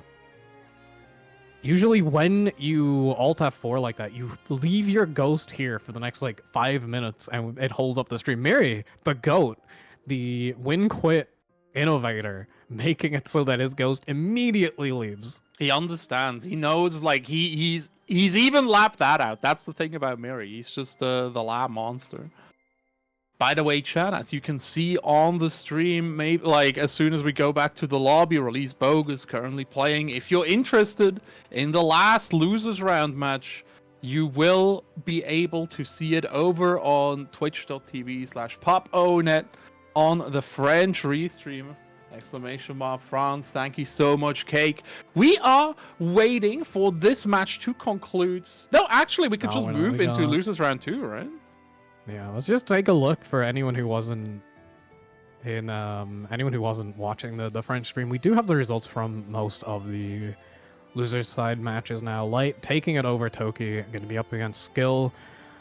Jesse taking it over Sabbath, going to be up against Space. I believe that is going to be something of a team kill. They are, at the very least, both Smash players. I believe. Maybe I'm just calling someone out. Can't just call somebody a Smash player, because yeah, Sonic San. I can't. Maybe I'll be. Maybe I'm gonna get cancelled for this. We gotta move on because Sonic San taking a 2-0 over Arefu. Gonna be up against Dudikov. That is kind of a classic match that we used to say a lot in base game. So that's gonna be a very cool one. I believe up first we are getting Light versus Skill. A bit of new blood versus old blood. Light. I believe getting into fighting games around the time that Dragon Ball came out, actually. So, in terms of how long Skill has been around, I believe there is quite an experience gap there. But oh yeah, absolutely. Again, like Skill has been competing since like Soul Calibur. This man has been around the block a few times, so it's definitely old man versus young man. So we'll hopefully we'll see some raging strikes, trying to call out Skill here. I'm so happy that Skill is on Siegfried now. As much as I loved his wait, my brain is just turning off. The old muscle man. What was his name? Oh, Soros. Soros, thank you. As much as I loved his Soros, I think his Siegfried is just getting so much better results. Swapping over as soon as that 6-6L got nerfed. The man knows what he is about. Real. Light with the whiff punish to start things out. Ooh. Starting up the aggression of his own. These are two very, very high aggression characters. Players too. Players, yes, sorry. That, like, it's both characters and players. Vera really wants to be in your face, especially in this character. EX Scarlet O, still goofy, funny button. So let's see how it goes. Yeah. Very good on Skill to not fight on that. A lot of people just see like, oh, DP, Duron activation, time to punish, and then they get bobbed by Lumi. But yeah, no. Skill, he's better than that. Chip point has been established, the DP has been baited, and the round has been won. Light Yagami. ... Yeah, showing that the youth's time is now. We are in the future. Skill trying to show that it's not time for the retirement home just yet. Now pushing to the corner. Light with the aggressive 6-6L on defense. Not going to get that pickup, and an ultimate DP coming back for his troubles. Yeah, these UDPs working out quite well right here. Light stuck in the corner. Orkan. Yeah, empty Orkan 2M is such a nice little option because Light wants to reposition, right? Or kind of poke with the 2M. But Skill just calling it out. Just the frame kill right here. Oh, Yulumi actually getting beaten by 236H. Interesting. Yeah, but now Light in a position to make this comeback on chip point. It's going to be tough. Spot dodge is too early on the DP and is going to go down around. Tied up now for this game one. Honestly, both rounds so far have been so, like, one-sided. Once either player gets the momentum, it really goes off. Nice 6-6H punish. That's going to be an optimal punish on that DP. Build a lot of meter here. That install very, very important for Vera. And And now the new frame data on that super in Rising is very, very hard to deal with. Sending that ultimate Scarlet Oath! That was so good, like dash, trying to get out the space, and then just like, no, back in your face, low and high, hope you block it. Skill gets taken back to school by the young buck here. Light taking the first game. We got the Swedes in chat. The Portuguese bros out in droves. Anti-air Lumi. We love that little guy. The best. Skill here with the commanding position, though. Has the corner, has the life lead, has the resource advantage as well. This aggressive defense that Light is playing. The RPS parry! Or super, sorry, install on deck now for Light. He's so goated, man. He's so goated. Although, I don't know, like, Braceview doesn't do too much versus Siegfried, right? But it's a funny option. It's a funny option. Run up White Woman install. This is top 8 qualifiers. This is why it's working. That's the thing, right? If you're not willing to do goofy shit like this in top 8 qualifiers, you can never be a top player. Sometimes you just gotta let it out. That's the thing. Like, if you start playing differently at higher levels, then like you're gonna be off your game. You're gonna be discomforted. And Light making sure that doesn't happen to him right now. To go for the throw, Skill not interested. 6XL going wide, 6H locking it down. Bro! By the way, that was not a misinput. What you do there is you place down Lumi, and if they try to jump over to close the gap, they get hit by the EXCP. If not, it doesn't matter because Lumi just holds down the neutral. Exactly, and builds a nice amount of meter for you as well. Yep. All important, we saw that. Oh my god, where is he going? All DP to hit that 5U. Lumi checking out just before the kill could be confirmed. But Light with the corner advantage. 100 meter on deck for Skill, but not gonna get to use it. Ult Lumi atoning for letting Light down last time. Coming in for the kill and putting Light on set point in this top 8 qualifier. Light's really popping off right now. Gets his jump caught. Skill ready with the normalizing raging strike. Light gets his DP baited too. This ain't done just yet. Skill gonna tap on all that damage. He only needs one more round to get to that game 3. 6XL though connecting. Light, yeah, gets traded with the massive Orkan Slam, and we are going to a final game here for this top 8 place. Skill locking in that round. Really commanding lead. Finding a 6XL counter hit of his own. We've seen Light deal so much damage off those this set. To you, RPS DP. You gotta wonder how much those are throwing Skill off his game. Oh, big whiff punish with that 214H though. Back in the corner. The 2U counter hit. Dealing with that Light out of the corner. Hold up. Immediately with the 6XL, getting that position back. Getting the stock too, that's gonna be a lot of damage even just from the throw. Looking good, the super comes out, spot dodges, so you're actually safe. I believe Vera's actually plus if you do that, but not gonna matter. The jump over from Skill, gonna do it. Twisted, Skill, looking really damn good. Let's see if Light can find another opening. Get it, Twisted. 2M coming right out. Oh, Skill though. Coming right out. Hold up. Take the minus frames. Skill trying to get the throw. Light needs this win. Spot dodge not taking that chip damage. DP coming out from Skill though can stop that approach. Right now, just pushing towards the corner. Gonna get hit by the ultimate Scarlet Oath. It's a counter hit, so we're getting a combo. Look at the damage. Incredible. Yeah, this is the Vera that I know and love. Immediate setup, which the Raging Strike gets the extension to here, and Light puts himself to set point. Get it twisted, chat. Is it gonna be a Light W, or is Skill gonna move on? You said it earlier. Skill, a seasoned player, but that does imply age, and Light doing 2 reaction checks in a row, hitting the 5U, after that Raging Strike last round. Now getting the cross up. The Raging Strike connects again to BP, stripped away from skill. Okay, does know that Scarlet Oath goes high. Spending his last BP here. Isn't going to get the meter back. Gonna actually spend some more to get the corner. I like this. Positioning is good.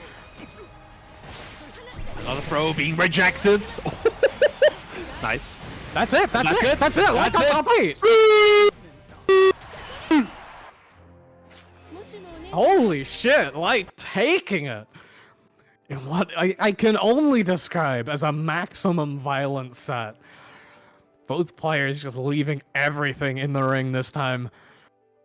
But Light gonna come out the better for it. Gonna punch his ticket to top 8. It's time. It's absolute time. I don't know how much Discord caught of that, but I scared all my cats with that 3. We got it, chat. We got it. 3 points secure, chat.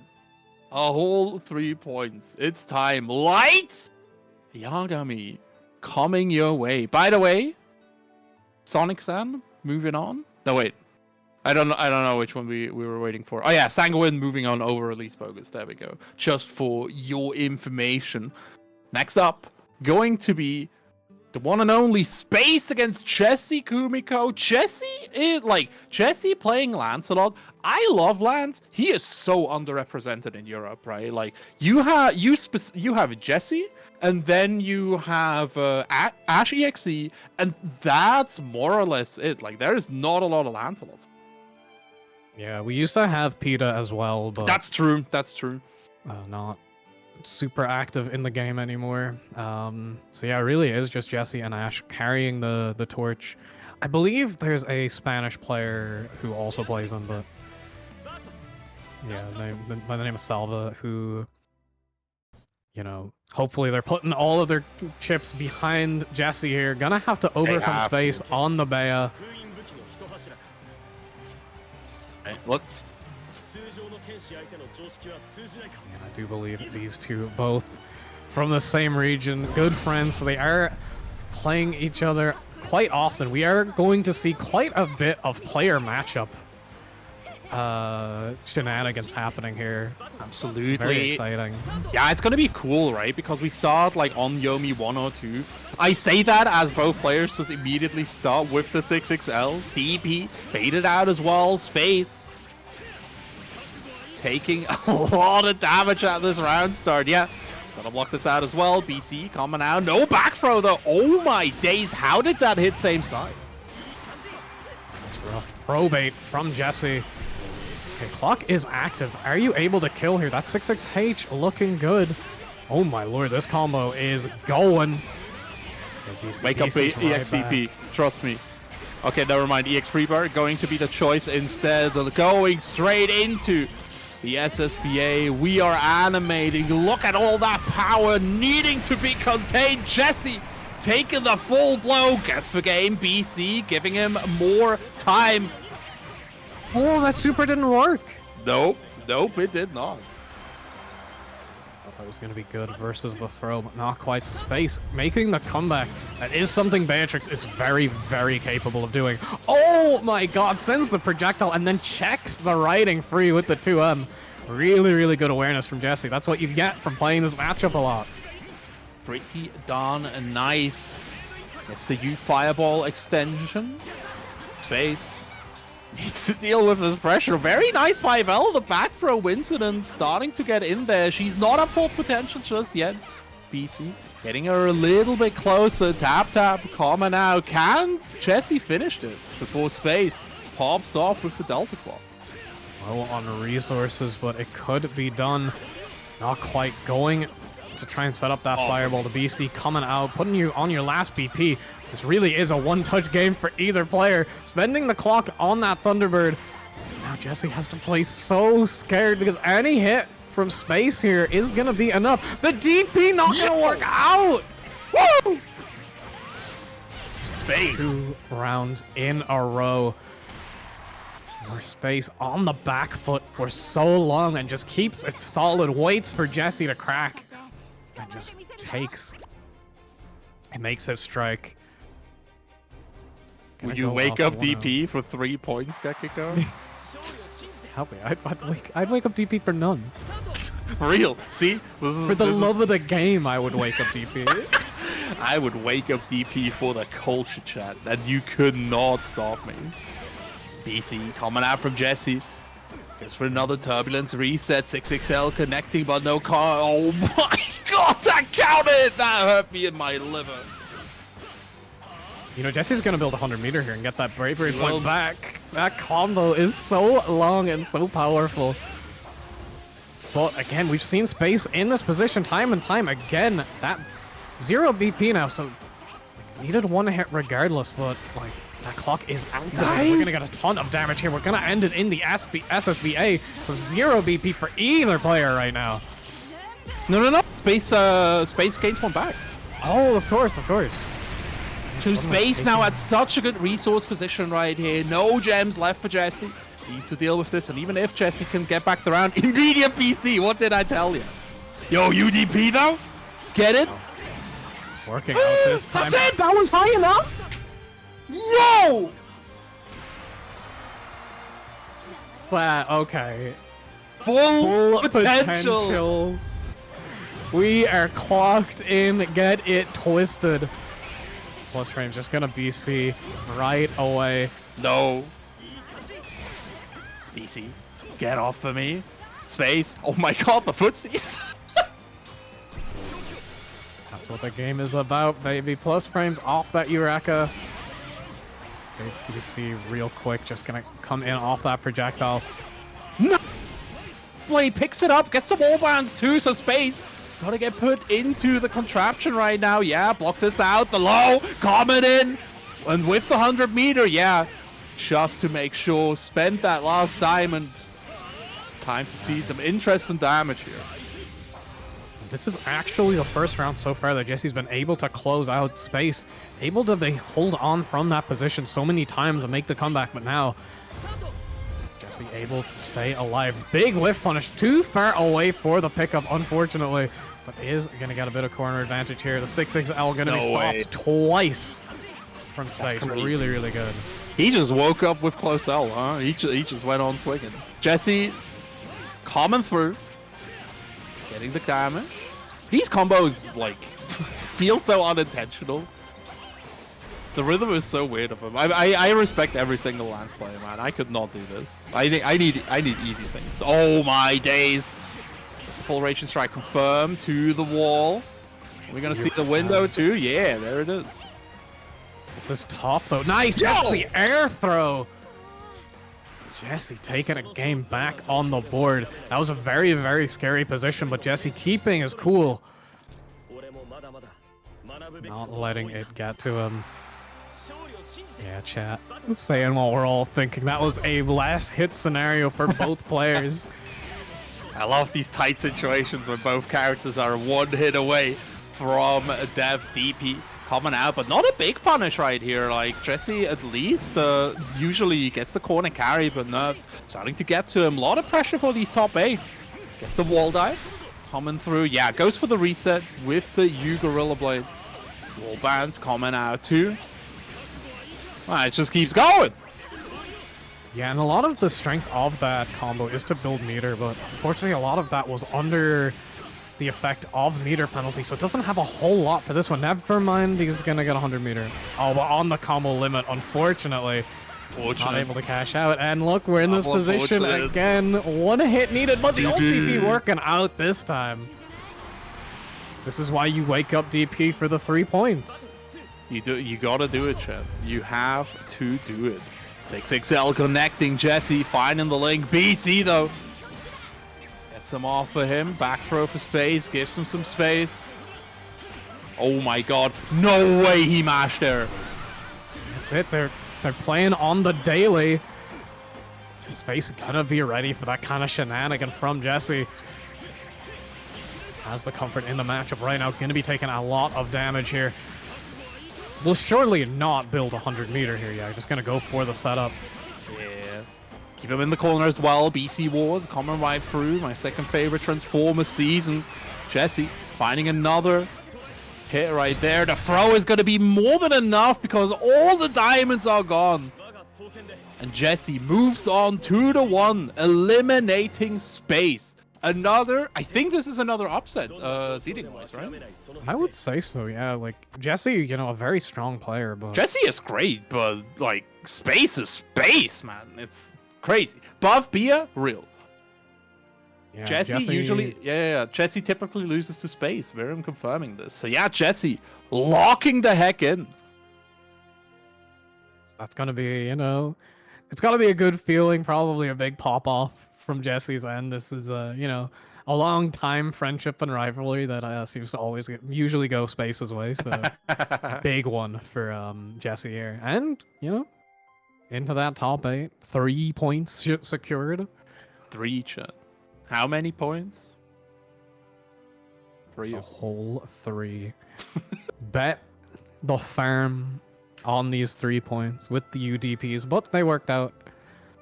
Talking about UDP, next up, Sonic San up against Dudikov. Dudikov showing the rad. I don't know if I agree with this, Gekiko. Yeah. Maybe keep the slop going, bud. I think just a little undecided about how he wants to approach the Siegfried matchup. Neither of his characters are particularly great into this matchup.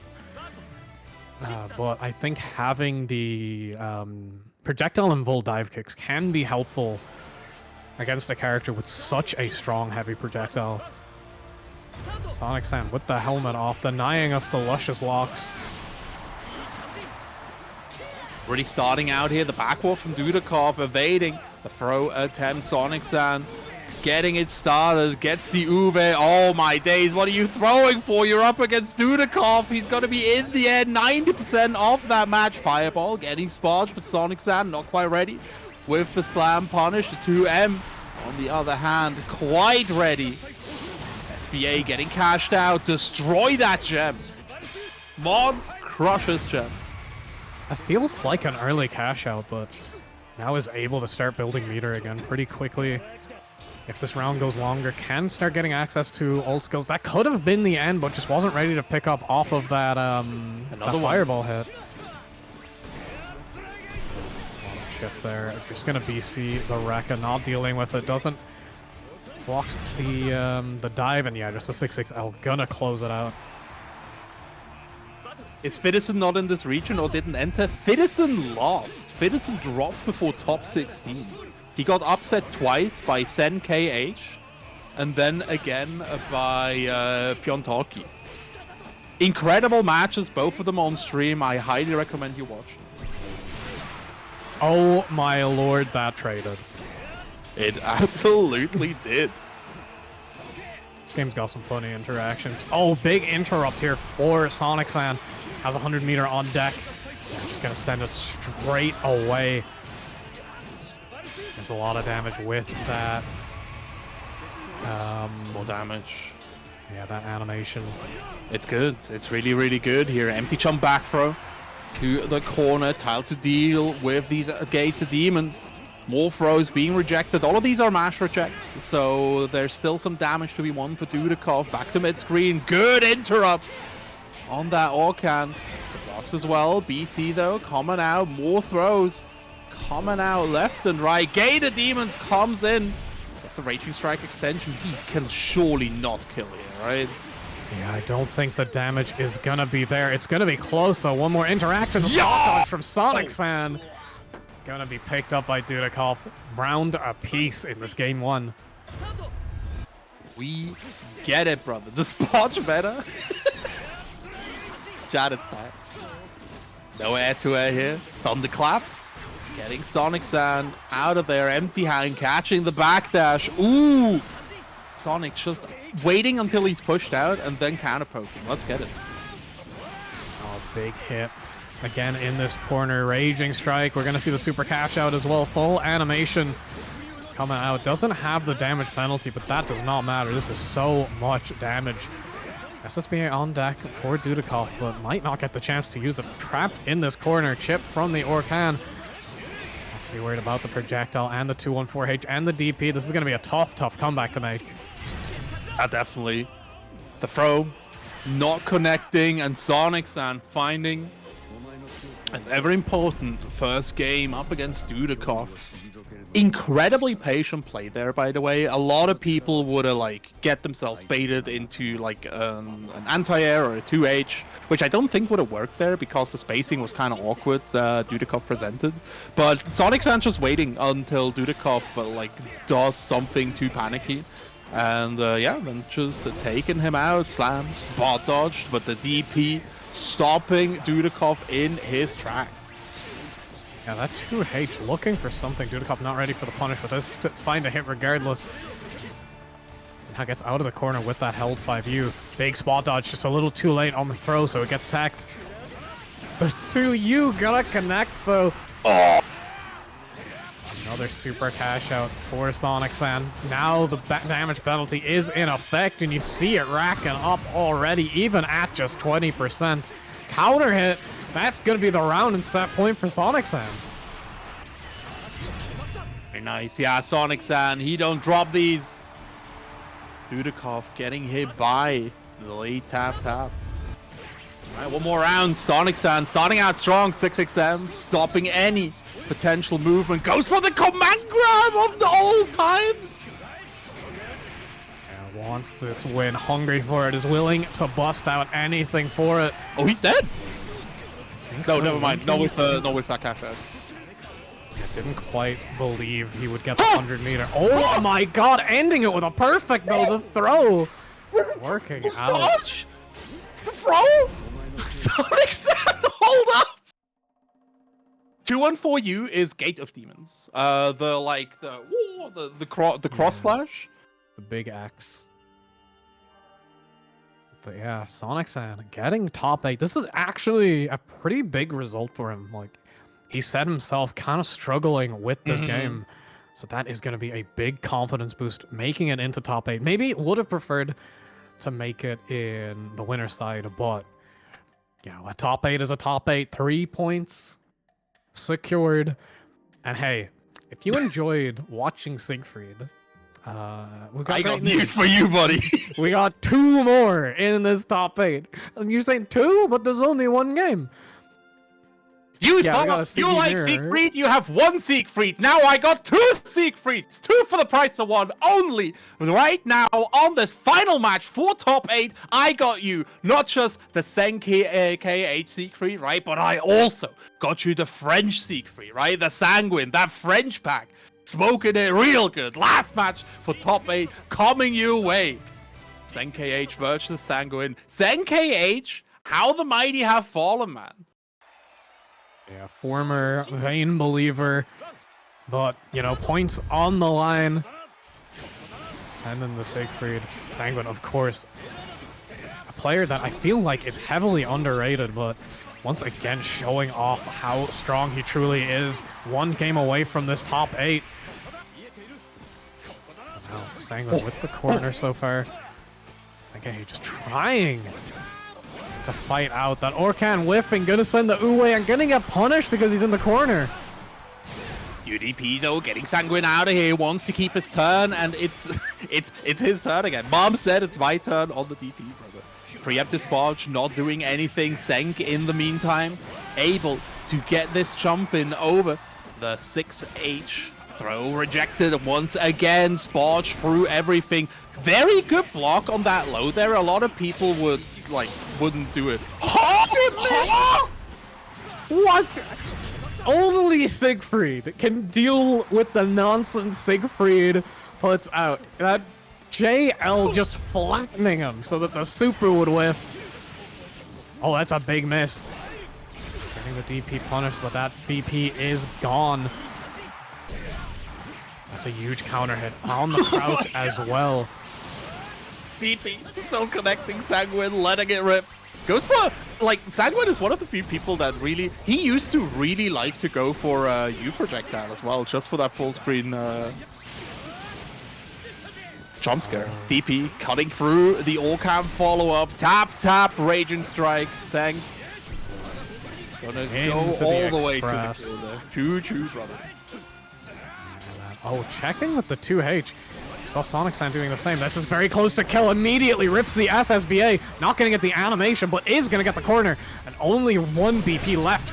But as saying KH, not even gonna matter. The ult DP, oh my god, he holds it. Even on kill, he's gotta let him know. No boyfriends, no boyfriends. That's what happens when your bros don't come to support you in the bracket. You die. You get UDP by SenKH. Okay, speaking of DP's coming out here for Sanguine. Has been on such a good run today. Does not want it to end here. SenKH with the heavy DP, trying to get out of this corner. But that's going to be a big jump in for Sanguine. The Uwe, they're going to get the pickup here. Going to go into the super. Oh my god, you have so much of a combo after that Raging Strike. It's so powerful. It's so darn good. SBA coming out, slicing the man in twain. Safe jump, BC back. It's my turn still. Throw being rejected. Tries to go for a throw bait. Can't quite get there. Second to last point coming out. I can't believe that connects. No, Sanguine! Big bait. A 1BP. This is going to be a big equalizer. Just going to cash out early to get the corner. I like this.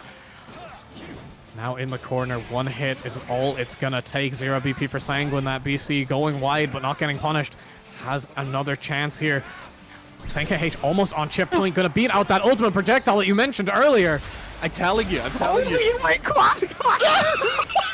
That was almost incredible. Sanguine letting the UDP rip, and SenKH takes another round here. Spade is 1 round away. Dale. What an incredible comeback, by the way. Yeah, that was tough on such low health against Siegfried with such powerful chip kills. Nice use of the air stall to get over that JH. DP comes out from Sanguine, is going to be punished heavily here. Not enough meter here for SenKH. Is just going to take the stack, and that is a big anti-air in the corner with the Magnian stack. Has the BP, has the meter. No BP spent. Siegfried HP might keep him in this. Oh no, never mind. All right, guess for game. BC getting Sanguine started. The neutral jump from Sen. Keeping it tight. And the whiff punish. It's clean. It's surgical. It's SenKH. SenKH cashing his ticket into top 8. Excellent stuff there. Really just, showing very solid stuff in that mirror match. Ending Sanguine's run. We've been gassing up a lot of the players who made top 8, but at the same time, we had 4 people just bow out in 9th, so really big shout out to them. This was a 140 player bracket, and you placed better than all but 8 of them. Yep. Very, very good stuff.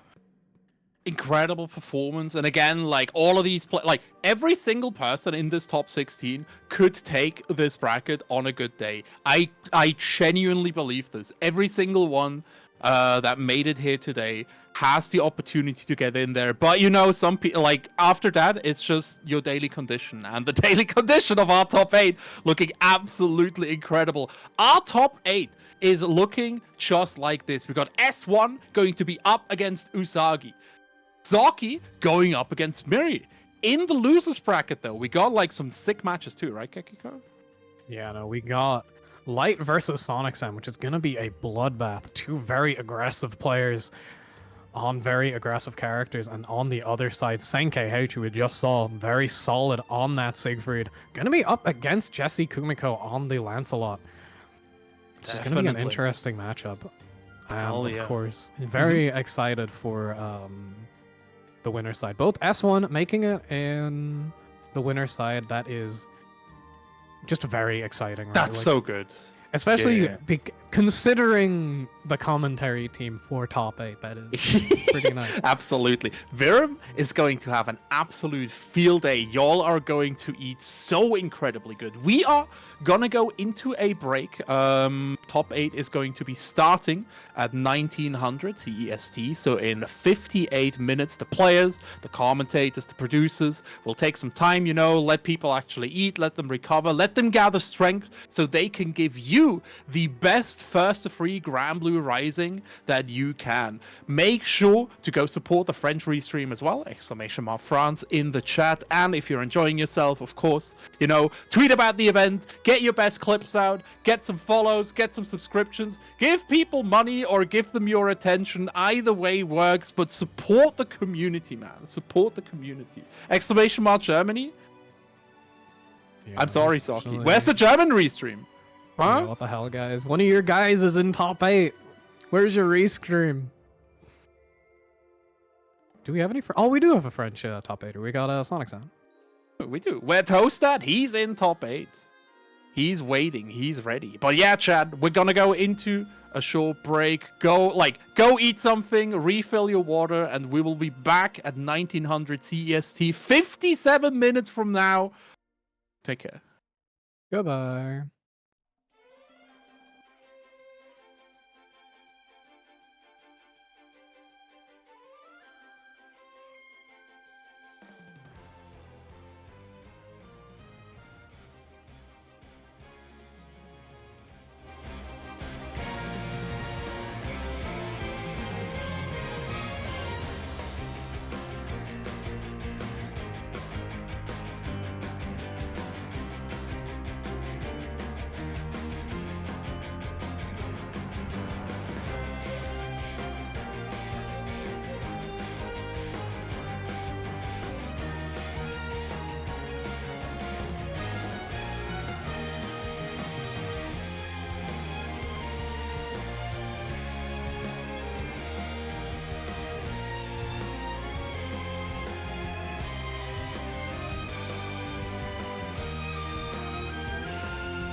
Hello, hello, hello, and welcome back, ladies, gentlemen, and everyone watching to Promenade Transcendence here on Cake's Twitch channel for your top 8 Granblue Fantasy vs. Rising.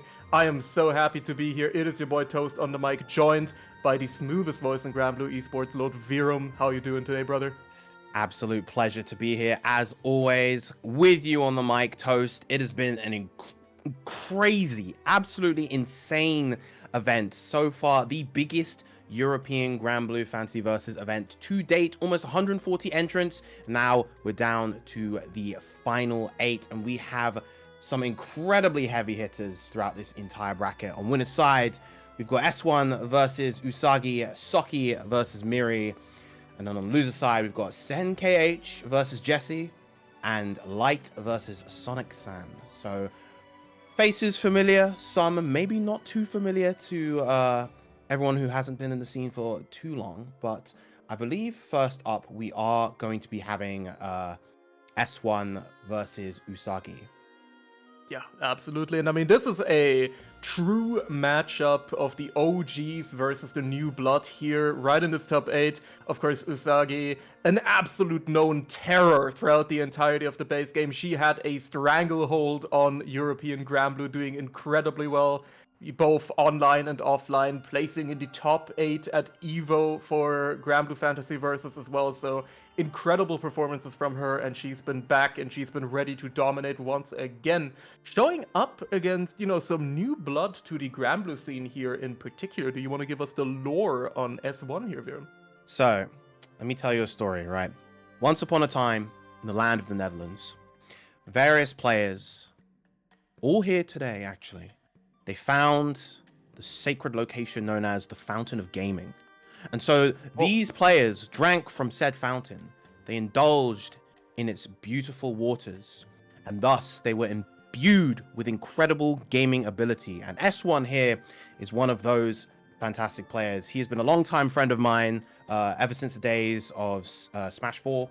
So I've known him for the best part of almost a decade now.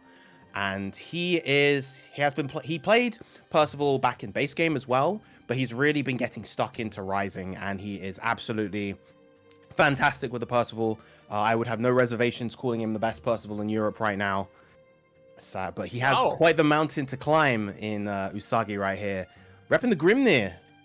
Yeah, I mean, Usagi has been putting in a lot of work with the Grimnir recently. She is kind of coming off of the back of a break here and coming back with a new character, of course, before, you know, the longtime member of the Belial squadron, but now coming through with Grimnir, but quickly flashing to Uno here in the lobby just to jump scare everyone involved. You know, I was starting to get a little comfortable here, you know, starting to chill, but then the visage of Uno just popped up on my screen and gave me a little heart attack real quick. She's always been about that. She always likes to keep the crowd on their toes. She likes to keep us commentators on our toes. And she's a natural born entertainer. She always likes to play in quite a grand, flashy way. And honestly, I can't think of a character that suits that better than Grimnir. She's been bouncing between a lot of different characters throughout Rising. There were points where you could just find her on ranked playing some random character with some random name. And you're like, who's this unknown OD Narmaya or Siegfried or something? And it's Usagi. It's Usagi again. Gosh, dang it.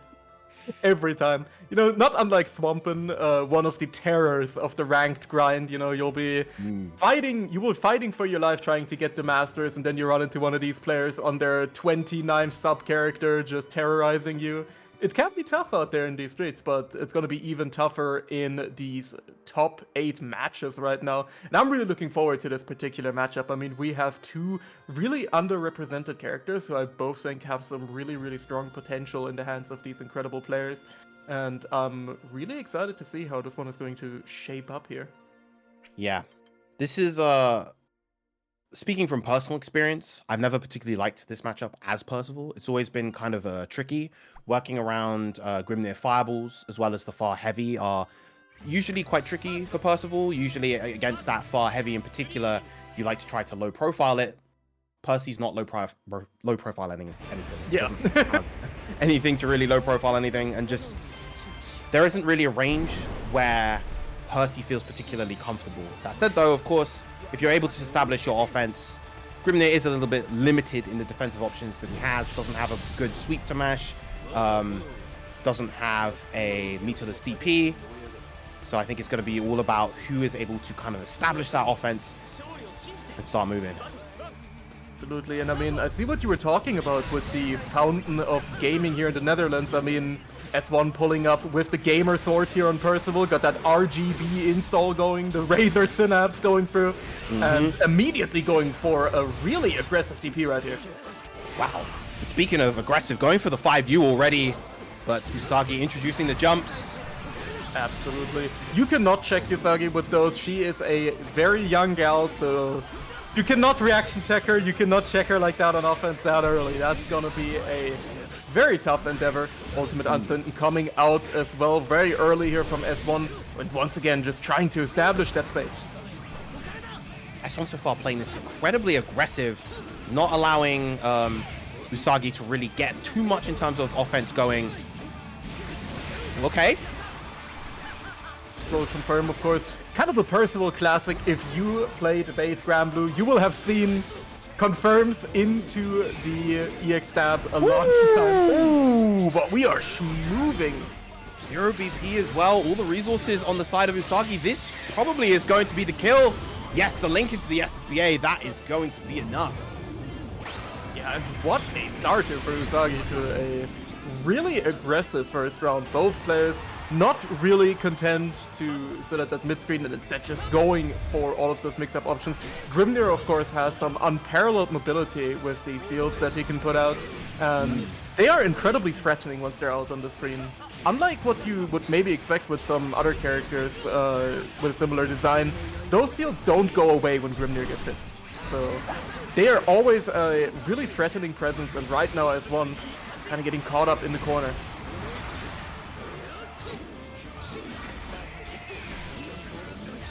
Now, S1 having Usagi pinned in the corner, but able to get out, and there we go. There, the wind sigil dashes.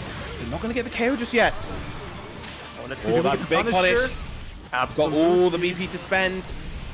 We are going basketballing. Gotta be spending pretty much everything at the kitchen sink, but that's not gonna quite kill the combo limit coming through. Ezreal can only block a single thing before chip damage becomes a factor, and Usagi takes the first game with the 2-on-4H. Yeah, that was really rough for S1 right there. Not even if he just had one stock, he would have been able to get the KO there with 2-on-4 with the H Ryzen, but unfortunately on 0 stocks, that's not really a good ender for you. It's gonna be a big opening right there as well. Usagi beautifully using the seal that she previously set to extend the punish on that DP, and now S1 finds himself in the corner once again. Oh, doesn't quite reach with the JH right there. Try Santia with the close medium.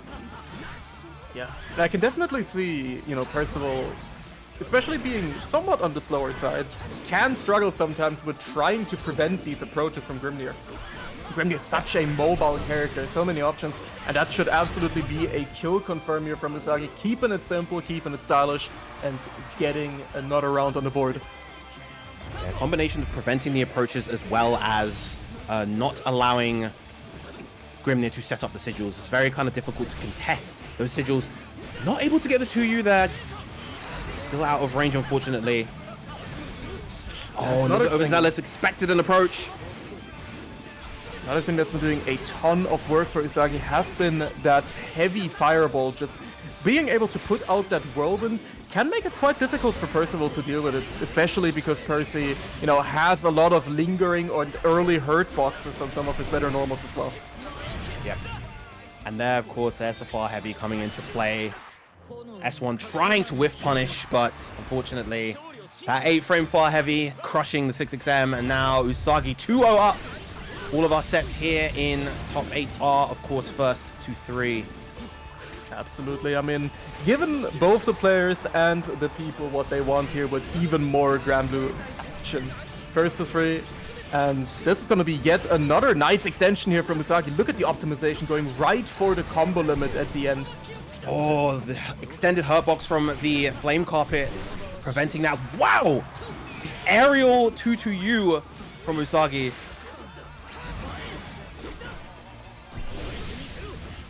Ultimate Uncertain once again coming through from the side of S1. Has been trying to establish some space control, but Usagi has been really, really good about maneuvering around those flame carpets and getting yet another extension. Setting up the meaty tornado there as well. Trying to go for a bit of a cheeky fuzzy overhead, but no joy. However, this should absolutely do it, and Usagi will be going up on 6 points here over S1. Again, it's just those mid-range exchanges. Like, Percy really cannot challenge that far heavy very well. It's faster than most of his mid-range tools and crushes a lot of them as well. Yeah, I mean, that heavy is just incredible from Grimnir, definitely. If you put that button on any of the, you know, current, to be considered top-tier characters, that would be a riot. Let's go. Let's just say that. Oh, once again, using that kind of triangular movement using between the sigils. Yeah, S1 just doing pretty run up ultimate answers and just no respect from Usagi though, and this might be the beginning of the end here. So yeah, we're gonna get a full extension to the corner, absolutely, and Usagi now on a pixel of life. Yep. S1 just a little bit off into. Oh, unfortunate right there, gonna get clipped, and that is going to be the set. A swift 3-0 for Usagi. Swift as the winds right here, and Usagi going up with the Grimnir. And I just want to remind everyone watching right now, want to remind all the good people at home, this is a character that Usagi basically just picked up. She's been playing this character for, you know, a few weeks, maybe a month or two at this point. So seeing her already perform like this is just... We are scared for the future with this character, that's for sure. Yes. There could be some gnarly stuff coming up. Yeah, Grimnir is quite the canvas for Usagi to paint her imagination on, and she's already showing the sort of craziness she has in store. But speaking of in store, we are going to be having Soki versus Miri, both of these goofballs showing off their opponent's characters. We know Soki's not going to play Charlotte. I don't know why. Yeah, ain't no way. I don't know why. Ain't no way. We're going to definitely be seeing yeah. Nia versus Eustace. Definitely. I'm liking the mind game here, though. I'm liking the fact that Miri comes in and is just taunting Soki with, hey, don't you want to play Charlotta? You know, don't you want to play the character that isn't near? Come on now. Could be that bad, right? That's a bit of a Miri classic. Of course, Miri, an incredible player, once again, part of the old guard, has been putting in a bunch of results back in base Grand Blue and in Rising as well. Incredible Eustace player. And despite, you know, a lot of the system mechanics being somewhat unkind to Eustace and giving a lot of characters really good anti-zoning tools, especially when you have meter, Miri has been prevailing anyway, and he's been putting in a bunch of incredible results, playing a really underrepresented but super, super cool character. Meanwhile, of course, Soki, you know, from his humble beginnings a few years ago, has risen up to one of the champions of Europe. Rocking finally a top tier character in that Nia, has just been going from strength to strength. The winner of the past, only the best, that happened just a couple of weeks ago, and wanting to use that momentum to get even more points for Arc World Tour. Absolutely. I mean, Soki has been hustling. He's been putting in a bunch of training hours as well, of course, also alongside Citizen. The whole thing with Soki playing Nier actually came about because Citizen had to prepare for the Arc World Tour finals that he qualified for after winning the Kayane Cup. And Soki actually picked up Nier so he could practice for Zippy on over on the NA side. And now, I mean, look where it got Soki. You know, he's definitely been sticking with the character. He's been putting in a ton of work. Of course, as you mentioned previously, won OTB recently, offline events, Mr. Offline results coming through. Doing incredibly well right here. Yeah, with a clean finish over Fitz. I think throughout that entire tournament, he dropped like one game. He was looking incredibly dominant and wants to keep that momentum going here. But a huge hit for Miri, unable to connect 668 afterwards. Yeah, nice bait as well. Of course, Soki has been representing that heavy misfortune quite a bit already at the start of the set. And look at the low BP just going for a bunch of damage and the bait on the SSBA. Saki trying to get a little cheeky right there. The sheer confidence from Miri to just do nothing in the face of that SSBA. Yeah, Miri always keeping it cool, always keeping it stylish. Once again, he is someone who has put in so much work with this character, and even though he always yells at me when I pop off over his conversions and combos with this character, they are just so cool. It's just a very inherent coolness, even though, you know, for the character and for Miri, they're just like his B&Bs. Stuff that he does every day, all the time. Oh, big 2-on-4U. Nice Far heavy right afterwards. Yeah, Saki taking the first game quite swiftly here over Miri, of course. Miri, bit of an uphill battle here, has to deal with a lot of the really, really strong tools from Nier as a character who historically has never had the best defense. So you really do have to deal with these setups, but Miri has been doing a good job so far. Saki, of course, on point as always, once again making good use of the heavy misfortune.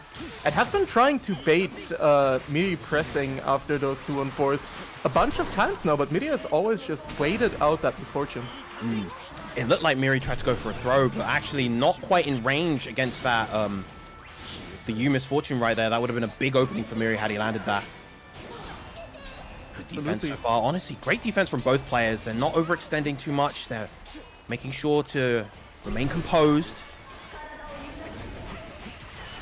Yeah, nice little extension, catching that weird stray hit. And keeping it tight there with the combo limit, of course, Miri being aware of the fact that if he had gone for the heavy ender after the command dash, it might have dropped out, so really good awareness there for the situational. Yep, Saki has SSBA available, only 2 BP on the side of Miri. This is going to be a max damage SSBA, and it's enough to kill. Yeesh. Def, twist him. You know what, we're twisting. It is not looking good right now for Miri. Really, really good and really strong round, but unfortunately not quite managing to finish things out, as Saki once again finds a strong opening here, sandwiching him between Def and Miri, finding a nice anti-air, pushing to the corner. Throw. Oh, tried to challenge off the +6 from the Brave counter, but that close heavy has other ideas. Look at the damage.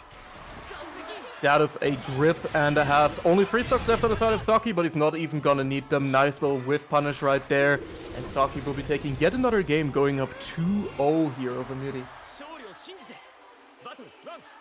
There's lots of flashes of brilliance from Miri, but against Nier, under almost all circumstances, as most of the casts in this game, you have to always win more interactions. You always have to be the better player. Yeah, absolutely. Trying to bait out the defensive option right there once again. Saki just going for the delayed run up close heavy. But Miri blocking things out so far, staying patient, making sure to give Def a little love tap at the end of these strings every single time. Again, these 2-on-4 H's, these H-ominous turns doing so much work for Saki, not allowing Miri to get any kind of long distance offense established. And all it took was a far light. Saki now on set point. Yeah, looking pretty brutal right now for Miri. He's gonna have to make a bit of a miracle happen here if he wants to win this game. However, this is the way we get it started right now. Going for a setup. Now you're in the corner, and the heavy misfortune completely whiffed, and another bit. Oh no! It has reoccurred, and Saki is getting caught out. However, Miri keeping it calm and composed. Basketball. Yeah, even after that insanity, that ludicrous trade right there where Saki was able to fully capitalize, Miri's still keeping his cool and taking that crucial round. Yeah, I mean, you know, knowing Miri, nothing even shakes him anymore. He's played these matchups, he's played this game, and he will absolutely be ready for all of these conversions. And look at that command dash pressure coming up. Miri just turning up the heat now on offense. Miri has been incredibly consistent in terms of challenging Death. Oh, not quite able to get the conversion into the U Flamek after the U slow kill.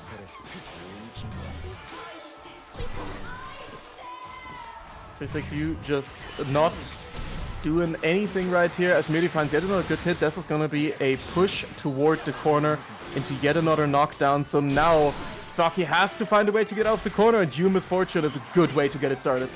Yep, once again, that H ominous turn, but Saki, realizing he's low on resources, did not want to commit to more offense, and as a result, he's going to die. Miri with his first game on the board. Miri, just incredible patience there in that match. Just despite a bunch of things happening and going wacky, Miri managing to stay calm and collected and taking the game there at the end. Yeah, that was one of those. Sorry, that was one of those rare situations where Saki truly was on the back foot. He didn't have the 100 meter yet, and he only had one stock of Love's Redemption, so it's very difficult for him to actually make that comeback. Yeah, absolutely. And that's one thing that's been really, really good that Miri has been doing.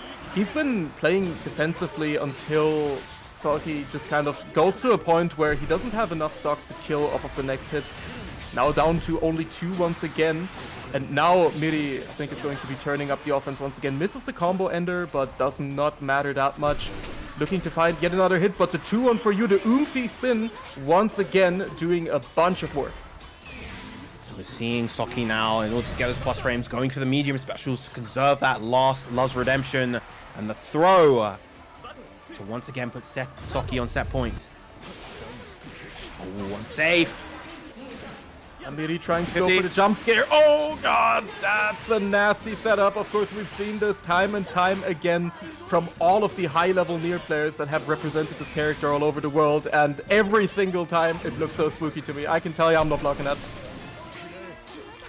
Ready with the spot dodge, but the grenades, the blue rat race able to keep Miri safe. Oh, gets caught once again by the H. Ominous turn, and that is going to be it. Saki taking it 3-1 to move on to winners finals. Yeah, incredible performance from Saki, as we're used to. I mean, that is Lord OTB champ right there. And of course, Miri, once again, putting in a bunch of work as well. I would not be surprised if we see him come back from the loser side, because once Miri is in losers, he really locks in. He becomes a different beast once again. He's a really good player at adapting in longer sets as well, and I feel like whenever he gets sent down to losers and then comes back for the rematch, he always performs really well. But we're gonna see, because he has a very, very tough losers bracket run ahead of him here. We have some incredible players waiting with Sen, KH, and Jesse Kumiko. Indeed we do. Speaking of incredible players and incredible gameplay, if you happen to be French speaking, if you happen to be French and you want to listen to some quality French commentary run by the GOAT himself, Pap, make sure to check out the French restream courtesy of Pap himself, Pap_une. Yeah, make sure to check him out. Absolutely the GOAT of French Granblue, has been putting in work for years and years and years. Even in base Granblue, ran a bunch of events, and now is doing the full, just complete work day here, pulling up and commentating the entire tournament by himself. So definitely big shout out to him for that.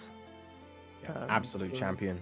As you mentioned before, we're going to be having Sen KH coming up next versus Jesse Kumiko, another one of the Dutch Smash Wonder Boys coming through, having to take out his fellow Smash brethren in space for the first time. He's usually very much their sets are in Space's favor, but this time Jesse was able to take the KO. Dragon Knight battle, Lancelot versus Siegfried. Yeah, and I'm not really surprised that, Sen, even though he has been one of the few loyal Vayne soldiers, he has been whipping out the Siegfried recently, especially for these high-stakes brackets. My man wants the points. I cannot blame him for that whatsoever. And hey, this Siegfried was enough to take out Fitterson on the winner's side earlier today. That was a nail-biter set, so make sure to check that one out if you didn't see it before. Absolutely. I mean, look at those two. They're even color coordinating their own team kill here on the loser side of the bracket. Yeah, red and silver Dragon Knight. Very interesting color scheme right there. Seems quite familiar. I don't know about you, Toast. Huh.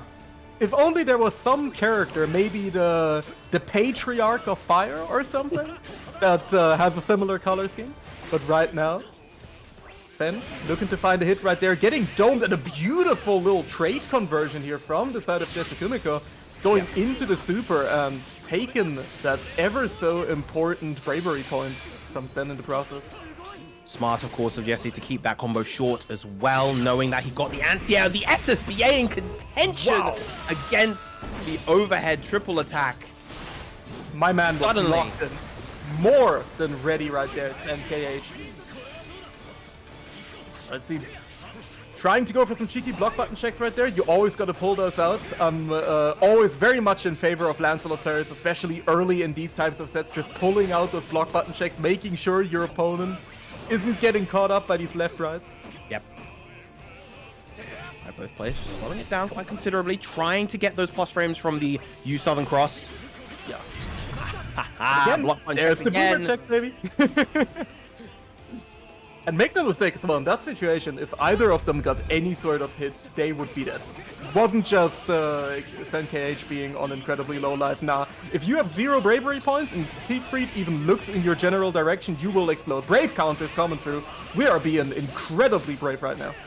Oh, big drop right there for Jesse. Could have potentially got a conversion into SBA right there, got that BP back. Instead, going to use the U turbulence to get out of the situation. Just doing the run-up throw right there. Ben does not even care. And once again, Jesse finding another good opening right here. Gonna be going into a next touch kill situation. Never mind, actually. Managing to extend right there, using the Raging Chain right as combo limit hits at the end. Yeah, beautifully optimized right there by Jesse. I like the commitment to the Raging Chain right as combo limit hit. Nice air to air. Yeah, nice air to air. So far, Sen has been struggling a bit with dealing with that EX Fireball from Lancelot, which is incredibly strong. Still one of his really good tools, despite it, you know, not being quite what it was when Base Granblue came out. I don't know if you guys remember that, but... Full screen from the H Fireball. Devilish move. Absolutely demonic stuff, but right now they're pushing to the corner once again, and another beautiful anti-air here from the side of Jesse. The Cocodrillo sweep being blocked as well. And another good counter poke. Jesse has been incredible with this really active defensive play, just being able to find all of those good counter pokes and converting them into these big corner combos every single time. Going for the Raging Strike as well, and now Sen on chip with no bravery points remaining. Oh, the SSBA! SSBA right there.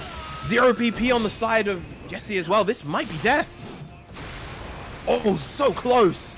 Not quite, but the homies coming through. Are we gonna go for the DP? Yes, we are. And Sen bringing it back from the brink of defeat right there, all the way from chip point.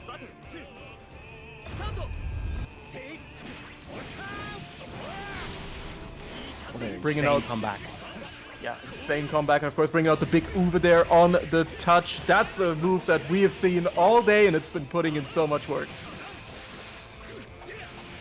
Meter gain once again, using that combo. Just the Lancelot B&B in the corner just builds so much meter for him. Oh, that's huge. You're dead. See ya. Ouch. Didn't even need the animation, by the way. Yep.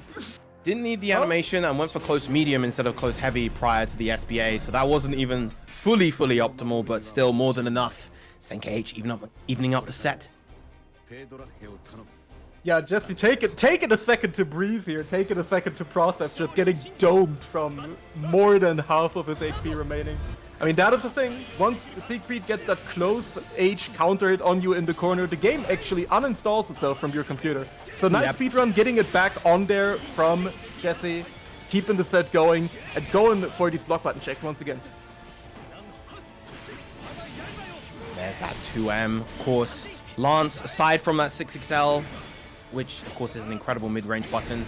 Not the best mid-range buttons, which makes sense as a rushdown character, but what doesn't make sense is this incredible damage output that he gets.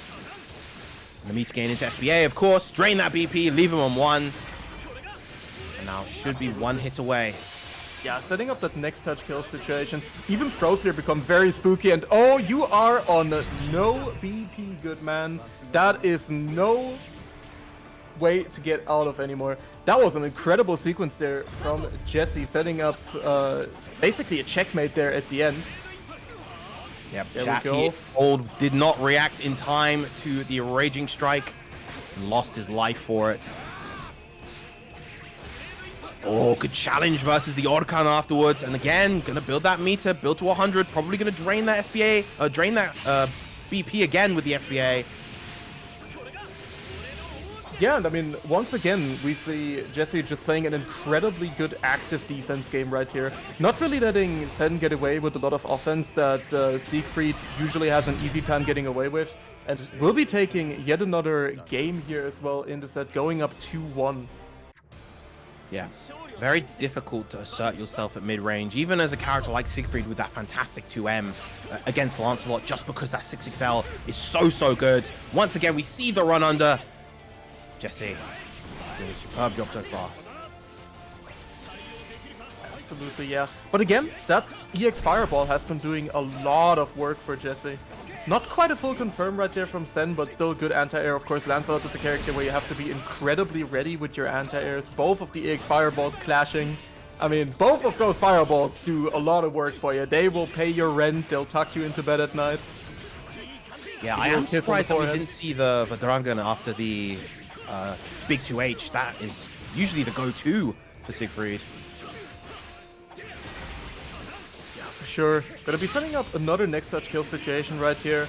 Jesse once again also getting another bravery point back on the board, which is incredibly important since both of these players have been going for these BC clashes of letting him rock back and forth. And speaking of letting it rock, Sen just going for that SSBA. Yeah, probably trying to read another 5U as Jesse was getting comfortable, but that has allowed Jesse to get himself onto set point. And of course, the loser of this will be going out in 7th place.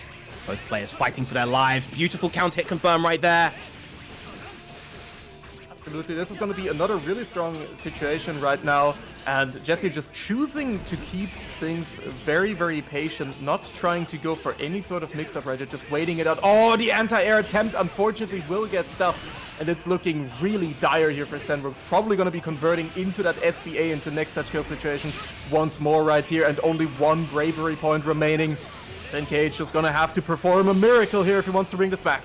All it's going to take is a throw, and look at how much health Jesse has remaining as well.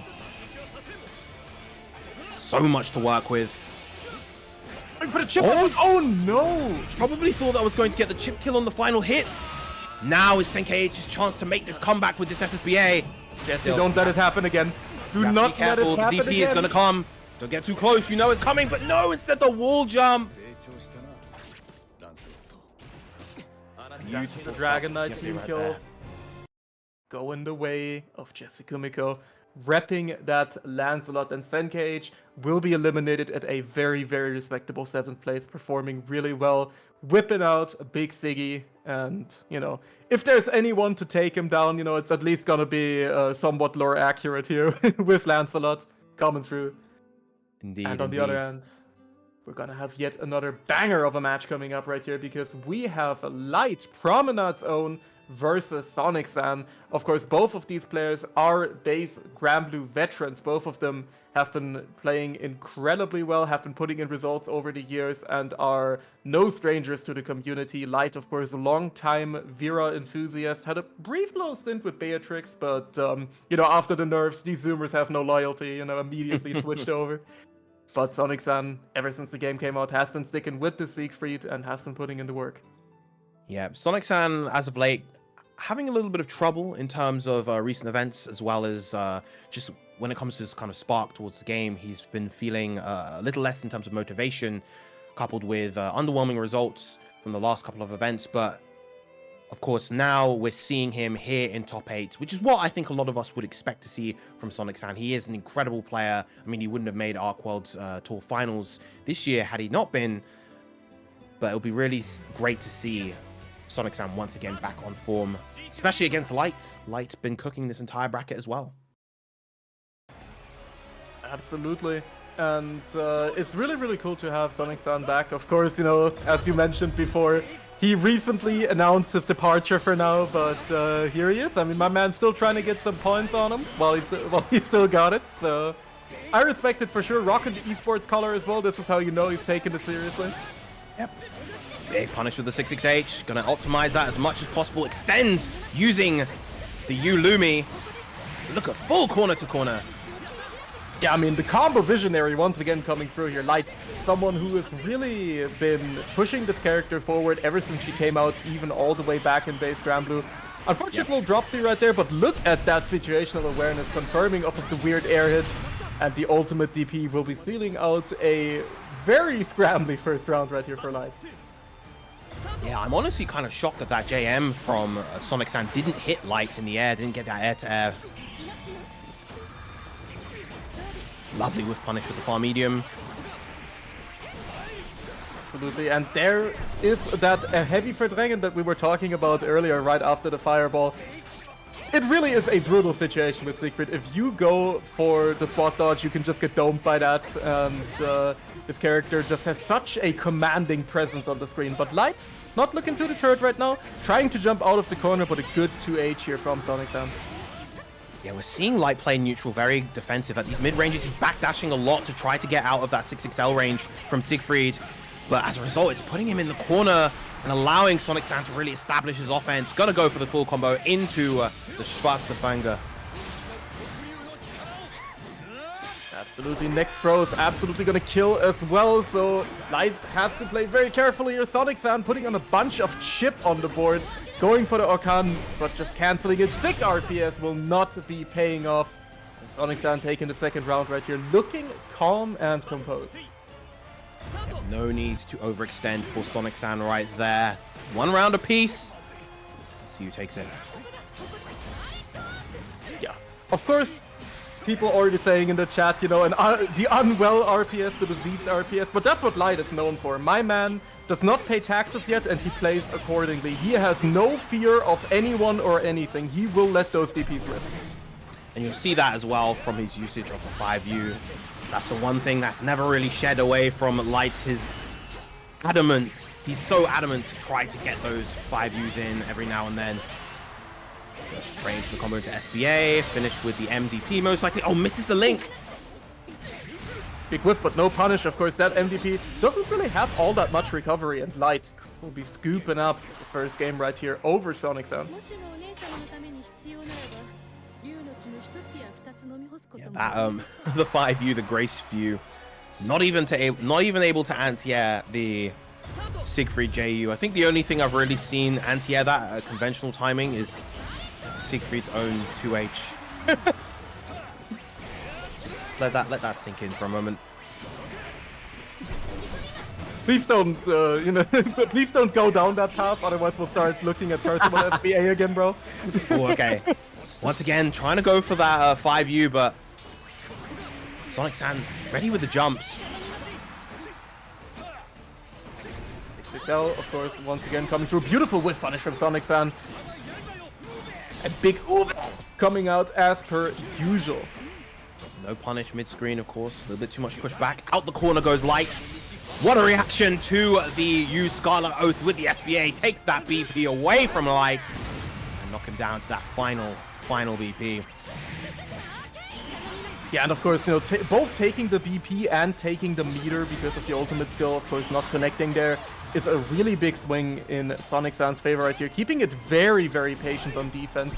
Just looking for a cheeky little verdräng to finish off the round right here. 0 BP on Light's side, but now Sonic-san facing down chip point. No fear though, going for the throw. Of course, the fastest option now in this game. Confidence from that. Unfortunate for Light, not able to get the a quick follow-up after the U-Lumi. That would have been more than enough to get the KO there, but now a round down here in this game and taking a full combo from Siegfried in the corner.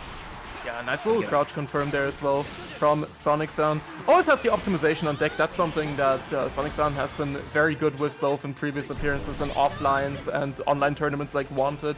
He always has really good situational confirms. And I know chat won't believe me, but putting in extra effort with Siegfried does pay off. Absolutely. I mean, it's the case with any character, right? Especially when you're playing at a level like this. Those little bits of extra effort and optimization make a huge difference. Oh, but mistiming those spot dodges also makes a huge difference, and it allows Sonic San to even up the set 1-1. The minor spot mistake, a European classic here. Costing Light the second game, taking a bit of a breather here and just waiting on that rematch, which is something that I always respect, of course. You know, you got that timer for a reason. You can take a little swig of your water, keep hydrated, of course. Stay hydrated, chat. Ooh, big JH right there. Or JU even.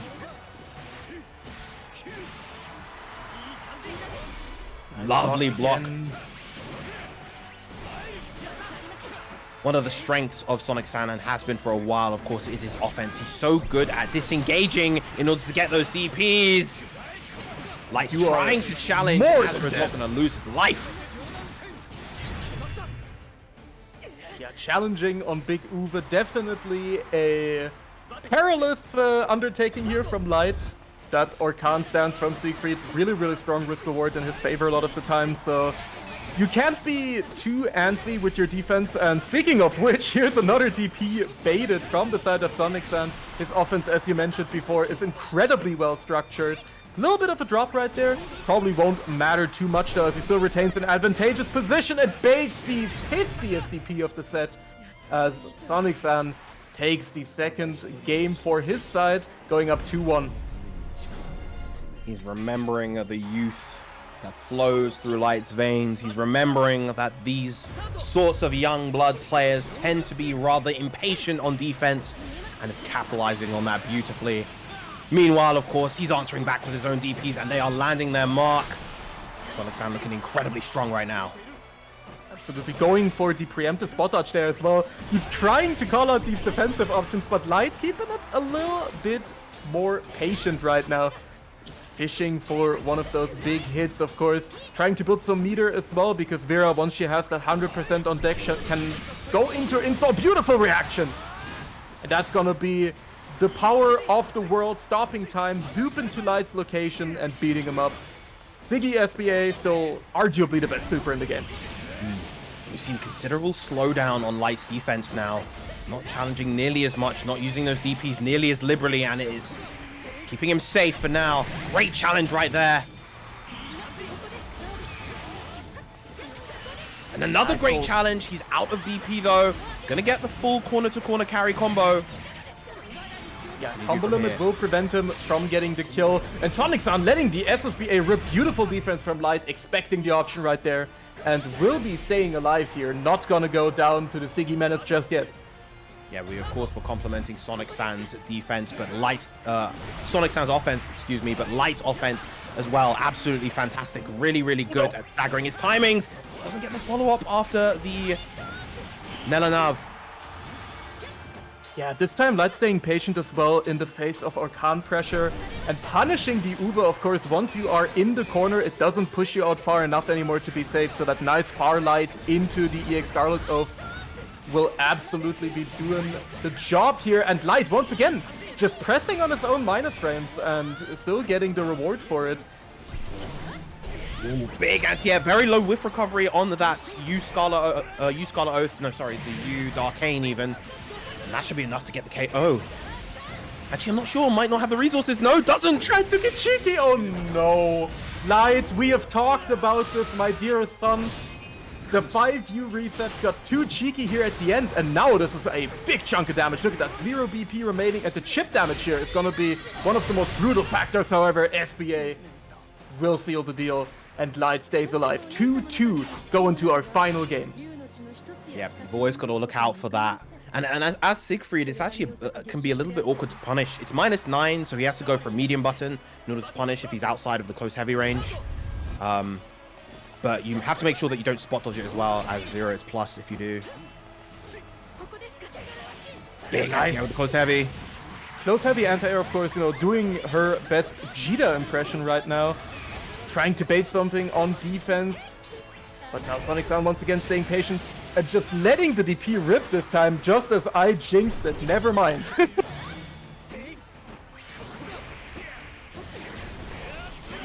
Lovely spacing with the far medium right there. Again, we're seeing a lot of backdashes. Lovely anti-air and the awareness to get the pip afterwards, but doesn't get the hit afterwards with the U Orkan. I've never seen that. I play this character, I have never seen that happen. Like, the U Orkan whipping like that. Full optimization. One throw will do it for Sonic-san, but you've got to be careful. Light now on 100 meter. So he's just staring at him menacingly, sending out the U Goon Squad as well to hold him down and beat him up, and the throw is gonna do it Light now on set point.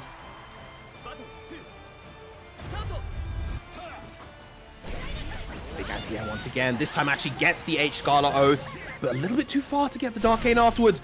Oh, anti-air's right back. Yeah, nice conversion there as well, using the medium Verdräng. Sonic-san once again cashing out really hard, blocking high as well, and the sick RPS from Light, that's what we know and love from him. Yet another good air-to-air from Sonic-san, has 100 meter on deck, so Light has to be careful with his cancels now.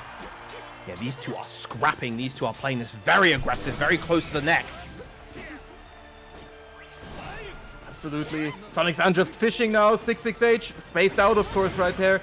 And the heavy fireball once again paying Sonic-san's friends. We are playing Rising BC coming through.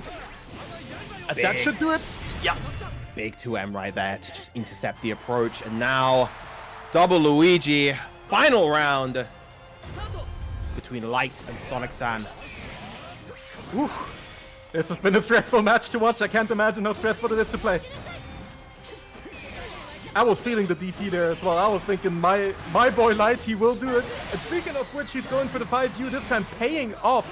BC coming through, and that's going to be full corner carry into a big chunk of damage. Look at Sonic-san's life bar right now. Yep, hits combo limit right there. Goes for the RS and doesn't have any PP, and that is going to do it. Light taking it in emphatic fashion in that final round. 3-2 to move on and fight against... Chat my heart. I can't watch another one like those. I'm being taken out here. Woo! Light staying alive and making the comeback there at the end after it was looking a little bit dire, you know? Sonic-san seemed to have a read on his defensive options, but Light staying alive. Woo! What a match, and what a wonderful one to spectate right there. Hope chat has been enjoying this one as well. And I mean, looking at the Sue in the chat right now, we have some Light supporters, I can tell you that much. That we do. And although our final French competitor will be bowing out at 7th place, if you enjoy your share of French commentary, once again, make sure to tune in to Pap's restream of Transcendence on Pap_Unet. He's been doing an absolutely fantastic job this entire day, streaming the whole thing, holding it down on commentary. He has been an absolute soldier, so make sure to send him some love as well. But next up, we are going to be having Miri versus Jesse. Eustace versus Lancelot. Yeah, and I mean, this is actually going to be kind of a home turf type of game for Miri, because, of course, one of his main homies that Miri has been playing a bunch with, and of course used to play a bunch with even at the end of Base Grand Blue, is Pida, who is an incredibly strong Lancelot player. And so we know for sure that Miri will have the lock on this matchup. However, it can also be a bit of a curse if you play against a really strong player representing a character all the time. Because once you play against someone else and they don't play the exact same, you might get tripped up a bit. Your habits might not work the same. Yeah, it's at that point when you start playing someone a lot, you begin very much to start adapting to player habits rather than necessarily character idiosyncrasies. And as a result, that can throw you off. Yeah, definitely. As we mentioned in the previous set, active defense coming out from Jesse, and it's working out beautifully for him. Yeah, another thing as well, of course, is that much unlike his previous adversary, Siegfried, now Eustace doesn't have a meterless reversal, so Jesse can be a little bit more liberal with the way he structures his offense in the corner and structures these OK situations. Miri does have to spend that 50 bar if he wants to even consider going for a reversal, so...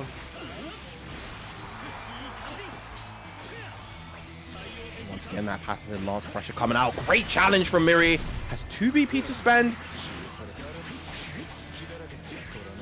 Not going to spend that last one just yet. Yeah.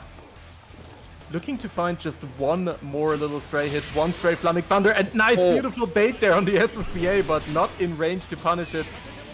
Use low kill coming through, and another nice anti-air. Midi is always ready with those, taking the first round here over Jesse. Yeah, smart of Jesse to go for an angle that wouldn't dive straight into Miri, understanding that he did react in time. Challenging the offense attempt from Jesse right there. Miri doing such a good job picking and choosing his spots. Yeah, and that's one thing that's incredible about Miri as a player, is the fact that he's really good at switching up the way he plays defense. Some people tend to, you know, only play very actively. Some people tend to only play very passively. But Miri will switch it up a lot. It's very, very hard to get a read on his defense. And you really have to be able to do that if you're playing a character who has traditionally, you know, not the greatest defense. Yeah, Miri definitely a player that kind of prides himself in, well, in a lot of aspects of his game. I'd say his defense is definitely one of them. It's looking difficult for Miri right now. Wow, actually chooses to go for the Raging Chain afterwards, knowing that Jesse probably wouldn't expend that last BP. Going for a U-Rat Race setup there as well, but nice patience here from the side of Jesse, just blocking things out and then getting the backfire here to finish off the round.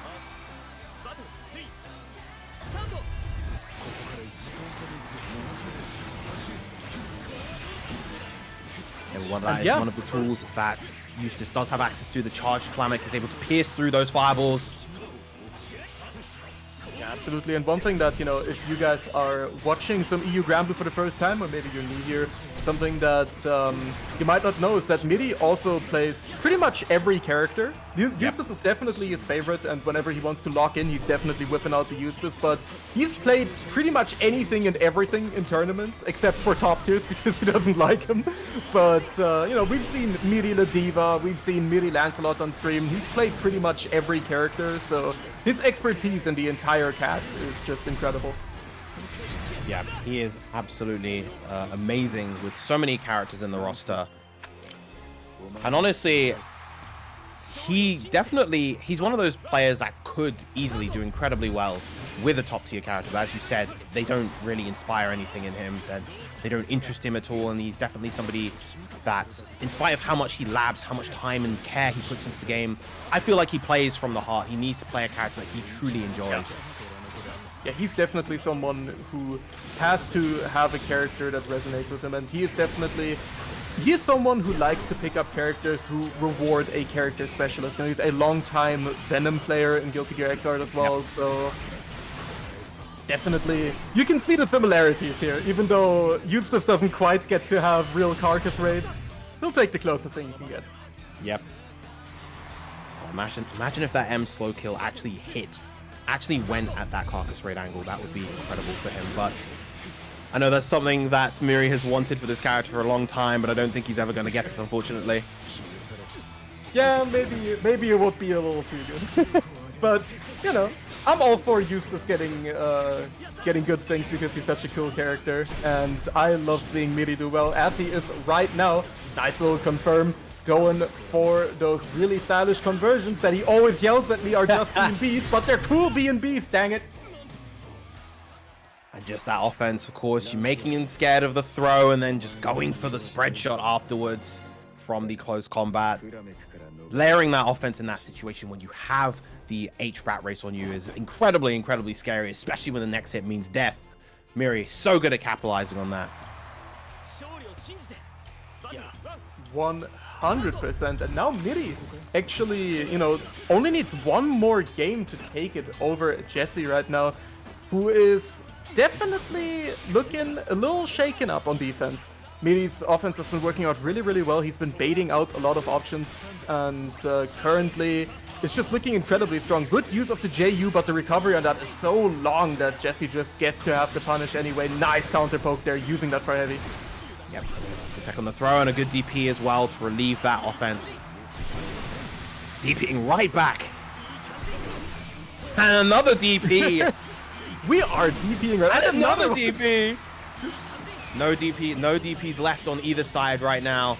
Yeah, unfortunately, no meter on deck for those. Otherwise, you know, 100%, I can promise you, if Jesse would have had enough meter for it, he would have gone for another one there. You already know.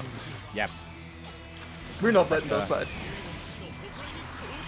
One thing that's quite important on defense. Oh, gets caught by the block button check this time. Should have the resources to still get the kill here, I think. Yes. New Bunga Blade should be able to reset a bit of combo, but oh no! Doesn't quite get to finish the combo at the end, and Miri will bring it back, immediately ready to contest with that far light into Raging Strike, and that's going to be Miri going up on set point. Yeah, missing out on that. Even the Southern Cross would have been enough right there. Missing out on that ended up costing Jesse the round, and you can't be giving those rounds away when you are staring down the barrel of elimination. Going for another boomer check right there, and that's the one thing you can get Miri with. I mean, as I mentioned before, you know, he's played Exart, so he's automatically classified as a boomer here. I don't know, man. I've seen how this man reacts with the SBAs in a lot of these situations. I've seen how he makes these really, really well-educated guesses, these really great reactions, the Twitch reactions. I'm seeing him almost taking this game already, but the spread shot will bait the SSBA, and Miri takes a 3-0 over Jesse in an incredible display of Eustace Gaming as per usual from our GOAT Mirek. Yep, of course, the spread shot, if you don't know, has invul as he's rising up, so it's able to beat a lot of options in that situation, just like we saw right there.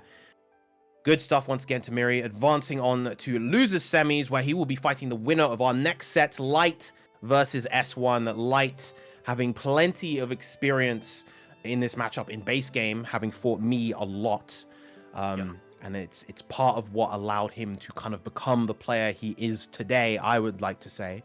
Yeah, which means that, you know, following that logic, any points that Light gets today, he at least has to share 50-50 with you. Oh, yeah, of course, of course. 100%. I mean, he wouldn't be here without you, so we might as well give you some points.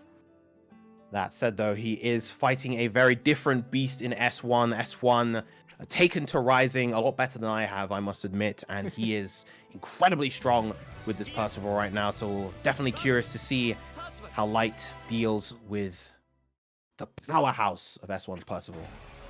Don't undersell yourself, though. Chat, I need not remind you that this man right here, Virum, the GOAT himself, actually managed to place 25th in such a stacked bracket despite being a self-proclaimed just a commentator, so, you know, might be the real Lord of Flames after all.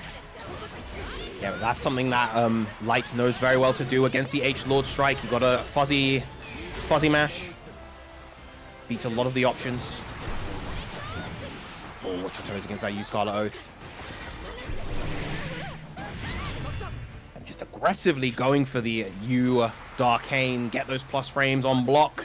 Get that corner combo on hit. Very nice. Full conversion from S1 to start us off right here. And Light is playing incredibly aggressive. You can tell that he's comfortable in this matchup because of just how hard he is letting it rip right now. Light is one of those players where the more confident he is, the more wild he is every time. Definitely. Lovely counter poke right there with the far medium, and you're getting reaction checked by that 5U. You gotta be ready for him. Light loves going for those, and the thing is as well, once he reaches 100 meter here as well, he's got the proton cannon on deck, or, you know, just gonna spend it on the ultimate Darkane to get those plus frames. Of course, Vera in install is a plus frame machine. Once again, ready to challenge against that 214H. Empty Lord Strike, you can't do those empty against a player like Light. If you want to be out those delay mashes, you have to go for delayed Schneiden, the delayed Light follow-up, and that will count hit for a potential combo.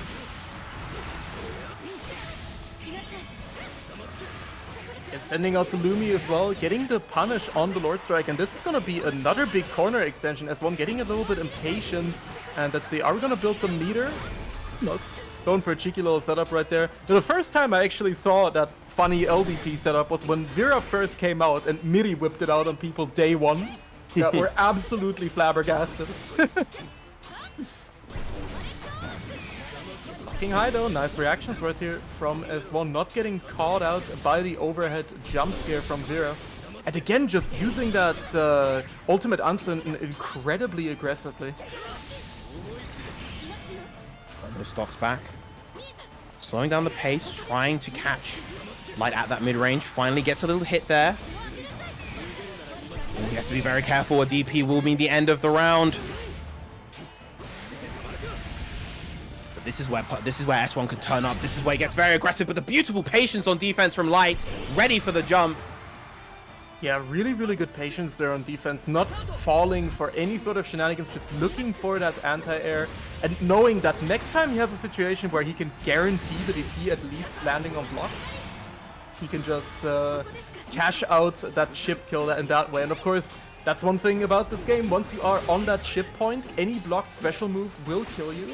And it is incredibly difficult to avoid certain situations where you can just block string into them pretty much. Good punish right there. Yeah, and those ultimate Uncertains have not been doing the work that S1 would like them to do right now. Light has been really good about navigating around them, getting even more plus frames, but getting yoinked out of whatever he was trying to do right there. Low being blocked as well, and Light now on a very low life total. Only one little stray hit is gonna do it here from S1.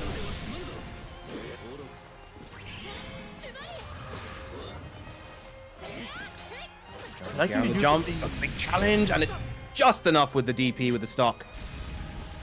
I'm liking the use of the Loomies here as well from Light, just making sure that F1 can never get too comfortable in neutral and just wait, maybe even stonk up in neutral without being contested. Just always making sure to give him something to think about, which is really, really good if you're playing a character who doesn't have a traditional fireball or super long range option. Big catch from Light right here, probably going to combo into SBA.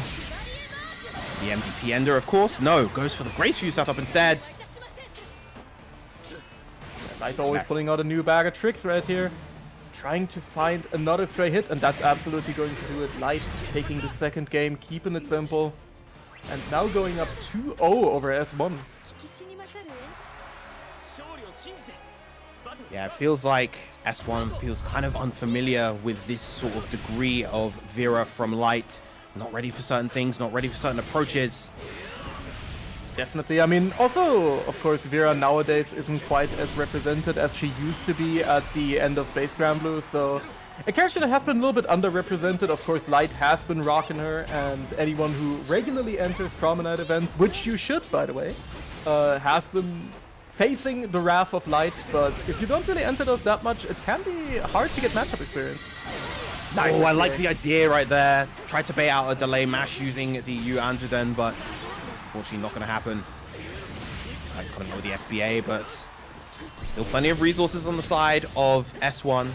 Plenty of stocks. And all those cooldowns. Oh, what a Grace View right there. That's going to lead to a full combo all the way to the corner. Has to reach for an ultimate skill, but no, not just yet. Chip damage mounting up here off of the ultimate Uncertain. Once again, S1 trying to contest the space, and really, really good 6XM is gonna just step on the Jordans here for Light and take the round. S1 keeping things going and not going down without a fight right here.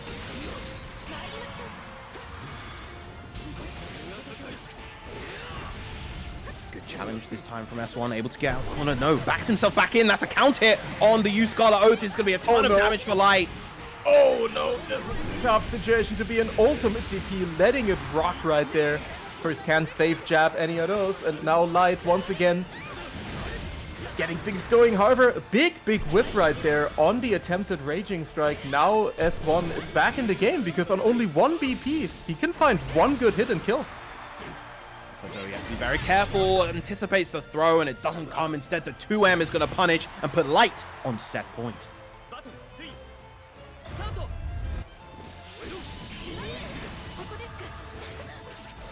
The 660 right there, finding the hit for the side of S1, staying in that far heavy range. However, as you can see right here, Vera has such a good time approaching with that 2-on for H, the Scarlet Oath. Not punishable, and now you're in the corner though, unfortunately, stuck, as the Lord of Flame Carpets will find another good hit, and this should... Oh, no, never mind, I should have said anything. Drop right there. Oh, and he gets block button checked as well. This is looking all pear-shaped for S1 right now, gonna probably combo into SSBA. No, instead, saves the meter.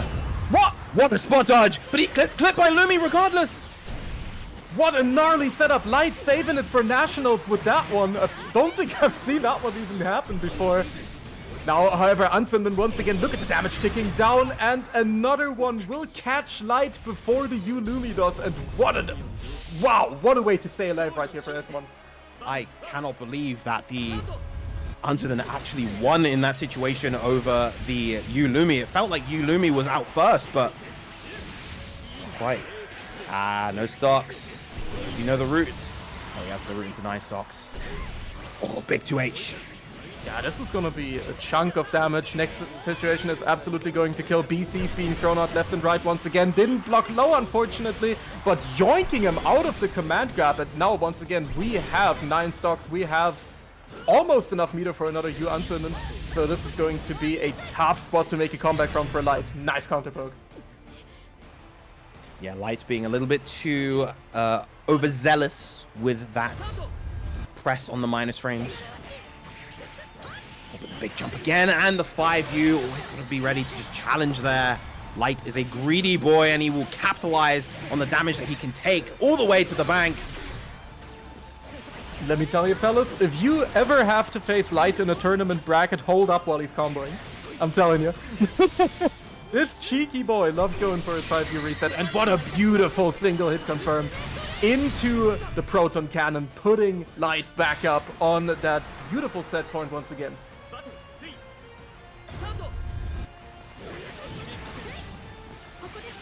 Yeah, Light plays that mid-range incredibly well. He always likes to be aware of the sorts of spacings that he's at. Challenge with the DP. Once again, just great awareness to go for the punishes right there. Conversion once again from Light, going to be going into a nice little meaty setup here, using the heavy Lumi once again, almost at 100% meter, using that raw U-Darkane, and that's going to do it. Light takes it 3-1 over S1 in... What a display of offense right there. Yeah, once again, just S1 being a little bit too overzealous with how he was using his follow-ups from H Lord Strike. Light so ready with some kind of delay match. That time he went for the super ambitious option of using the U-Darkane, and it rewarded Light beautifully. Stood out the set 3-1. Good stuff to both players. Light going to be advancing to face Miri in loser semis. But next up, we're going to have winners finals. Saki versus Usagi.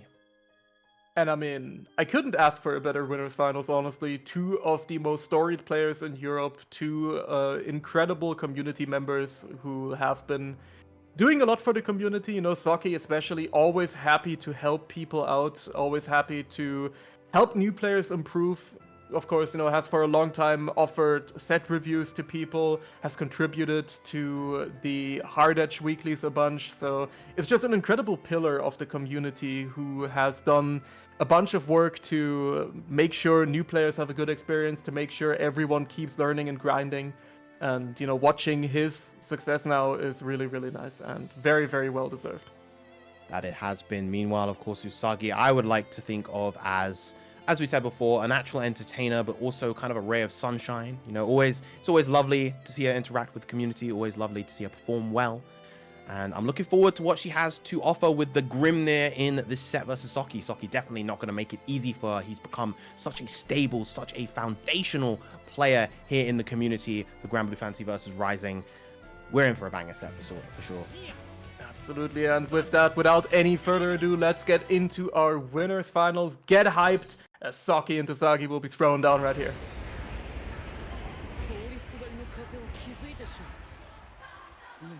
Not the sad maid. Sad maid. Damn. Come on, Nier, you gotta let that slide. Sad maid? That's kind of harsh.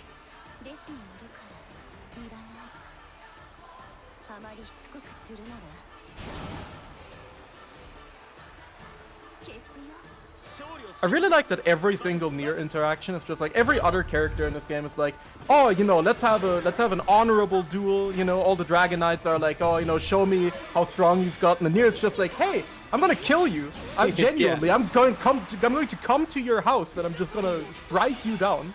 I will Death, kill you. crush your skull. Yeah.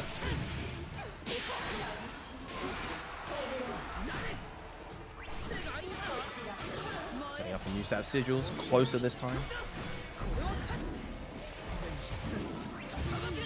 Oh, that is punishable. But no stocks on the side of Soki already. Yeah, Saki has just been letting those rip, has been very aggressive with the stock usage. However, 6XL into the basketball is something that'll never let us down. And Saki manages to take the first round here over Usagi. Tried to be a little bit cheeky with the round start sigil, but you're not going to get away with that against Soki.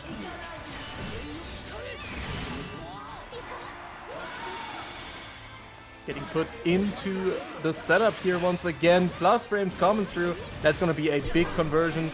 Going for even more guaranteed chip damage right there. And Grimnir also a character who doesn't have the greatest defense, so you have to deal with the Nier shenanigans.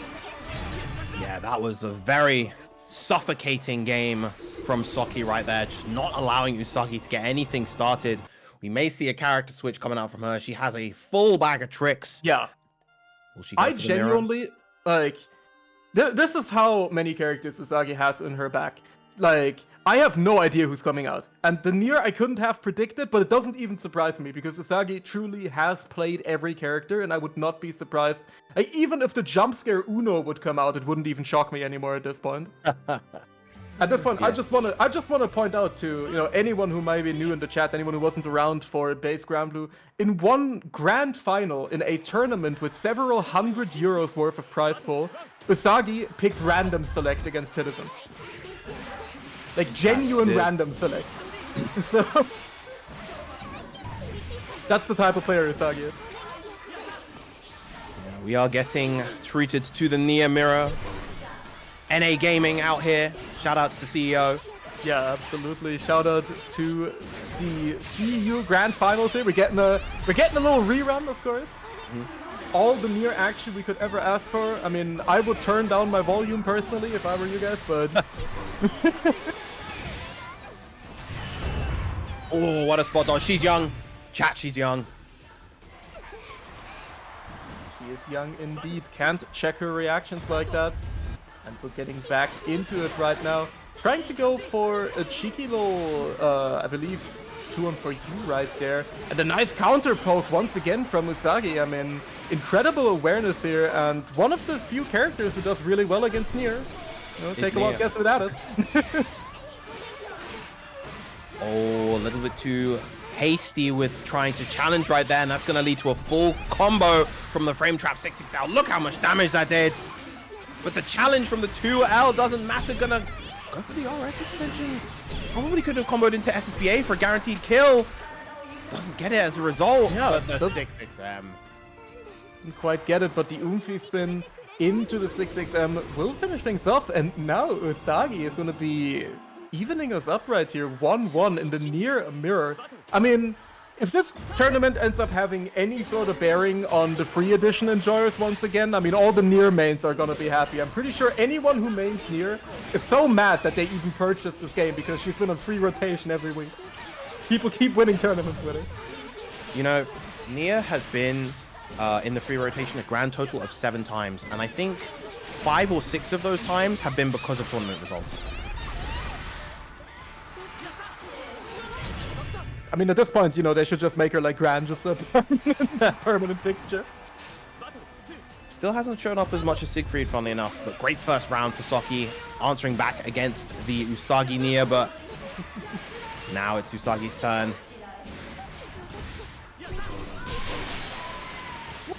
What? I'm not even gonna question the interaction that I just witnessed, but The U Fatal Waltz just beat the U Misfortune. This character cheats! Toshi cheats! Why is that allowed? I'm not even gonna question it. Worst part is I'm not even surprised. It's gonna be another setup right here for Usagi going for the neutral jump. BC coming through both devs, just hanging out snoring in the background. Oh. Here we go, Klagen, Torten tons. Look at all that damage piled on once again. But Usagi almost at full meter. Last hit situation for both sides. There it is. Goes straight into SSBA. 0 BP. 1 stock on Nia. Adieu. Good night. Bye bye.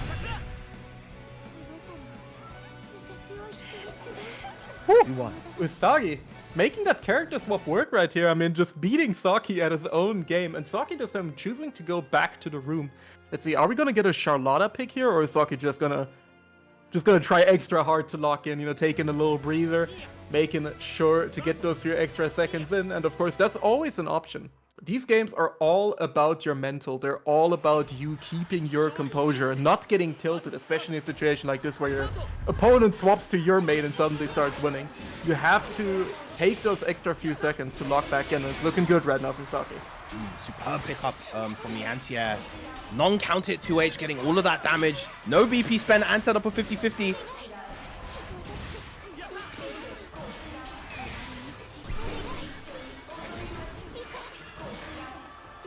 Oomphy spins just coming out left and right now. Both players spending a bunch of stocks, but now Usagi only on 1 stock left.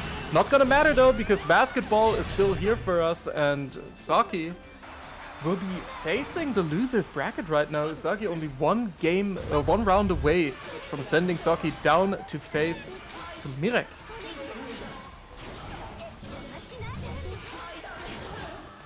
Well, not yet. It'll be the winner of Light versus Mirek. Yeah, Light versus Mirek. Sorry, my bias is showing here. Can't be sleeping on the Wonder Boy right now, but Of course. we also clearly could not sleep on the Usagi Nia. Big jumper. No punish, unfortunately. I'm really liking the awareness from both players, just always checking death when possible. Both of them, of course, incredibly aware of how to play and how to play against this character. Nier always been such a driving force in this game, and Usagi will be taking the mirror match here 3-1 over Saki. Even with the singular Love's Redemption remaining, thanks to having all of that meter, all of those BP remaining, still able to get a full combo and push to victory. Lovely stuff. Usagi going to be advancing to the winner's side of Grand Finals. Saki down in losers finals, awaiting the winner of our next set. It's going to be a doozy. Eustace Miri versus Vera Light. It's going to be a banger of a set. I'd say traditionally this has been a matchup that Miri has always played very well, and where Miri has been usually taking the dub in here, but I mean, Light has been on a roll. He has been playing on fire today, so it's gonna be a really good match coming up, and I hope you guys have been enjoying the stream. Once again, I would like to give a shout out to Mr. Pap hosting the French restream of this entire tournament, commentating the entire thing, doing the whole shift in French. So if you are a French-speaking viewer, make sure to check out Pap. And just make sure to check out him and his entire events as well, because he's been doing a ton of work for the French scene for years and deserves all the appreciation that he can get. That he does. All right. Our streamer, Cake, is ready. I think our players are almost good to go. Just waiting on the Miri to lock in. But yeah, Eustace versus Vera. I feel like a matchup that we don't see all too often in the current game. Of course, as we mentioned before, both these characters, much more of a rarity, at least at top level. You'll see a lot of, kind of mid-level Vera. She's very kind of popular at that sort of level. But once you reach the top echelon, she tends to be regarded as a character who's outclassed in the role that she wants to play by other characters, like Beatrix, for instance, to a lesser extent, Jita, for example. These characters that are incredibly well-rounded, have superior corner carry off of resourceless hits. Vera has to play, as much as I hate the word, a bit more honestly, which is kind of an ironic twist of fate, considering. Say that as a joke. It's a bit of an ironic twist of fate, though, considering the character that she was in base Granblue. We had the in-joke in the community that she was like the Strive character of base Granblue, but now you compare Vera to some of the insanity that you see from some of the other characters, and it seems comparatively tame. I like that chat is having fun with just copy pasting Riot comments. And the pin, shout out to Jack. Yeah, big shout out Jack, of course. And now let's get into this right now. Miri getting his offense started immediately. Of course, always got these matchups down where you're playing against a character who doesn't really have leaderless anti-zoning tools and who doesn't have a fireball. So he gets to actually pull out some of Eustace's space control tools. He gets to throw out a lot more grenades. If you compare this match to, let's say, the match against Jesse that we saw, we're gonna see a lot more L rat res and a lot more M grenades, of course, as well. Just because Miri in this matchup is allowed to zone more before Light gets in, so. That said, though, Light doing a beautiful job so far, calling out those particular zoning options from Miri with those ultimate skills. Now Miri's stuck in the corner, but a huge anti-air just ready for the jump. Miri taking the first round. Yeah, and my favorite part, you know, whenever we got Miri here on P1, we always have the peace and quiet playing, which I'm always a fan of. Counter-poking the Scarlet Oath with the 6XL. Good spot dodge. It's important to spot dodge in those situations versus Eustace. If you don't spot dodge the slow kill, he will just keep pummeling you with it on pressure. Yeah, and speaking of which, we also see some really, really good spot dodges coming out on the heavy rat race here from Light. Just making sure to not get put in a situation where throw suddenly becomes a high reward option. Ooh, big 2M, got a combo off of this as well. Yeah, really good conversion once again, just converting the single hit into the ultimate Arcane. You rat race coming through, throw is going to trigger the extra damage here, and Miri just going for an immediate setup again, getting poked out. Light is not having it. He does not want to deal with any of the shenanigans coming out right now. Oh, but whiff punishing the 6XL this time with the Scarlet Oath. Very nice from Light. 1 round apiece. Definitely a really back and forth match so far. Very, very momentum heavy. Right now, Miri getting his offense started. Light already with his back to the corner. Is going to have to hold the plus frames off of the rat race, and a beautiful counter poke on the 6XL. Knew it was coming after these low kills. Yeah, Light's for the most part very good at playing around that 6XL, and Vera does have the speed and buttons to be able to play around it effectively. She has, you know, great movement speed, fast, long pokes, but none of that matters when you're getting anti-aired by that Eustace 2H. Vera 100% is a white woman normal character. Like she has like 5 different white woman normals. It is crazy. Far light, far medium, far heavy, 2M, 2U. Yeah, 2U. Yep. That 6XM is up there as well. Very good 6XM. Goes for the DP. Miri just desperate right now to maintain that offensive momentum. Gets the trade with the Flammic. Takes the game.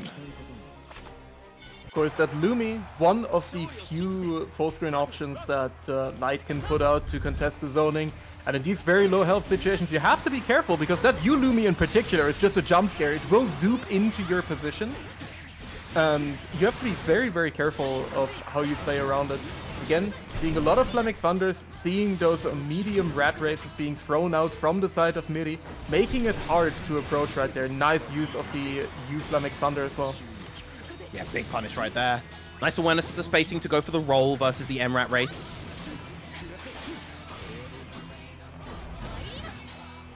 And Light now taking his plus frames, establishing that offense. Wow, the immediate mash this time from Miri.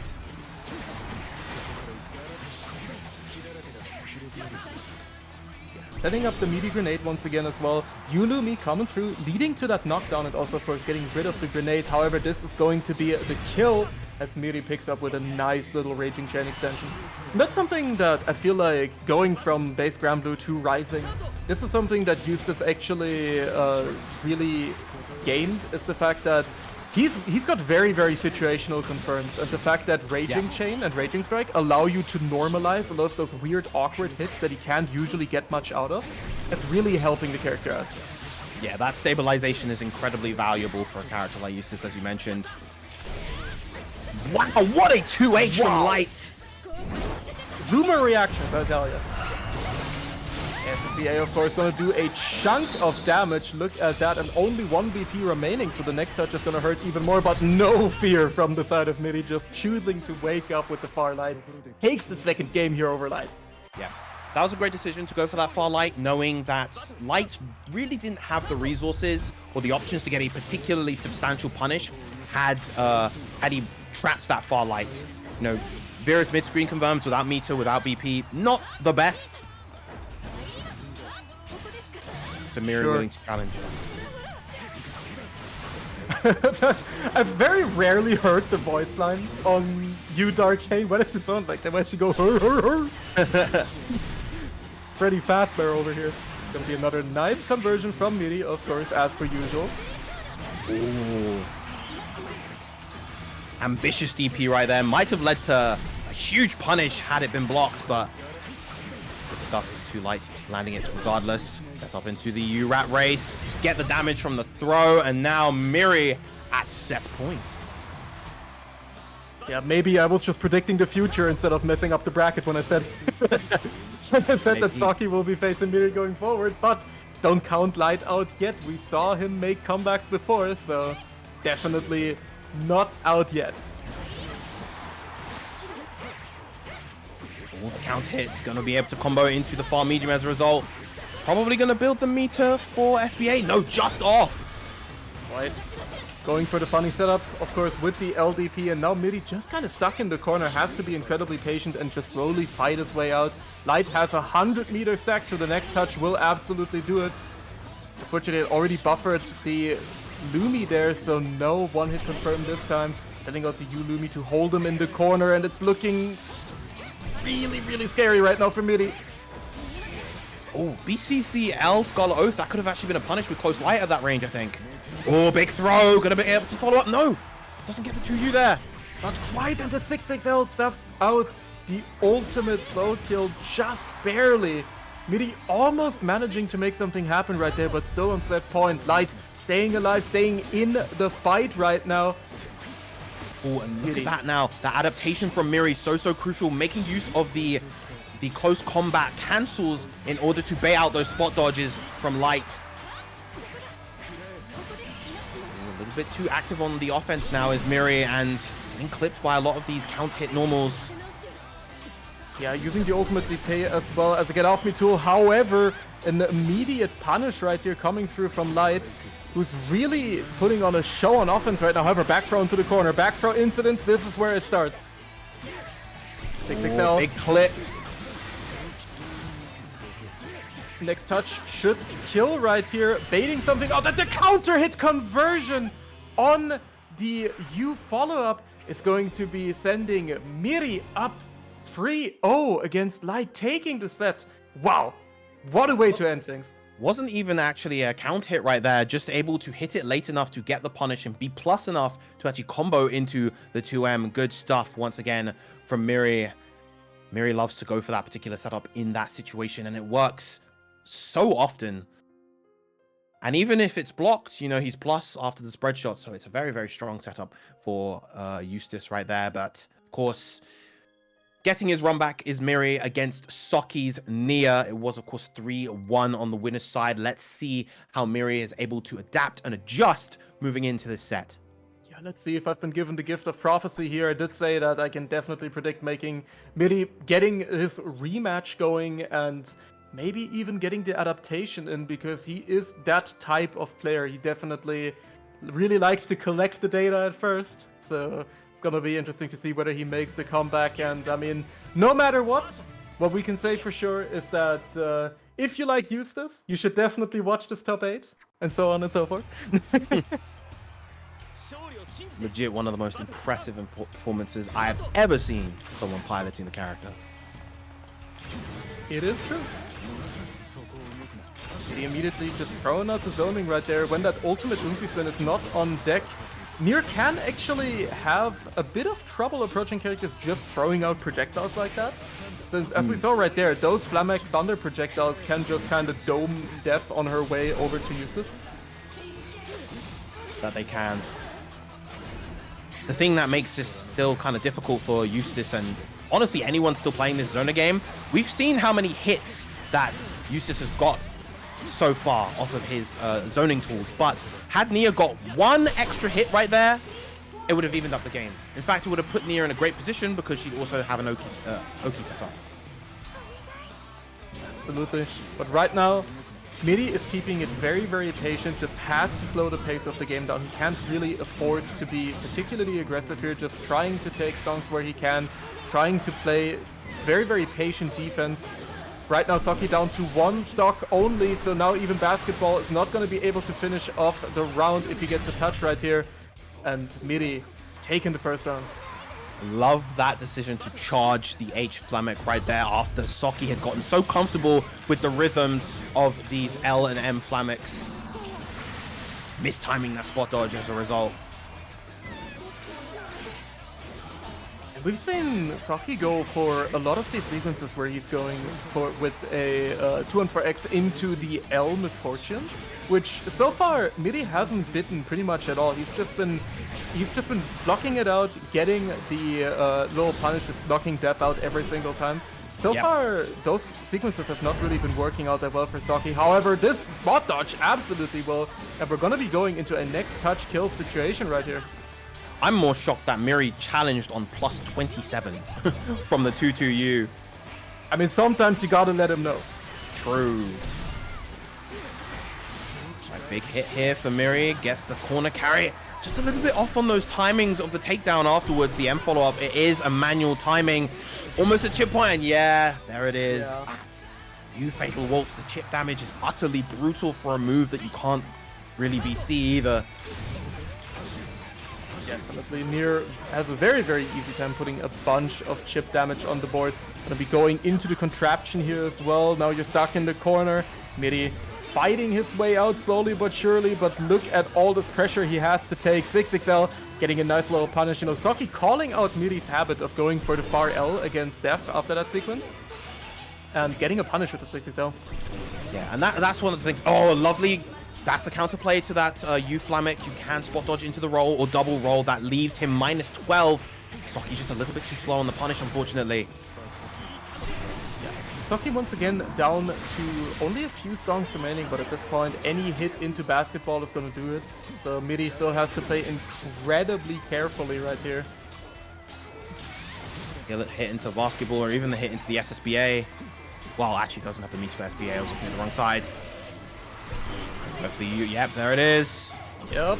Chip setup and the U Misfortune. Saki getting really, really cheeky with it and taking the first game here over Midi, and whew, brutal.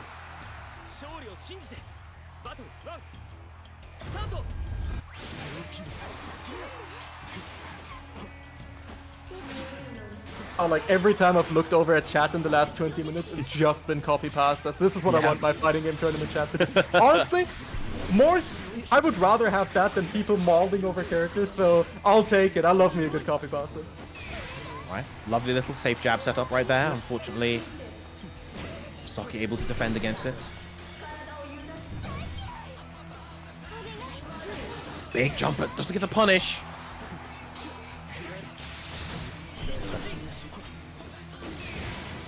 Saki avoiding the V-Rat Race as well.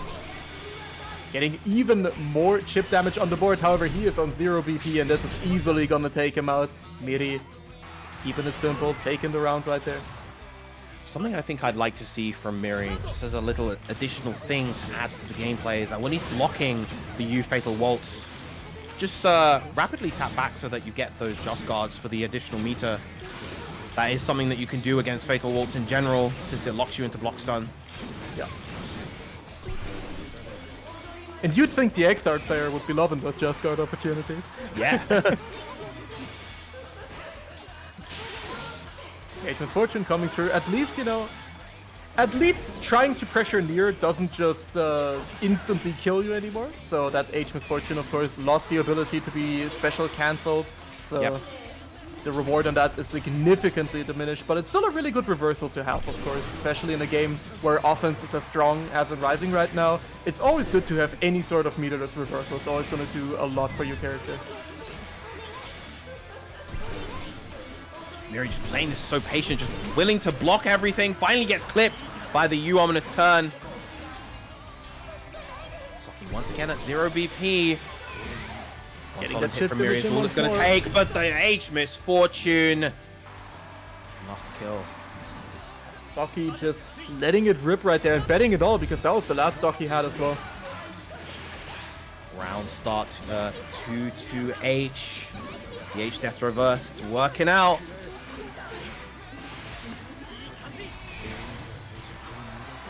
Saki once again looking real strong in this round. The oomphy spin coming out, but Miri immediately letting the slow kill rock. Trying to go for some zoning, but 2-on-4 H coming through once again into the basketball, and that's going to be Saki taking yet another game, going up 2-0 here in losers finals. Both of these games have been round 3. You know, it's clear that Miri does have, you know, ways to contend against this, but it must feel incredibly aggravating when you're trying to set up your neutral games, trying to set up that zoning, and then you get clipped by the incredibly fast H ominous turn into a full combo, and you're just in a horrible, horrible spot afterwards. Huge counter hit, and that's probably going to be a perfect from Saki. That it is, and now 1 round away. Yeah, 7 big golden letters coming out for Saki right here, and it is looking dire for Miri. Getting put into yet another situation right here, but mashing out, finding that, you know, if it hits, it's fuzzy Abare, of course, it's no longer mashing. Finding that close light. Trying to go for the Islamic Thunder once again, getting a little bit of a jump scare going with the slide, but Saki still only needs a touch and a half right here. Big opening for Miri right now. Gonna build the meter to 100, and yes, it's going to take that BP away as well. Set up for for a rat race, of course. Whoa! Huh? Slurped those electric orbs from the slow kill. Did not care, and speaking of not caring, the mash coming out from Miri, keeping himself alive. And I mean, you have to do that sometimes against Nier. If you have a character that has that many strong offensive options, and there are so many, like her RPS on offense is so strong that sometimes you do just have to play overly aggressive, right? You just have to let the Nier player know that you're willing to press in certain situations. Otherwise, you're just gonna get caught in this pressure pretty much forever. So Miri has been really, really good about, you know, establishing this active defense game once again. And now Saki finding himself in the corner, only on 1 BP as well, so the next hit is absolutely going to hurt. Speaking of hurting, no, not able to get the conversion, but there, once again, the U-ominous turn. Oh, that's a huge punish. I think that's going to be enough. Yeah, I think that's going to be enough, going for the heavy, and Miri just going for the frame perfect Alta 4. And that's going to be Saki taking it over Miri, who couldn't quite bring it back on the loser side, but still wonderful performance, is out at a very, very respectable 3rd place, putting Eustace on the map once again. And we are gonna be looking at our grand finals now with Saki in the loser side versus Usagi, getting that salty run back from our winner side. And yeah, let's see if we're gonna have another Nier mirror or if Usagi is gonna whip out the Grimnir again. Gonna be an interesting one to see. And right now, it's looking like the Nier mirror might be coming our way again. Indeed. It did, of course, get Usagi the victory in winners finals. Yeah, we really are looking like an NA tournament right now. Both Combo Breaker and CEO. Nier Mirror Grand Finals. And we're going to get another one of those here at Transcendence. Yeah, for sure. Just once again, I mean, Nier has proven herself to be an incredibly strong pick. Of course, hasn't exactly become a fan favorite in the meantime. Top 1. Judging by the chat, I'm sure everyone's excited. But let's not let ourselves get down. Of course, these are incredible players, and no matter what characters are on your screen, you have to respect the fact that these players have made it here through an incredibly, incredibly stacked bracket with a bunch of strong players, a bunch of other strong characters to face as well. So I think, you know, even if you're in a situation where, understandably, I know y'all probably don't want to see another Nier mirror, you got to give credit to those players because they've been doing fantastic and they've been putting in all the work. Yeah, but let us not forget that both of these two players were top contenders back in base game as well. You know, it wouldn't be out of the realm of possibility for the two of them to fight, you know, Bilal versus Charlotta back in any round of a top 8 back in the day as well, and even towards the beginning of this game. Not to mention, as we mentioned before, both these players incredibly strong with multiple characters. I don't think we're going to see it. I think he's going to stay with the Nia the whole time, but the Charlotta is always there for Socky if he needs it. He's also got a good Grimnir. He's got a good Siegfried. But again, I think he's going to stick with the Nia, and Usagi is just an endless barrel of tricks. Yeah, with Usagi, you never know. I mean, again, I wouldn't even be surprised if we see some sort of wacky Lunalu pick or something coming out, because that's just the type of player Usagi is. He's always been about entertainment, first and foremost, as we've already mentioned. And yeah, right now, just waiting on Socky to lock in, maybe taking a little break as well. Of course, can't really blame him. Just got off the back of playing against Miri, which is always an incredibly exhausting feat. Miri, an incredible player. Again, 3rd place today. So can't really blame Socky for taking a little breather right now.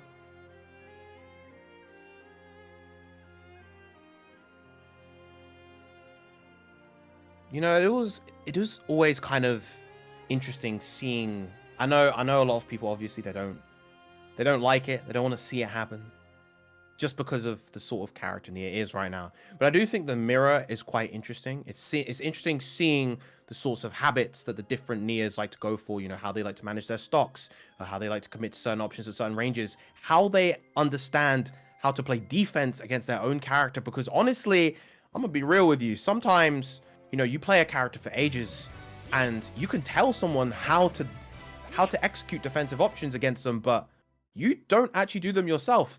I will tell people to fuzzy mash against H Lord Strikers Percival. Do I do it ever? Hell no. No, I don't. I never do that. Because, well, part of it is because I don't. Yeah, 100%. I mean, I used to play Belial on base game, right? And then I played Sonic San in the mirror, and I was like, what does this character do? Help me. Yep. Why does he get to do all that? Right now, we're getting into it with our grand finals. Let's get hyped for the final showdown of Promenade Transcendence.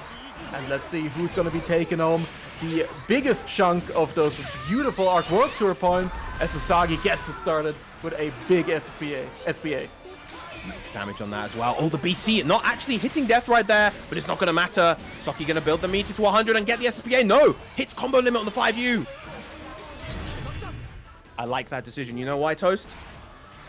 Because Usagi had only 1 stock left. So Socky didn't think that she would commit to using that last stock, and as a result, tried to challenge, but Usagi went for it regardless and was able to get the kill as a result. Very lovely decision making. Absolutely wonderful stuff. And I mean, as I said before when we were talking about Light as well, Usagi is also just a young gal. She will not play with any sort of respect for what you're doing. She's playing like someone who doesn't pay taxes. So yes. That is something you always need to keep in mind. If you think, oh, that was a wacky thing to go for, can't believe that worked. No. That's the mindset that you need to have when you know, you're playing against these young and fresh players. So, yep. Wow. The 214H beating out what Socky tried to go for there, and Usagi once again. That is the 4th game against Socky's Nia that she has been able to take with her own. 2 left to be your Transcendence champion. Yeah, nice big far heavy counter poke there coming out from Socky.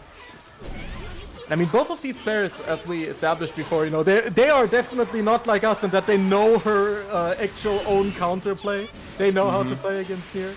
So both of them really contesting in really good spots. However, even if you are playing a character like Nier, you still have to deal with her setups no matter what, right? There's no way to avoid a lot of the crazy 50-50s that she can toss out. So ultimately, you still have to hold that ship, you still have to hold some of those 50-50 situations, and you can have as much knowledge as you want. Those are so scary. That's what makes Nier such a strong character. Even if you know her counterplay, it doesn't change the fact that sometimes you somewhat have to guess. Yeah. Sometimes, whether even excluding something like the 50-50, sometimes she just clips you with something, you know, a relatively low commitment option, and you explode. Like that, for example. Indeed. And the chip damage.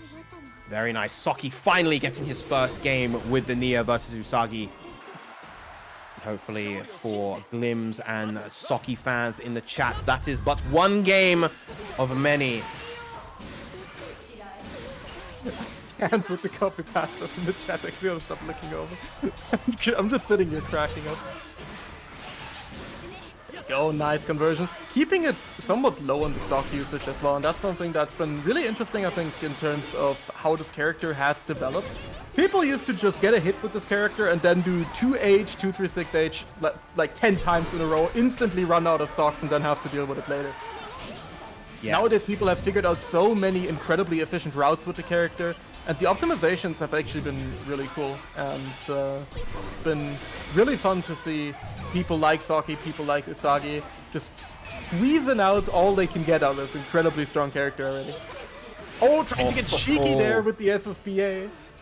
Yep, Socky not the type of player to commit forward in that offense. That SSBA not able to counter against projectiles, and Death does count as a projectile, so not gonna work there. But the 2M once again undeterred is this young lady, still willing to challenge in these situations and bait when she needs to as well. No fear whatsoever on Usagi, and a really, really nice, invoking the evil spirit of base game Fairy right there, just using the medium to pick up that anti-air situation.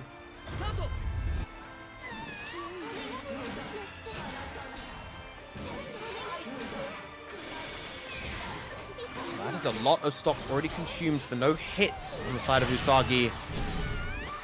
Yeah, Usagi definitely a bit more liberal with her stock usage compared to Socky, who tried to get cheeky and go for a reversal right here, but you can't do that against the setup, and that's going to be another round for Usagi and another game going up 2-1, only needing one more to become your Promenade Transcendence champion right now. Socky has to bring it back, or he's going to be out in a very respectable second place.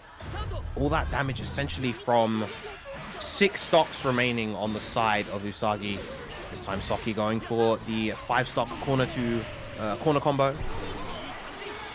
Corner carry combo, I should say.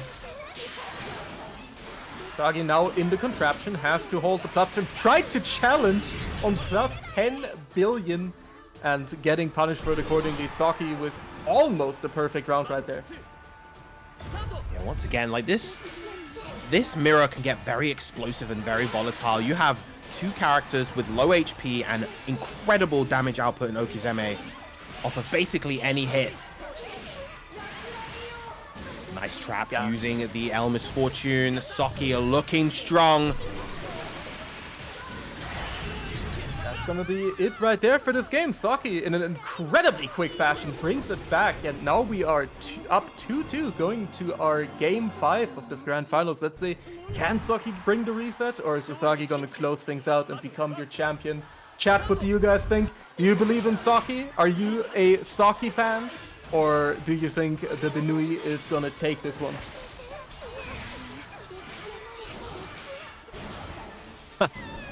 Death far light, death far light. Challenge on each side, but there, once again, the H Misfortune prevails and gets Socky a nice chunk of damage. Uh-oh, trying to BC the contraption. That's not gonna work out. And look at the damage! That's the game! Makes kills. Nice blocks right here from Socky. And a huge answer back. Gonna get the SSBA and take the round as a result. Wow. What incredible composure right here from Socky, bringing it back from the brink of defeat and now going up on reset point here.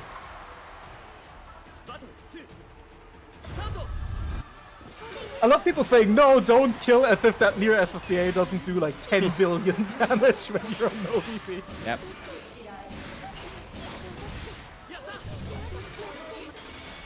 Not to mention, once again, of course, Nia is a low health character. Something at least. There we go. Usagi getting the pressure going into the 236H reset as well. Oomphy spins coming out left and right. Both players right here sitting at a pretty low stock count, but that should absolutely do it for Socky, and we'll be going up to a reset in our grand finals. 3-2 for Socky. Even more Nia action is on the way in this second set. Are we going to see a character swap from Usagi this time, or is she going to lock in the Nia for this set once again? I personally want to see the Belial. I want to see the tried and true. I think it's time. Oh no, instead, we're getting the Siegfried. You guys didn't want to see the near mirror? I better hope you're happy. No complaints in chat right now. If Big Siggy comes out and y'all complain about the near mirror, I better see some cheers for Siegfried right now. No matter how much it hurts you.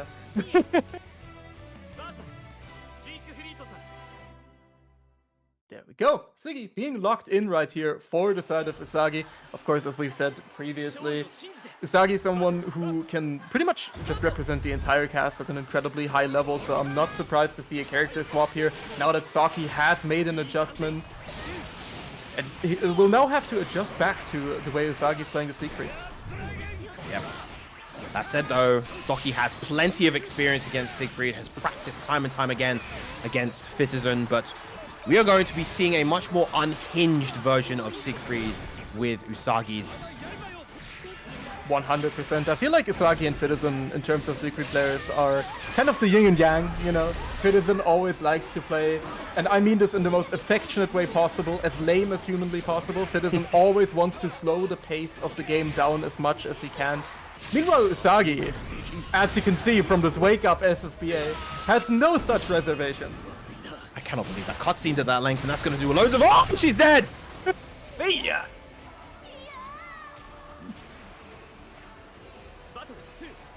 My goodness. If I've heard it said, he needs it. Oh, trying to go for the cheeky command grab as well. Once again, I mean, you never see Citizen go for those, is all I'm gonna say. 3 for 6U, coming through, and the ultimate DP from Usagi will be putting an end to Saki's pressure for now. However, immediately finding yet another hit. You're going in a situation right here, but the BC. Oh, lovely jump. That should be the round for Saki. He's going to get enough for SBA, and that is going to be it. Even with the high health of Siegfried, it's not enough for the Klagen Totentans.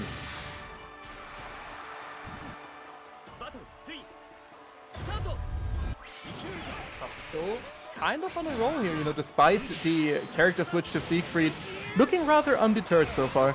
But right now, Usagi getting things going with the cheeky parry on the Arcan follow-up. Saki finding that heavy misfortune. And Usagi, of course, letting that heavy fireball rip, the old classic 2M coming through. That's another white woman normal, if I've ever seen one. Indeed. Unfortunately, you have now tried to BC near, and the game has uninstalled itself from your computer. Very true. The spot dodge. You wouldn't think that Saki is nearing 30. However, he's still ready with those reactions, and he's ready to take another game.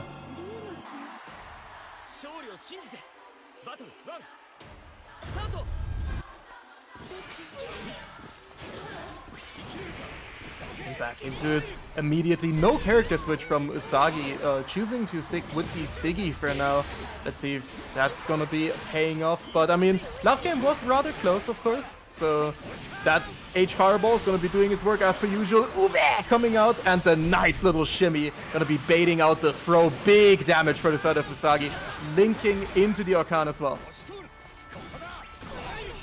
Very big damage. Oh, Saki stuck in the corner. That said though, you are facing against the Neo with SSBA and plenty of resources, but it's not going to matter in the face of the Siegfried SBA. If Siggy got the power of the world on deck, you better not do any sort of cancels that are reactable. If you combine Usagi's reactions with that... Woo! Also, look at the pickup there from Saki, getting the heavy misfortune so high that he could get a link after it. Beautiful, beautiful awareness. And if you ever thought that Saki had just been playing this character as a secondary, as a desperate choice, think again. He has truly put the time in and is practiced and powerful. Another round on the board. The Saki sweep is looking kind of unstoppable right now. It feels like the Saki fans are popping off. Glimpse is going to pop a blood vessel if this continues. Big far heavy coming out from Saki. Gonna get the full corner carry combo once again.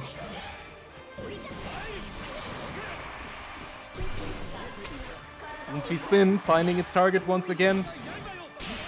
Usagi going for the cheeky parry as well, and that's another thing. You know, Citizen never goes for those, so Saki isn't quite ready for him. Usagi always happy to go for a cheeky little gamble, and it's working out. Nice anti-air, beautiful conversion on the non-counter hit, and this should do it. We actually have an ultimate skill to link into here. Never mind, don't even need it. Yep, the basketball into the H for Dragon enough. Usagi evening up the set.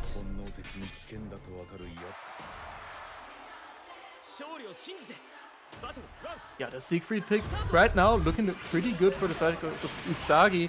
That heavy fireball, of course, one of the fireballs of all time, has been putting in a lot of work here, has made it really easy for her to approach a neutral a lot of the time. Now choosing a much better time to use the BC on this pressure. And now you can see Saki isn't as happy to contest anymore. We've seen the parry represented quite a few times, and now that Orkan just getting cancelled, Saki not trying to go for anything there. Big Verdrangen right there. Here comes the mid-screen offense. There's the parry again, this time baited by Saki, but doesn't have the meter to extend after the RS. This time, however, definitely does, and definitely has the resources to take the round. Saki up once again.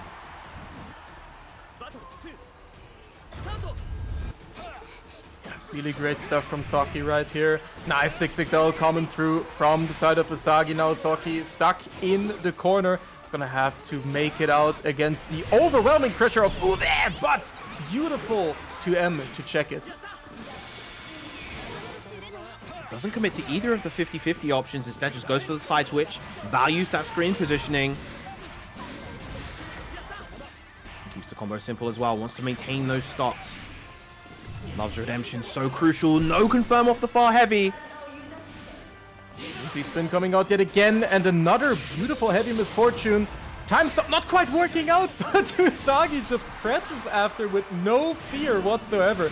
Grab's gonna do it, but with that incredibly scrambly round, Usagi is gonna go up 2-1, putting himself one game away from being your Transcendence champion. Saki absolutely on fire right now. Of course, now Usagi locked into Siegfried for the rest of the set. Doesn't actually get the punish there, surprisingly.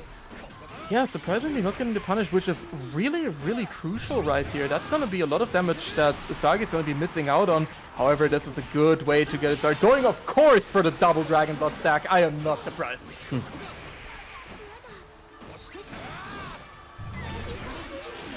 Saki now back to contesting after that Orkan. Spacing with this big far heavy of Siegfried's.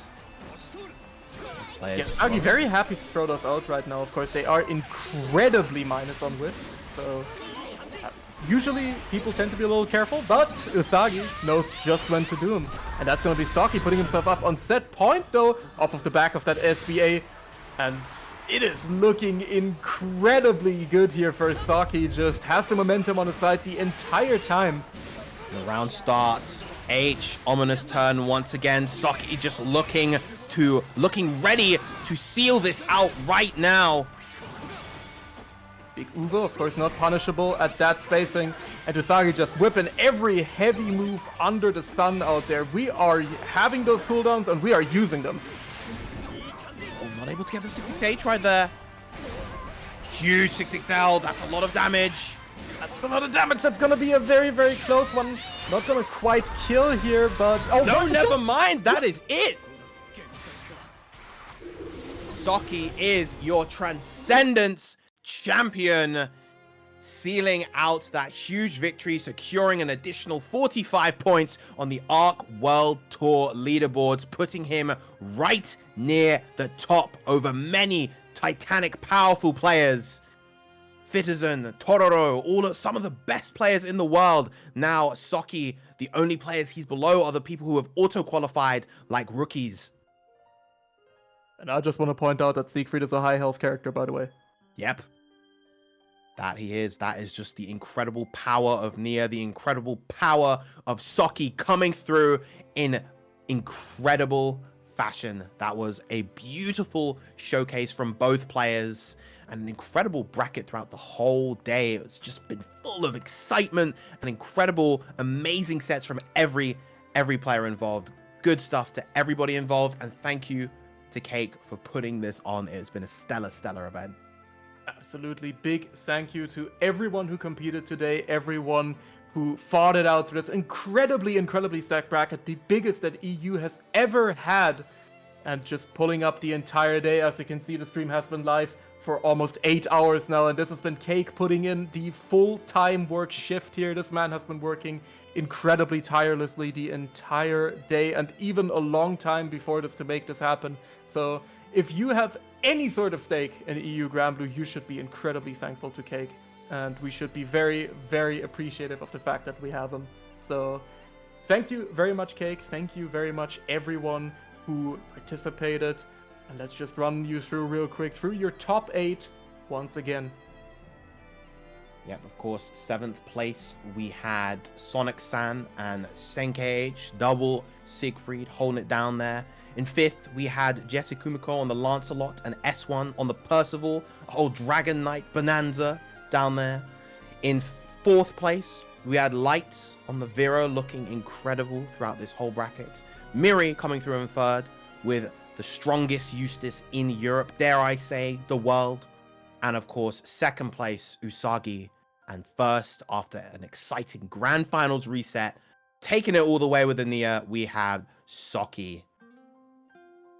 And once again, I want to give a big shout out, not only of course to Cake, but of course to Pap running the French restream, holding it down all day, doing an incredible job both on commentary and of course holding down that stream. I want to give a big shout outs of course to our previous commentators, Gekiko, Dave, Ariet, Tafa, you holding it down throughout the rest of the bracket.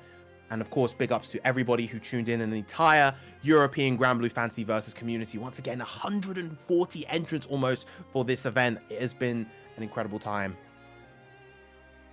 Yeah, and I mean, there's no better way to put it. It has been an incredible time. Of course, thank you as well for Arxis for making this actually be an official ARC World Tour tournament. You know, back in the day with Base Granblue, we didn't have that much representation for Europe for a lot of these events. So nowadays, seeing Europe get all this love, both online and offline, getting all of these events being qualifiers, it really means a lot. And it really means a lot to, of course, all the people here in the scene who have been loving this game for such a long time. And it's really wonderful to see. So once again, a big shout out to everyone involved. It has been incredible. And I'm very happy that I got to be here, commentate this top 8 along none other than the Lord of Flames himself, Brother Virum. It has been an incredible time. Yeah, it's been an absolute pleasure, of course. As always, Toast, very much enjoy commentating with you. Have done for the past couple of years. It's been an absolutely great time. But of course, in terms of big European events we've got coming up next, of course, as mentioned in the chat by Dave, Mix Up in Lyon, in France, is going to be the next gold event. And of course, the big platinum events to look forward to are Versus Fighting in August and Ultimate Fighting Arena 2024 in September. Those are the biggest European events. So if you're outside of Europe, I want to see you get down to at least one of those. Try your hand at getting some points if you can, but the European players are not going to make it easy for you, as you've seen today. Better pull up and better make sure to try and get some of those precious points. We're not going to make it easy on you. And we are all looking forward to the rest of the season for Granblue Fantasy Versus Rising. And once again, thank you everyone for being here. That'll be pretty much all from us, unless Cake wants to say a few words here at the end.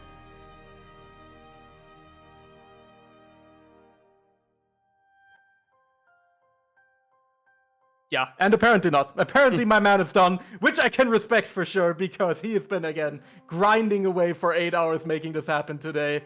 And yeah, that's going to be it from us. That's going to be it for Promenade Transcendence. Thank you so much for tuning in. Thanks everyone for playing. It has been an incredible time, and we will see you in the next one. Take care, and goodbye.